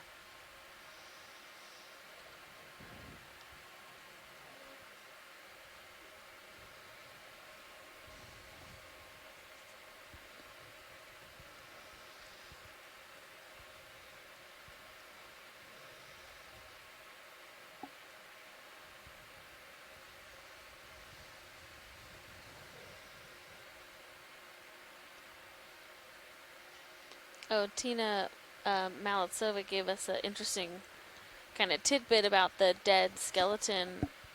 There was a study done off of California on, Dendrocristos, where they've counted over 200 associates that were living on a dead black coral skeleton. So they really do create habitat for those other animals to settle on. And that little sand patch looks like there's a little. Oh yeah, can we take a look down there? I think we have a shrimp hiding. Sure thing. Thank you. Yep. Getting the brakes here. We definitely have a couple of Synapobranchid eels again. Go ahead, which workshop. were around the earlier part of our dive, but we haven't seen in a while. There's another one there. Yeah, video, you can start in. Oh yeah. See the shrimp we're going for, video? Yes. Oh, Copy that. I'll let the pilots know. Thanks. If you guys want to, yeah, there's two of them down deck A there. and One deck B, kind of right they're in going the to be doing center some there in radio that training sand patch, and one to the right. with the ship crew. All right. Video, can you come in on the shrimp, please? Thanks. Wilco, thanks, workshop. Did you catch that video? Roland would like deck A and deck B unlatched from the broadcast. So they're going to be doing a training with the deck crew. Stick-like thing sticking I think it's a plexarid octocoral, so it has all its Okay. polyps retracted. Okay. And then on the left, like just above that, is looks like a dead black Thanks, coral video. skeleton. Yeah. We are not broadcasting deck A and deck B workshop. All right. I want to see the other shrimp. Come out partial. Video out partial. Just a little bit. Good there. I think there's another one over here, they were saying. Yeah. There he is. Try to bring it up into view. So these shrimp are pretty hard to collect because they can swim pretty well. The only time that I've been aboard when we've collected one was that it actually swam into an open bio box when we were sampling something else. So they're pretty big too. These are that 10 centimeters. That's pretty decent for a shrimp. That sure is. Sounds like a challenge.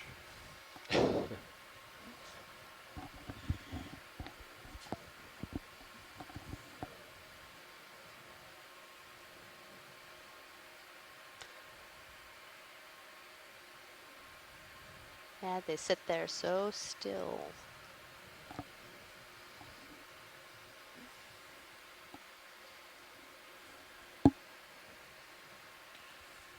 Anything specific you want to look at? Is this a good shot?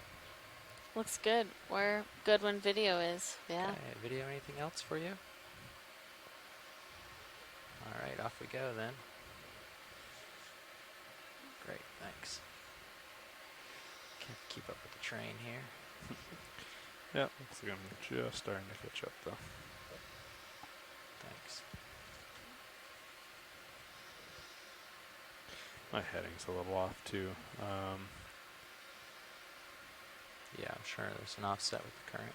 Yeah, it looks like if you're off to my port a bit though. I think 230 is what we had. 230, yeah. And I'm at 214, right? 215 now. Okay. Yeah, I'm just going generally up slope here. Okay.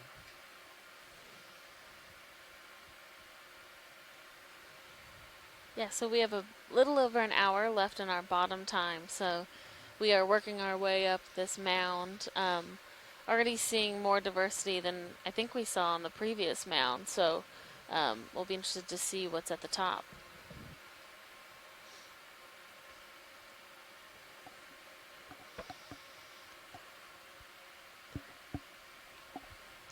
So pilots, we're going over some of these little tiny sand patches. Yeah. And on some of them, it looks like there's kind of a white encrusting, not just the dead coral. So if you happen to notice that and we're slowed down, if we could just do a quick zoom in, I'd like to get a closer look and see what that is. Patch just below the lasers now seems to have some. Is that what you're talking about? Yeah, that's exactly what I'm talking about. Yeah, come on in, partial video. I'll come up a little closer. So That last move is just about done. Gotcha. Thanks, Nav. Thank you. Yeah. So is that looks kind of like a bit of a bacterial mat, or I don't know, something. I don't think it's a bacterial mat. Yeah, because we're not in any kind of seep area. I just think it might be just different grain size sediments. I don't know. Yeah, it looks like it's kind of stuck into something. If it's some type of, I don't know, mucus or something like that from marine snow Copy, that's Bridge, collecting or something. Pilot's move is complete. Thanks. All right, thank you.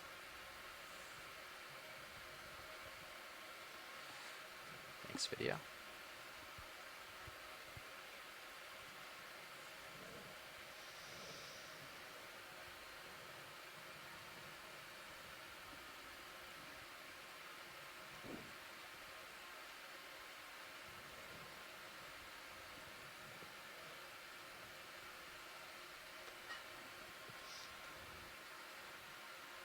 some more of those white plexarids seem to be popping up. So the white coral that's to the right, when we approach that one, can we zoom on that? Sure thing. Thank you. The lasers have to go over it now, don't they? Forgot. Okay, video, come on in. This one here? Yeah, that'll work. It seemed like the Sirius zoom is like twitching. There's a cup coral right there too. Oh yeah, look at that. I don't know if Bob was even touching the control though. It's all closed up. Yeah, definitely looks like a plexarid, but its polyps are closed up. That's great. Thanks, pilot. Of course. I didn't realize it was zoomed in. Is it zooming in on its own, Bob? Oh. Weird. That's odd. I couldn't hear him say it was zooming in on its own. All this, he's doing it now, but it's like kind of twitching, zooming in on its own. Oh. So, pilot. Yeah. Do you think that, is it possible for us to do a collection of one of those white corals? Is this one that's right here coming center screen now? Yes. The same thing? It does look like the same thing. I can certainly grab that. Yep. Ship is stopped. Ship is stopped. Stable. Yep. Yeah, I might still The be one that's over swinging a bit, here, but we may be able to think get we have a enough rock range, so it'd be sample fine. with it. Oh, do you think that that's on a rock? I don't know. I couldn't tell. We'll just see what we have here. That's fine. Okay. I'm gonna center up on you. Is this still the what we're going for? Yeah, could we just get a zoom on it? Absolutely. Tink you. I just heard mention of one with a rock, maybe. Just wanted to make sure. Yeah, thanks. Yeah, video, come on in.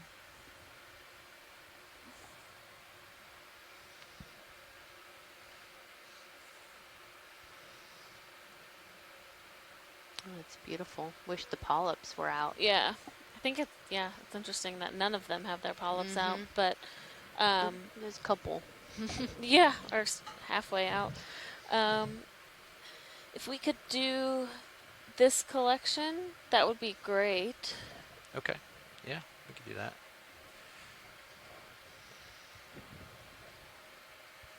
See if I can get stable here. Yeah, that looks all right. You want to spin us up? What do we have open for boxes? I think all of them. Okay. Yeah, I've only taken one suction sample so far. Okay, great. We're spun up? Correct. Arms live.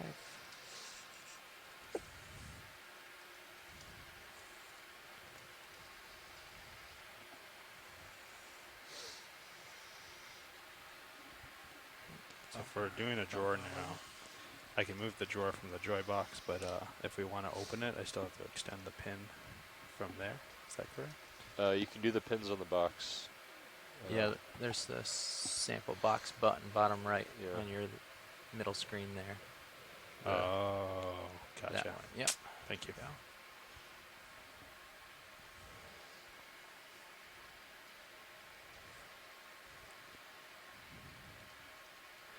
Do you want mini Zeus up here?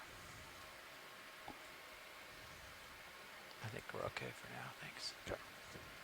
I'll probably put it up when I go to stow it. Copy. I wagged myself loose with the arm, I think.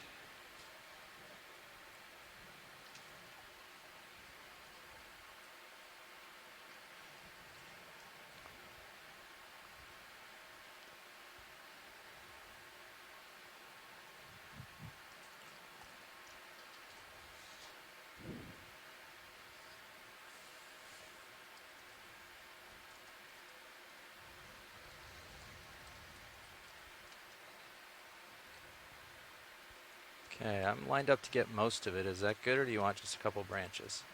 That's good, because the branching pattern is important to have. Okay. Great. Let me just start closing. Make sure we're positioned well. Let me adjust a little. There we go.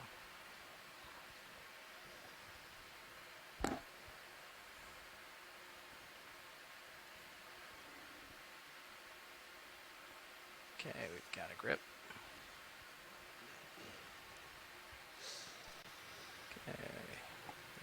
port side with this.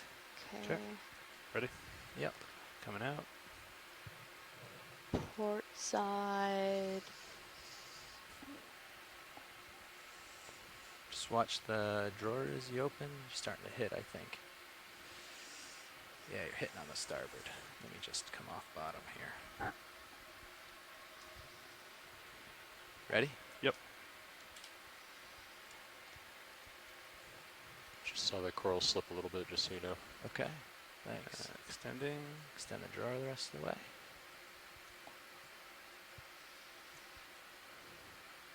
Okay.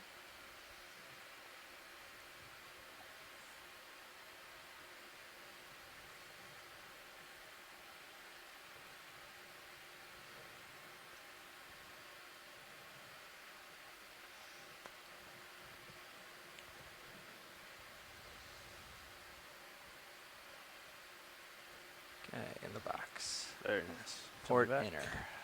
Great. Thank you, Yeah, pilots. thank you, pilots. Yep.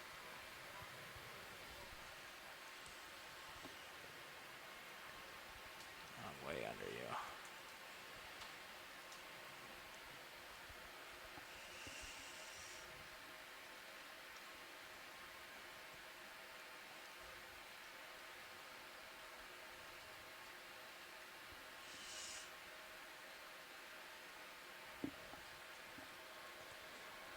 Yeah, looks like we're stable though. So we finally Arms off.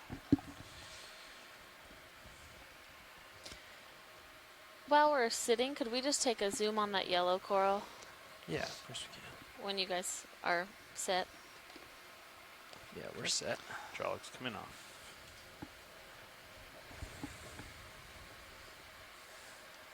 Perfect, thanks. And yeah, I'm a bit ahead of you, but I think we stopped moving, so I think we're good. Okay. Video, come on in on the yellow.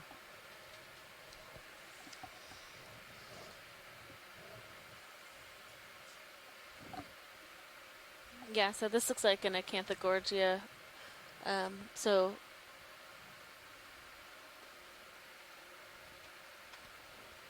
Runway on the Zeus there.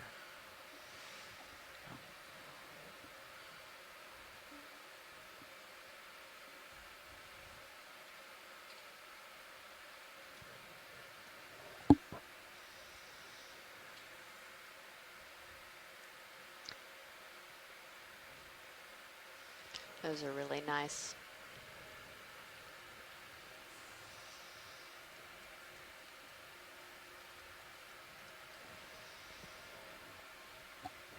great. Thanks, pilots. Yeah, absolutely. Video when you're clear. Thanks.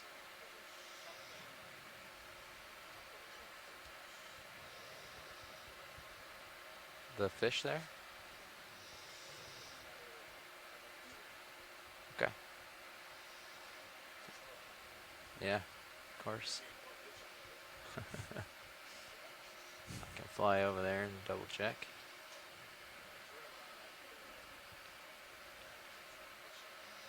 Okay.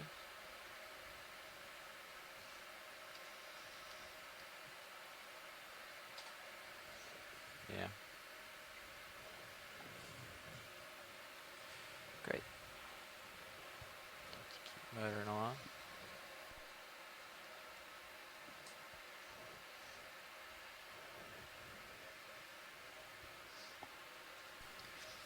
So we have another Facebook question from Fabio Cavalier asking why some species are colored, such as some of the echinoderms, some of the sponges, some of the corals, and why others have no pigment.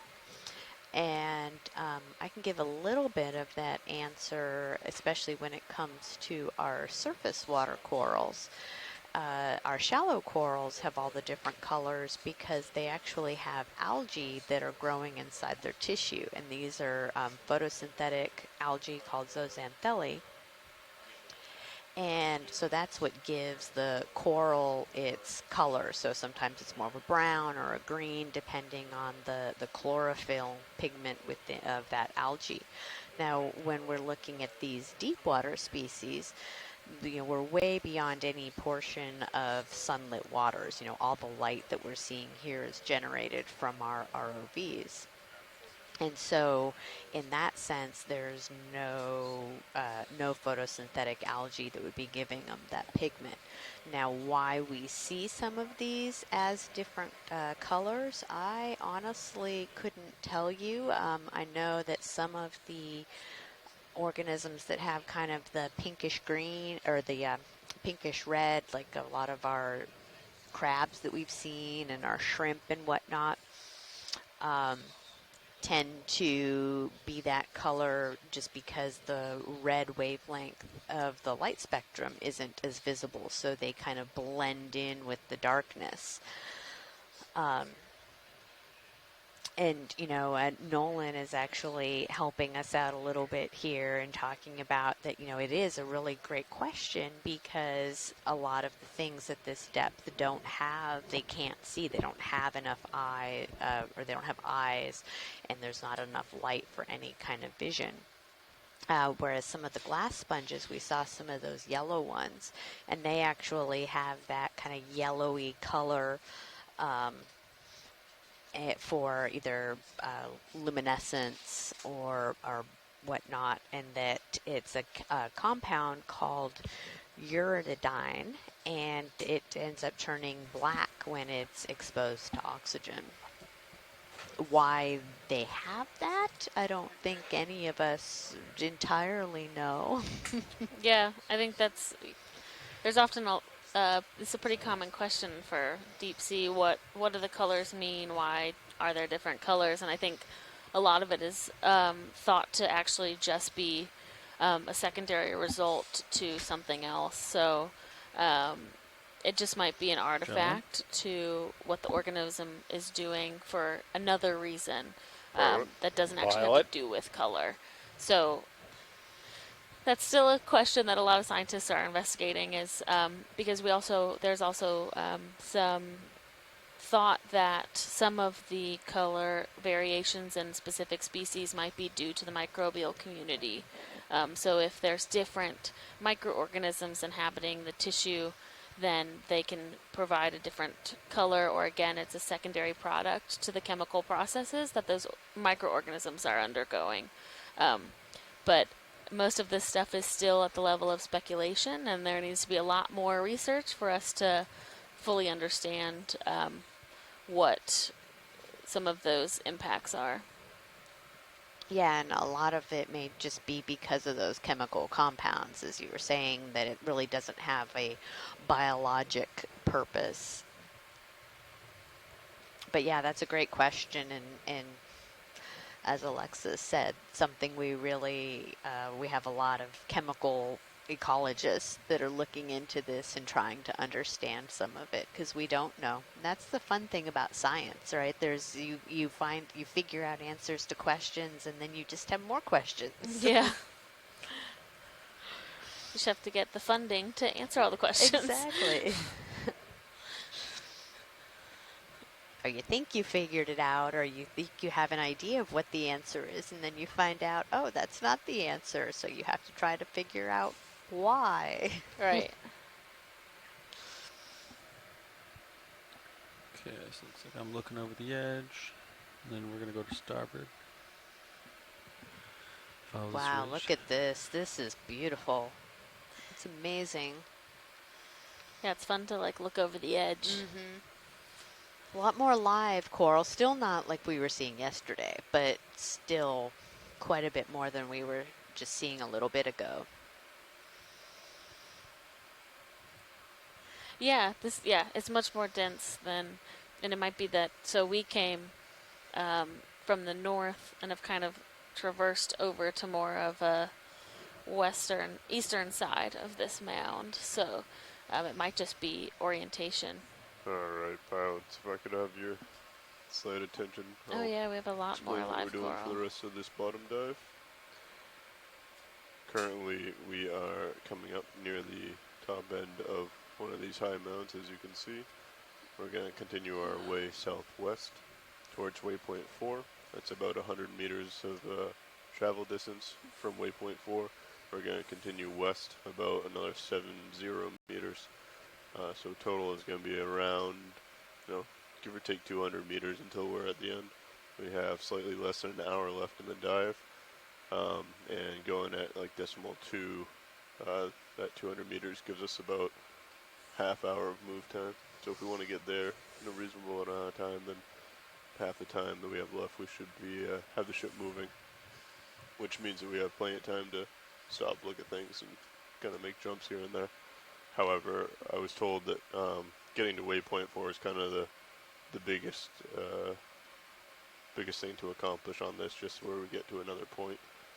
But you should expect to see a little dip as you re-jump from the current dune, or current summit, to the other one.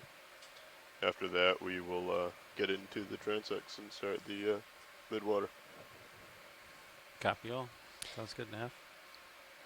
We have kind of turned the corner, if you will, or come around the bend, and we have a lot more live hard coral than we've seen previously on this dive.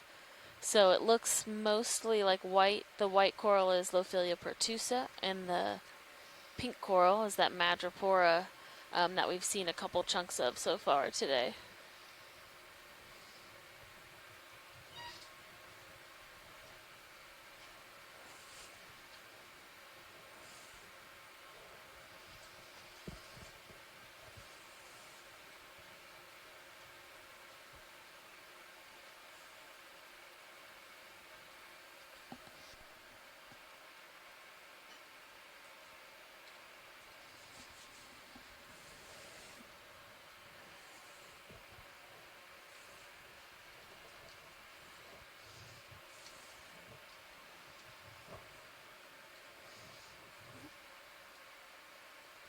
Okay, I'll work my way up this guy here, along this ridge.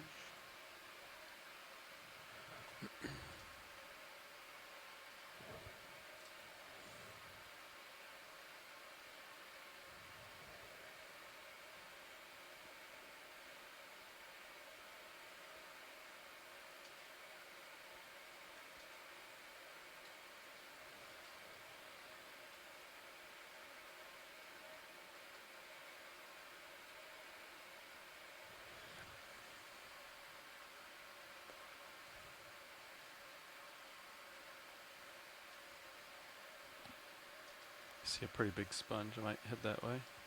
Yeah, that's a great idea, pilot.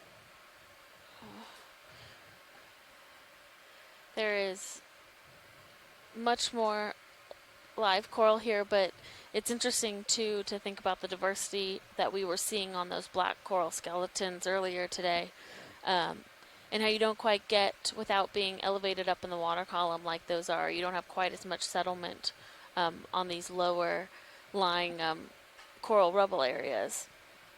But we do see some more of these sponges and the white plexarids that we've seen earlier today, and we just collected one into one of the bio boxes.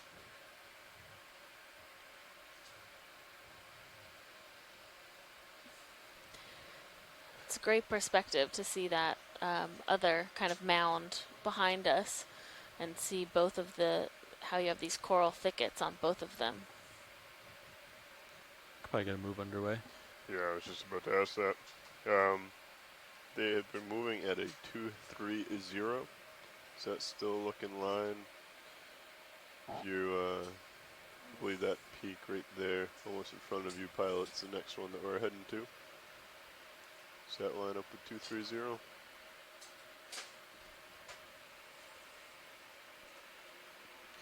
Yeah, 220, 230. Other one I think is fine. Yeah, I agree. Copy that. 230, it's good. 220. How about 225. Split the difference. 225. What do you think? Like just 15 as we jump over this, or you want to hop right and do 30 right across? Where you can see the low point. Yeah, we could do 30. Yeah, okay. 30 at 225. Copy.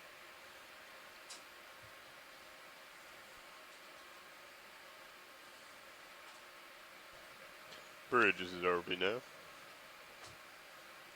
We'd like to put in a move if you're ready. Range of 30 meters.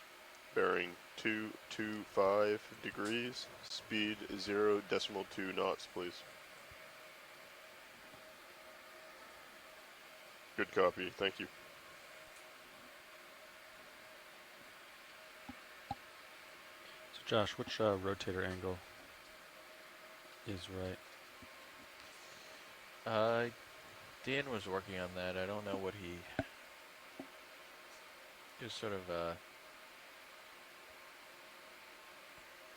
unknown. And Copy. Ken Sulek, formerly with the USGS, has joined us today and given some interesting information about, we talked about color earlier, really in respect to, we were talking about corals and other invertebrates, but in respect to fish, there's also many camouflage applications to color, and when you're in the dim, minimal sunlight areas between 500 and 1,000 meters where we are, camouflage such as banding or spotting can become effective for, as he calls, disruptive camo. And if you were with us earlier today and you saw the dark spotted Pluto skate, so I guess he identified those skates as Pluto skates, which we saw 2 of earlier today. Those are a good example of that black and white disruptive camo, which works well against that rubble background. Hold that. And you can see these corals kind of dancing in the current, if you will. Those white plexarids in the background.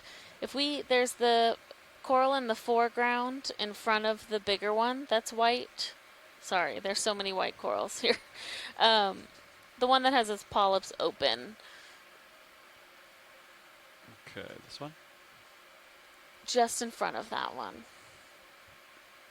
Yeah, the one on the right of the screen.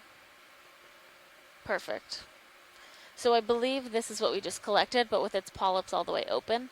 So this is really helpful video for when when scientists on shore are working with that coral to identify it, to have what those polyps look like when they're opened as well as closed, which is how they will be when they're preserved. If you have any more zoom, you can take it.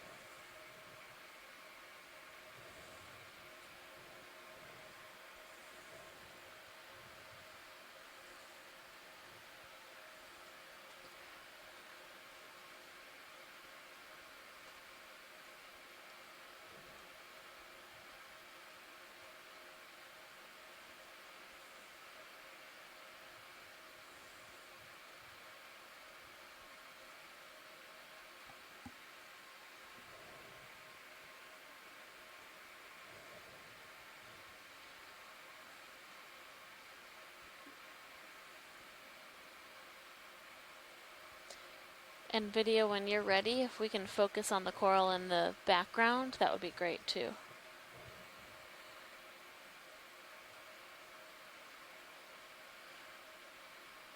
Great, so this is another type of bamboo coral or Isididae. It's a bit harder to see the nodes on the skeleton because the tissue is so thick, but that's what gives them that characteristic name of bamboo coral. And you can see the 8 pennate tentacles around each polyp, which is what they use for feeding, and why they're called octocorals, because there's 8 tentacles. Like octopuses have 8 tentacles. Okay, video. Pilot's clear when video is clear. Well, actually, this is Nav. Go ahead, Nav. Just want to let you know that we have gone another 100 meters. Great, thank you. Okay, all right. Got a little more leash to play with now.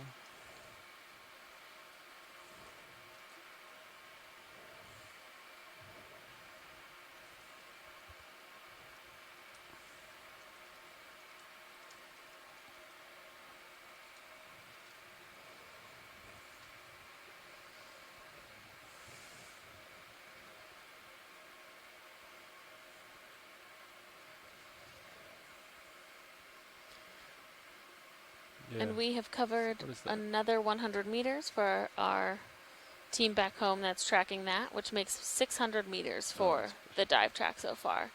Looks like a coral hake. If we can take a snap zoom on that fish. Snap it. Yeah.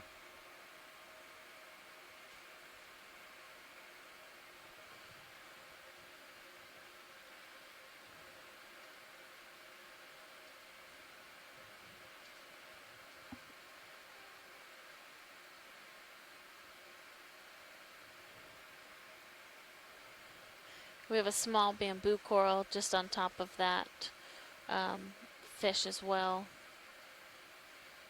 Come out a little bit. Yeah.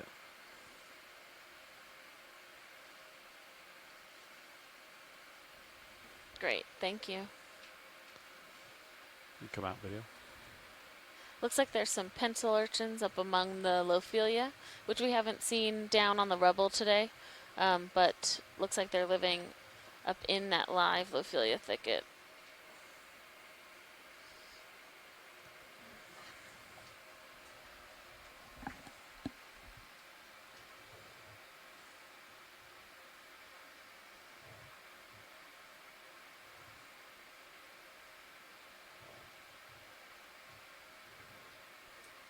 Good copy, Bridge. Thank you.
Wow, that's quite interesting. Like right as we're coming over this, you completely, the coral rubble density and the live coral just completely drops. Yeah, that is really interesting.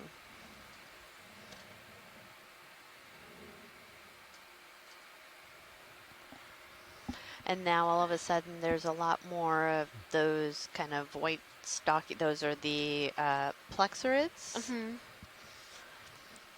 For those of you joining or that weren't on yesterday, I'm definitely not a biologist, so I'm trying to She's getting there. to brush up on my identification and remembering species. I've been writing things down or typing things out all day today. Yeah, so as we kind of came around, so we were more on the southeast side of that slope. Does that sound right, Nav? Sorry, watch lead. Repeat your last. We're Sorry. on the. Yeah. We were more. Were we more just on the eastern side of that slope? Yes, that is correct. Okay. And we have moved to the western side of the mound. Okay. I'm just trying to orient myself because it seems like some of this coral density is based on which side of the mound that they're on. Yeah, so that's I'm looking southeast. That's the lively side. Yeah. Where I'm looking. Wow, look at that. And then behind me there's not near as much. Yeah. It's south chain. Oh yeah.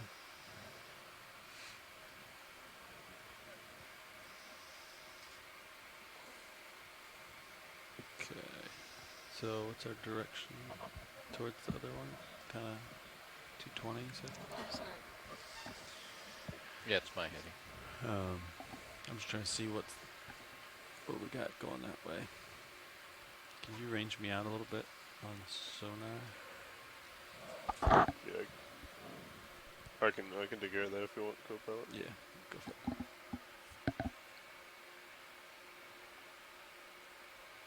see where this goes. Okay. So then you can change the gain on it so I can see stuff.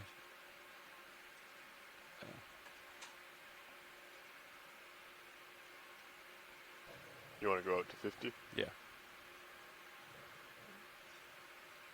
Then you can adjust the gain so I can see something. You can click and drag the, yeah. Yeah. See what we got. That way.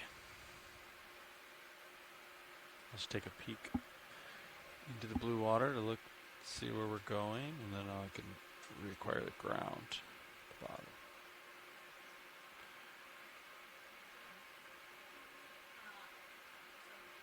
Alright. Keep going that way. Also, for your information, the ship has been stationary for around 4 minutes. Okay. Yeah, send it. Go for another? Yeah. 30 meter, same 225? Yeah. Copy. And then I'll just kind of have my head into the current and then keep a view of the bottom while we make that move. Sounds good. Bridge is at RV nav. Like to call another move, please. It will be range of 30 meters, bearing 225 degrees, speed 0.2 knots, please. Good copy, thank you.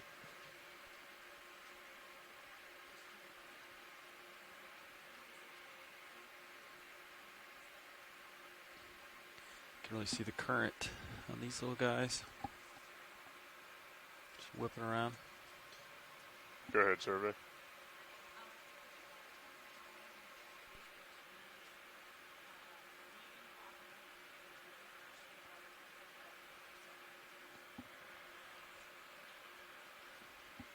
Should be relatively quick, probably 10 minutes before we end the bottom dive, and when we're up, we're already at 7:33, so we're just rising, take a few meters, and just looking to set up for it, so I would say 10 minutes after we finish the dive, we should be well ready to begin the process.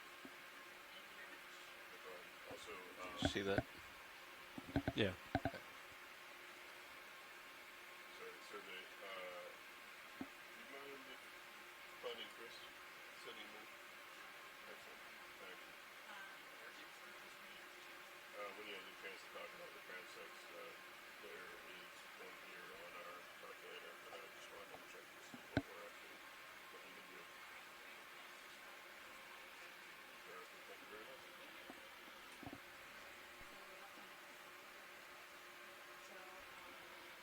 All right, Bob. Let's zoom in on one of these white moving ones while we wait for Sirius. Let's get stable here.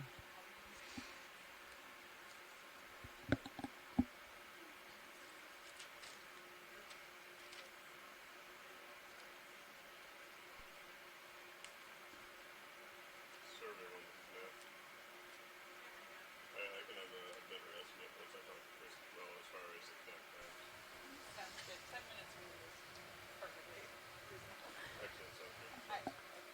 You can see how strong that current is ripping just based on these corals really just jiggling, dancing. I don't know what the best word is for that movement, but really taking a beating. Yeah, they really are. They look like they're out in hurricane force winds or something. Yeah. It's interesting. Some of them have their polyps open, some of them have them closed, so I wonder if it's just like...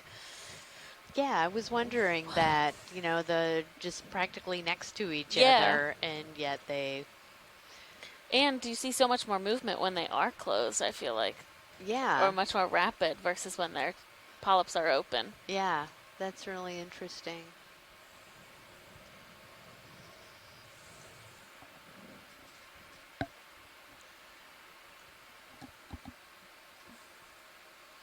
It's a great little field. They definitely seem to like this side of the Yeah, feature. they sure do. And lots of little stylastrids, too, Yeah. there.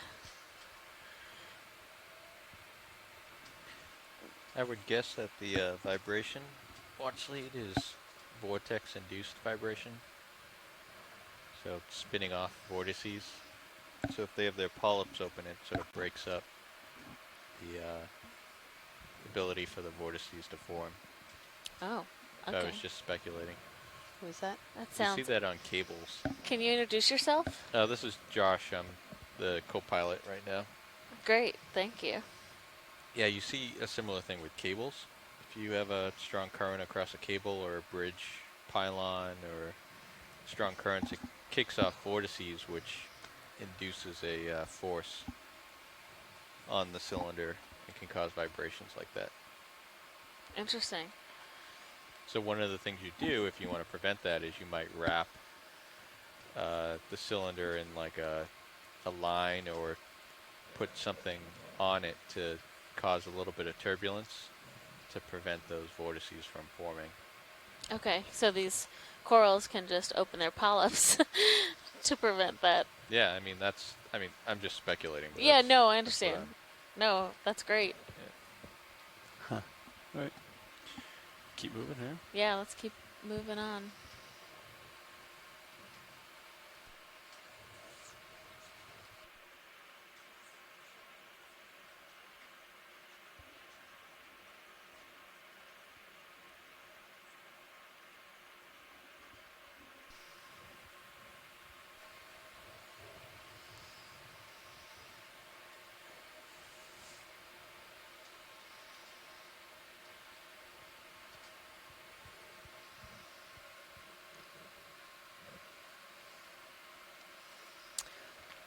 I believe we did do a ROV watch change not too long ago. If you guys would be willing to introduce yourselves, that would be great for our people at home.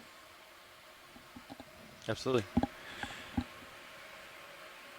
Okay, sitting pilot is Levi Unima, and my co-pilot?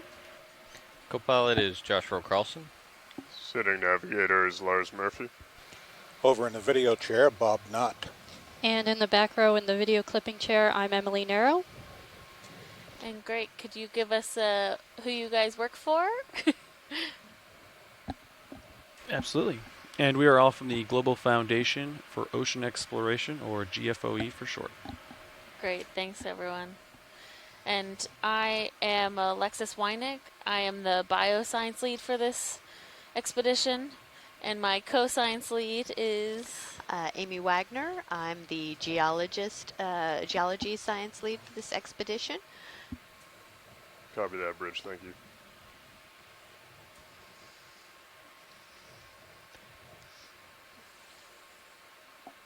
We have a bit live Probably come coral, down a little but not near as much as we had on that southern facing That last move just completed. ridge. Pilots might take another minute or so for yours to swing out, but how do you feel about another one?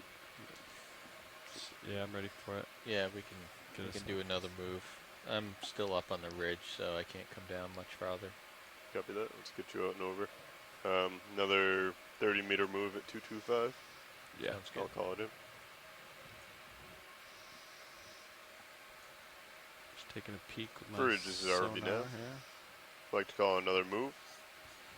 It will be 30 meters at 225 degrees. Speed decimal 2 should be the same as the last two.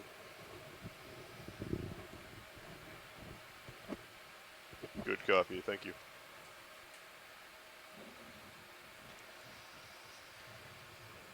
Maybe I could put a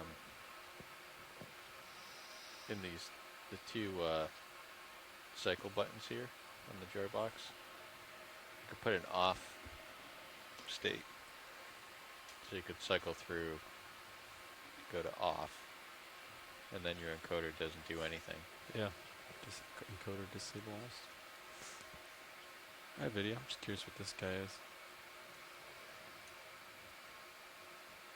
Just a quick one. So yellow. Ooh, and there's a little, is that a little tiny itty bitty tube worm sticking up there? Yeah, I think so.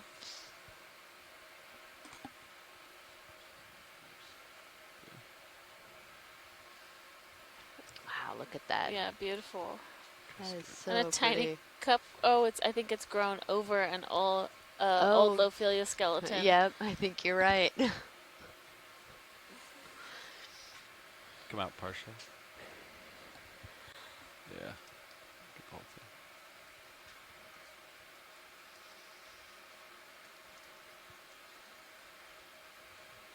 All right, you can come wide.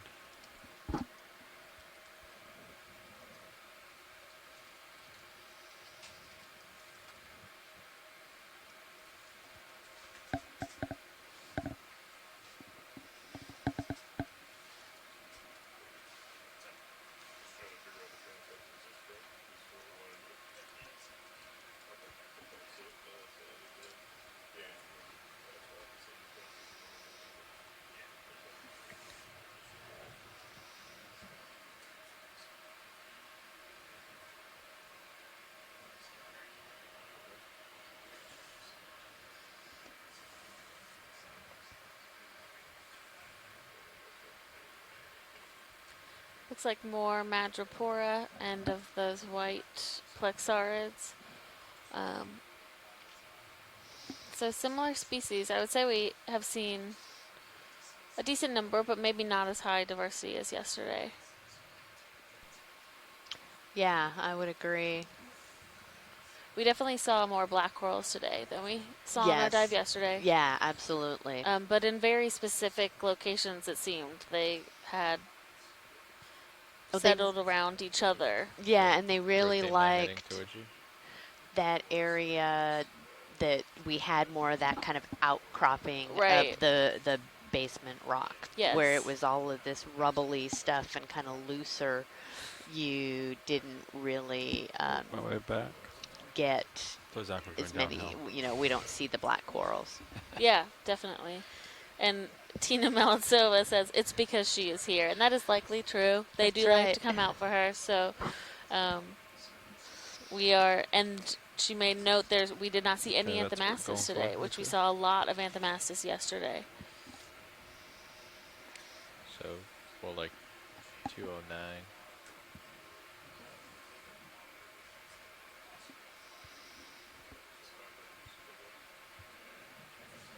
Wonder if we should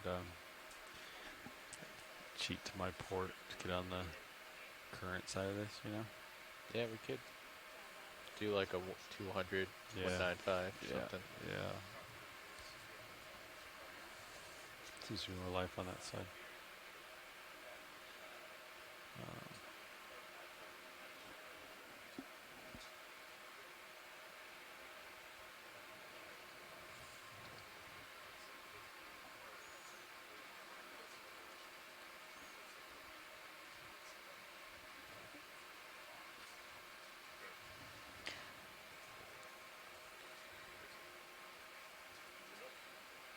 So we are approaching towards the top of this mound. We're currently at 735 meters.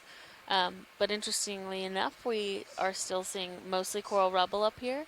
We saw the highest amount of live scleractinian corals or hard corals on the southern kind of edge of this mound.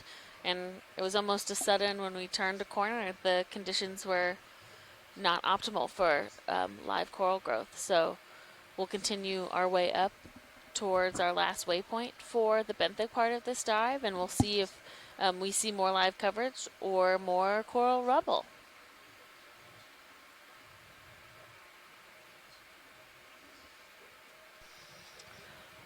Yeah, we're definitely down in that a little bit of a valley, as you guys can see up on the upper right part of the screen. We will start to work our way up this this last kind of hill of the mound.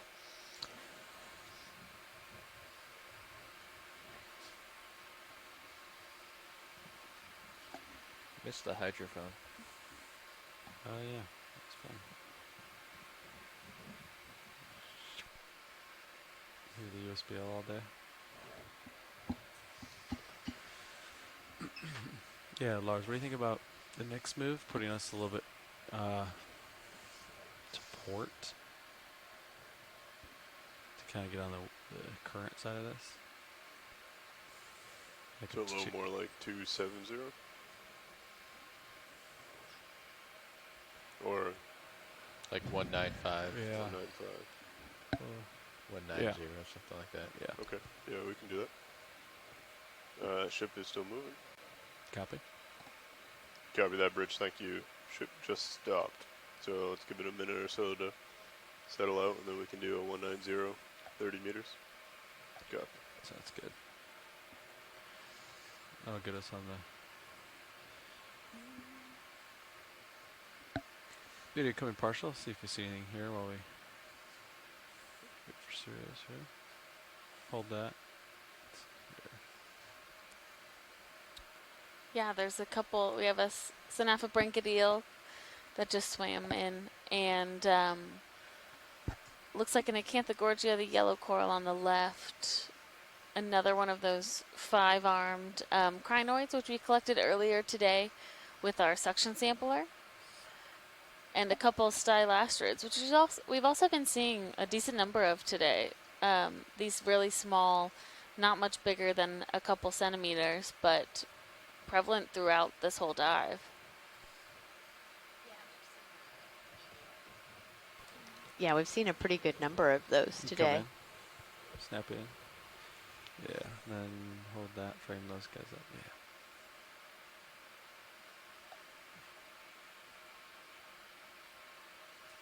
Thanks. Alright, pilots ready for that. Let's move. Yeah. 30 meters at 190. Alright, video can come wide. I'll keep Bridge, this is RV nav. up here.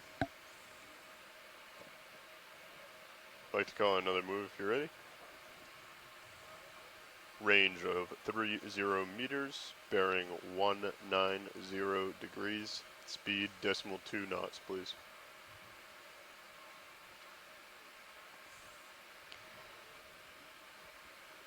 So we Good have copy. about Thank you, Bridge. a little less than 30 minutes left in the benthic part of this dive today.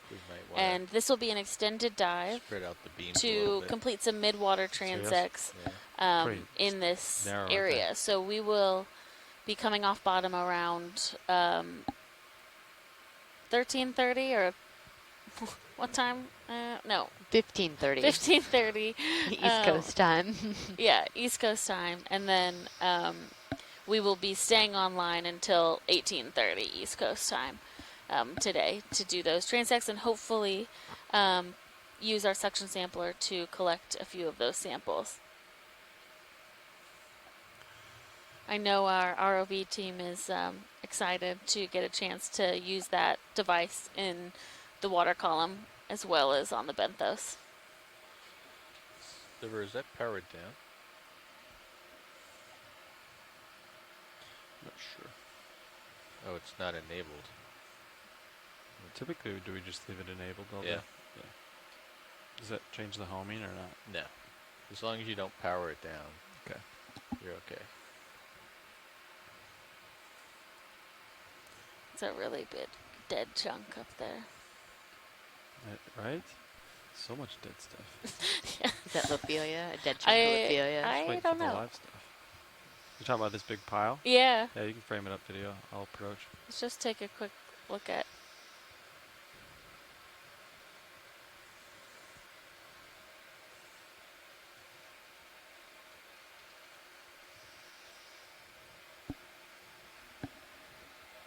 And what's that black fuzzy one there, or kind of orangey fuzzy one? Is that more?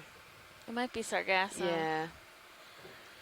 Oh, some of that is actually alive. So this is Madrepora. Yeah. Come Okay. in more if you got it. Yeah. And then a whole bunch of those brittle stars all over the place again. Yeah. Yeah, so the pink fleshy area is live Madrepora, and the rest of that is dead skeleton. That seems like it has come from somewhere else. Yeah, Maybe. not a whole lot alive Right. left. All right. Oh, yeah. Over here? Yeah. Got any more Zoom video? Oh, we have like a snail. Ooh, look at that. Yeah, we haven't seen that so far. Oh, that is awesome. I do know that some snails like to eat coral tissue, but this snail is on dead coral, so maybe it's feeding on the epibionts that are on that coral. Yeah. skeleton? Yeah, it has to be. So, can you guys take the camera a little bit further to the right? You can just put the snail like in the middle. That's perfect. Thank you. Because I want to ask Alexis this. Is this a barnacle casing? So that's a lot larger. So what we're looking at is kind of right in the center of the screen now, right by that brittle star. So just to the right of the snail. Copy. So that is a much larger kind of brittles, or I just lost the word. What were we just? Barnacle. Barnacle, thank you. And then what we've seen on a lot of these other ones. Do we know why some of them get so big like that?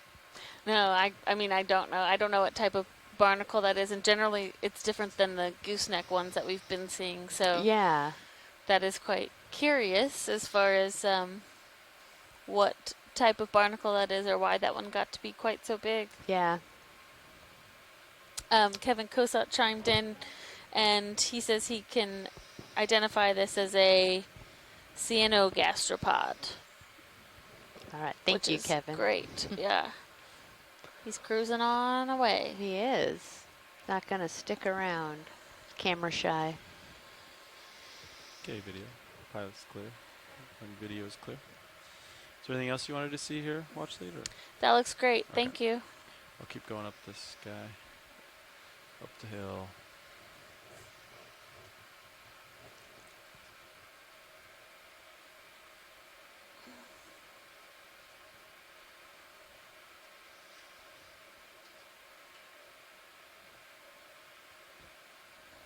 Lars, we have, is it 20 minutes left on the bottom? Is that what it was? Or is it an hour and 20 minutes? Yeah, we have about 16 minutes left. Copy. We come off bottom at 19:28 UTC.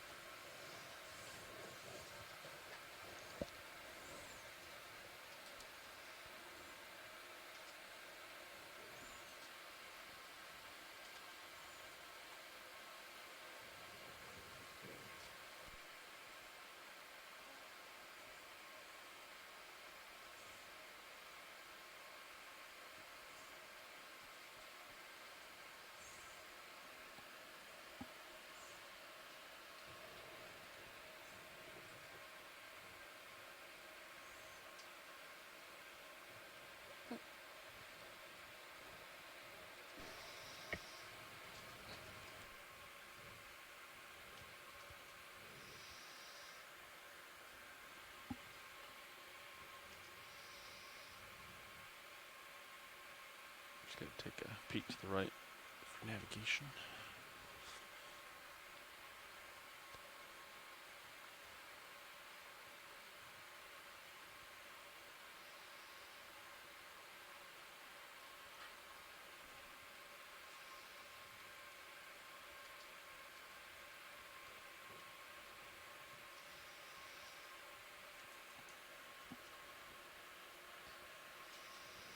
This is pretty much the top. So as you can see, we're kind of making a turn around, heading up towards the very top of our mound. Yeah, it's pretty much the top. I can try to rip around to see the other edge of it here, this way.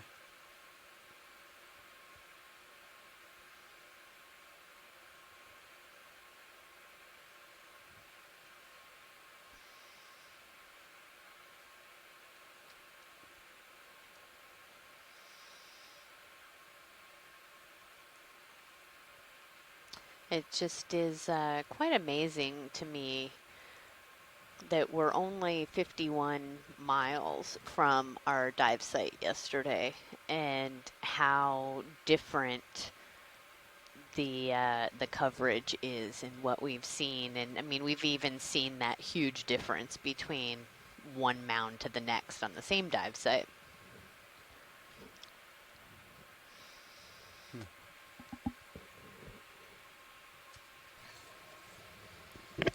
Yeah, I agree. I think it's, and it was interesting because yesterday's mounds were more laterally east to west oriented, right? Right, yeah. And today we kind of went on a mound, 2 mounds that were kind of north-south oriented to each other. So that could have something to do with it. It looks like the southern side of these mounds have a bit more coverage, live coral coverage, than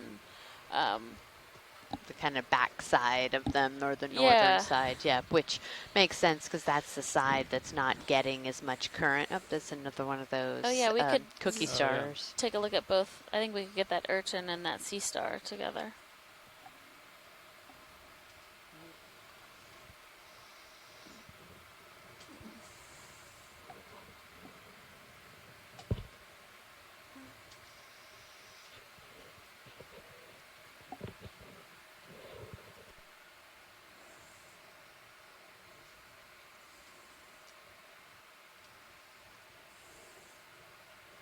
Okay, video come in partial.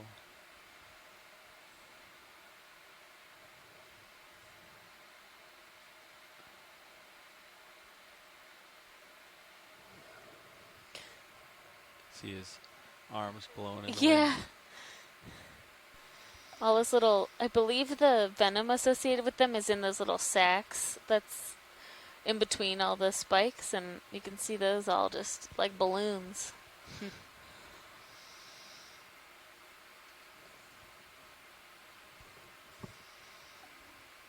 Yeah, it looks like it's having to try real hard to hold on and not, go rolling away.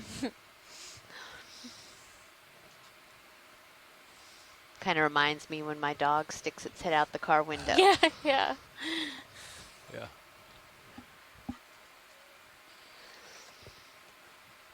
Hey, video. Do you have any more zoom? Let's see what we got on here. Wow.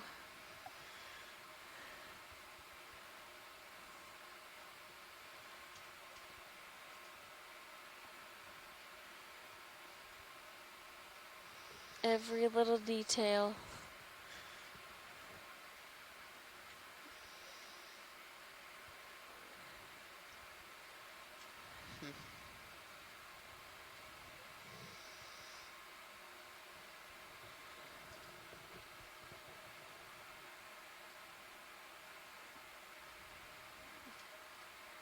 Alright, we'll go to the sea star then, if you're clear, video.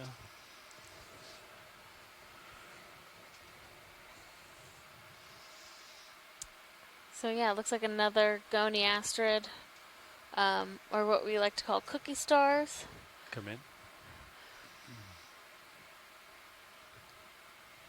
And he is, Nolan on the chat made a comment. He looks quite fat, and that is true. He looks like he's been eating pretty well.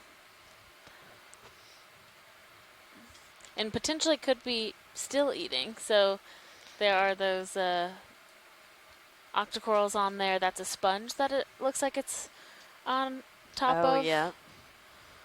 So unhappy sponge. Yeah. It could be feeding off of something that was on the sponge. Or Tina says some goniastrids do eat sponges, so it could be eating the sponge itself.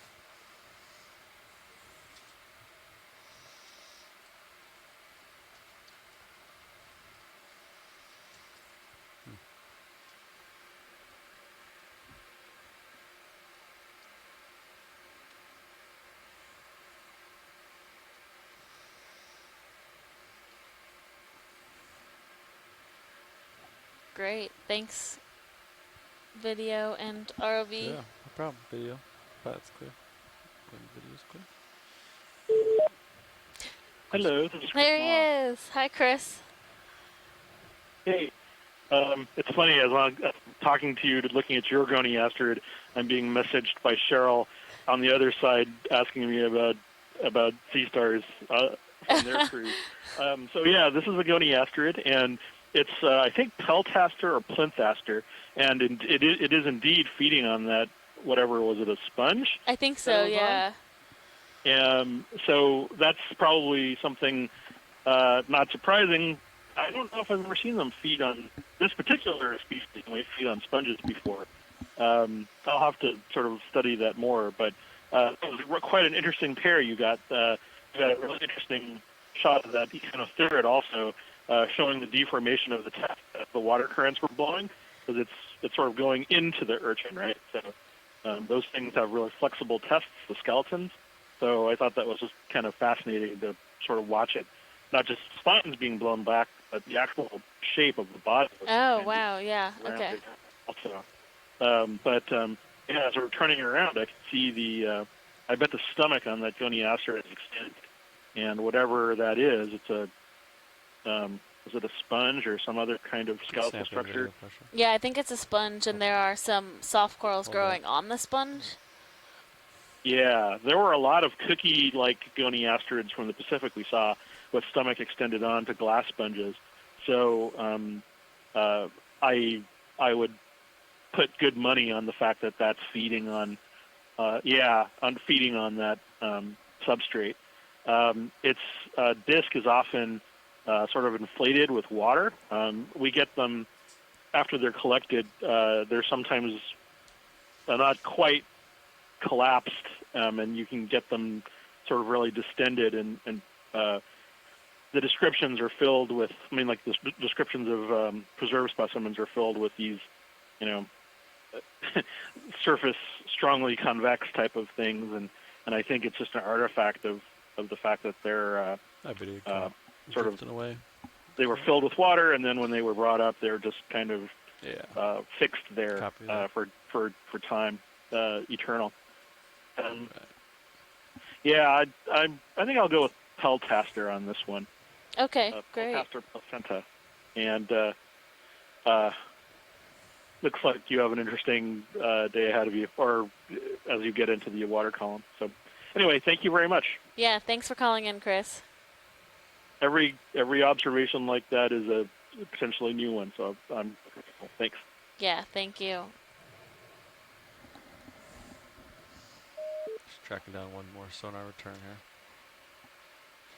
So if you are new to watching the Okeanos Explore expeditions, the individual who just called in is Chris Ma, and he's with the Smithsonian Institute in Washington, D.C., and he is a specialist in echinoderms, but specifically sea stars. So it's always great to have him call in and give us a little bit more detail about these individual organisms that we're seeing that we are not equipped to go into detail ourselves about.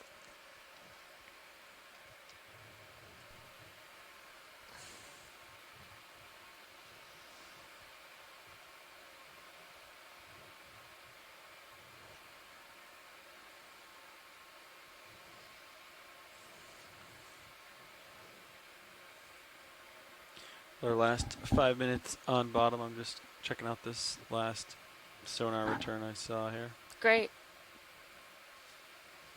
Our last little uphill.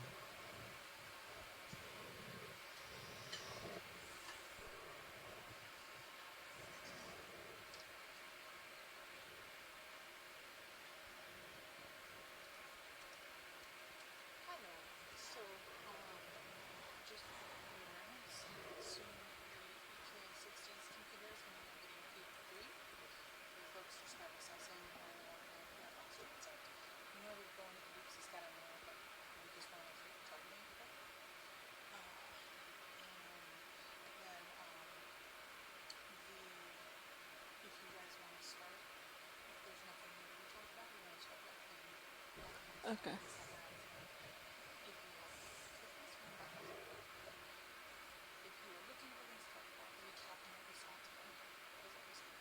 Okay.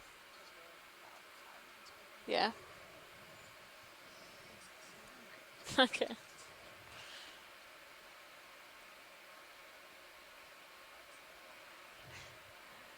So we kind of came, our pilot just chased a sonar target essentially and came around more of the southern side of this side of the mound, and again we have higher density of both live coral and coral skeleton. So that does seem to be the preferable side, at least for this mound, for these hard cold water corals.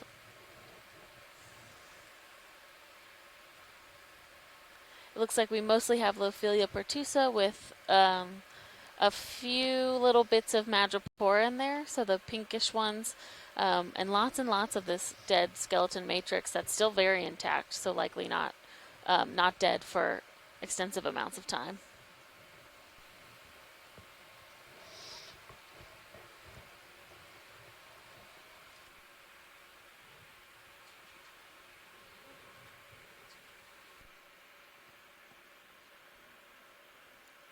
Quite a bit going on here, huh? Big pile. Oh yeah.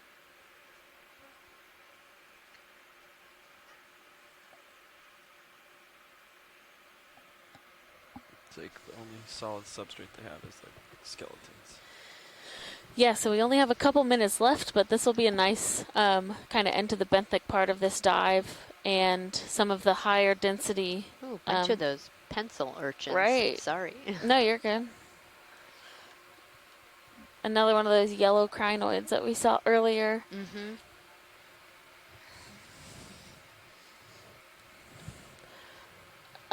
Just right of center, there's something pink. Could we just take a quick snap zoom on that? Absolutely. Snap in. Anthomastus. Oh yeah, we haven't seen very many of those today. We haven't seen any today, so that we saw a lot of them yesterday. Yeah. Among the coral rubble. So first one for the day with 2 minutes to go. We'll take it. And a couple bamboo corals there as well. There's one of those pencil urchins. But this is pretty indicative of the southern side of this mound, apparently, because we saw it on when we were kind of at the other side of the top of this mound, if that makes sense. Maybe a tether. Oh, so that's what's happening? No, that's just the current. Yeah. All right, video. Come out. Kind of fighting the current there. Wow. Is there any other last items you wanted me to try to zoom on here or not? You know, Pilot, I think we're good. Okay. Yeah. You guys can orient yourselves for what you need, and we will give a quick summary to wrap up the benthic part of this dive. Copy. Do you want to stow the arms? Sure. We'll, There's another one. Yeah. So yeah, a couple of those little red spots as we were kind of coming up to this last peak of the mound, but otherwise, yeah, we haven't seen them anywhere else in this dive. we are king of the hill at this point. Look how thick this is here. Yeah. It's where it's interesting to think about, are these regions of the mound driving the coral rubble on the rest of the whole mound, and it's just changes in currents over time, possibly, that have had all of that rubble drift? Prepared to start It has rising to, yeah. 700 meters, which Or at least will the set up majority our of it. Right. 720. What heading? So I'll just head into the current and get the ship moving. You zoom out on high pack to see if there's any other local highs. Yeah. Coming out. No. Okay. I think we're pretty clear. All right, as we start to Zoom back in. get set up for the Swing arms are midwater stowed. work, So how do you want to do this? just a little wrap up. We set down on the current bottom to is the what? northwest of your this port. So mound, and we basically the kind of ship's worked heading our into the way current. over a mostly kind of sandy coral rubble bottom as we worked our way up. And we saw, different from yesterday, we did see a lot more coral rubble on the we're not going kind of very far flatter up. area Right. than 20 we meters, did right? yesterday. A lot of it, So the ship's going to have to let's see, the back down. Lophelia and the So let's turn madrepora, into the current. fossil pieces and stuff like that Yeah, within turn it in this, current with me, and especially then in the we'll early part of the dive. Copy. We saw a lot of the, let's see if I can find it here. We did see a lot of these crinoids that we ended up collecting. Like this, I can't remember this exact species right off the top of my head. The what were they? The pentametrocrinus. Pentametrocrinus, yeah, crinoids, which was a really great find, right? We saw so many of those, and I think Ren and Chuck were saying that they really haven't seen that abundance of them anyplace else, which is pretty fascinating in itself. And we even got video of one of them swimming, Josh, which was very cool. And then as we kind of came up over the mound and we started to drop down off into the southeastern side of it is when we started to see a lot more of the black coral. We saw a bunch of those today, all kinds of different species of those. And we are beginning our so I'll let Alexis fill in a little more of the high resolution detail. Thank you very much. Yeah, so we had a couple black coral skeletons, so black corals that had died, but with really high diversity of coral of other animals living on those skeletons. And as we approached the top of the first mound, we didn't have as high density of live coral as we did yesterday on both of our mounds, but we did have a pretty high density of hard coral coverage on the south end of our biggest mound today. And so it seems that there are definitely patterns, obviously environmental conditions that are driving where these coral communities are most dense, but even the coral rubble itself harbors a really diverse community. So it's great to see that our site today was a bit different than yesterday, so that we're seeing a difference in how these mounds are oriented and where they are in relation to the Gulf Stream and how that influences the overall community of the mound.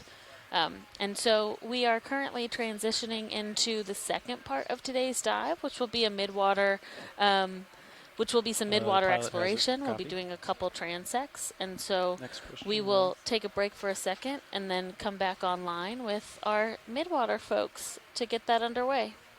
Thanks for tuning in, and we hope you'll stick around for a couple more hours.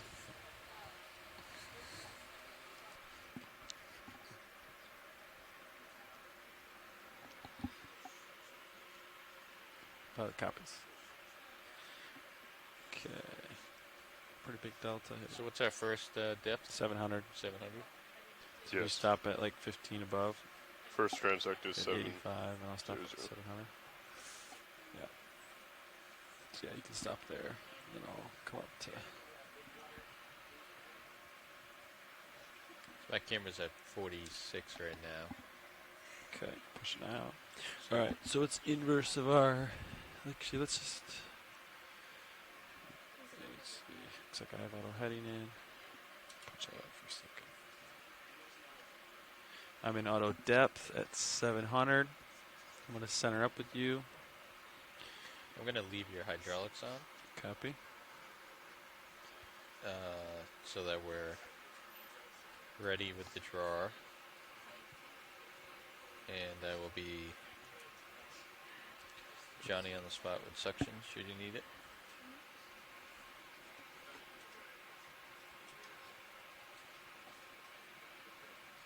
Yeah, we're definitely gonna need to get the ship moving. It's coming in pretty hot. Yeah, part of it's me moving forward now. I'm just looking at Sirius, and there's just no way. Okay, so I'd say start at like, decimal 2 or decimal 3 inverse of our heading, right? At least. Right. Yeah. Easy to do it. So. Okay, so inverse of us is what?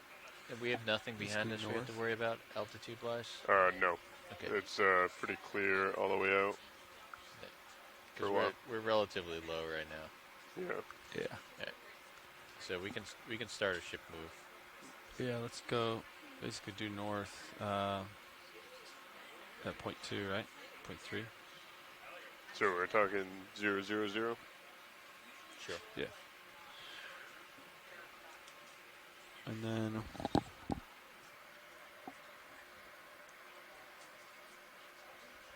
And just what, like a 700 meter move? Yeah. big one. Decimal 2, correct? Yeah, it's a good start. Bridge, this is RV Nav. We would like to call in a ship move, please.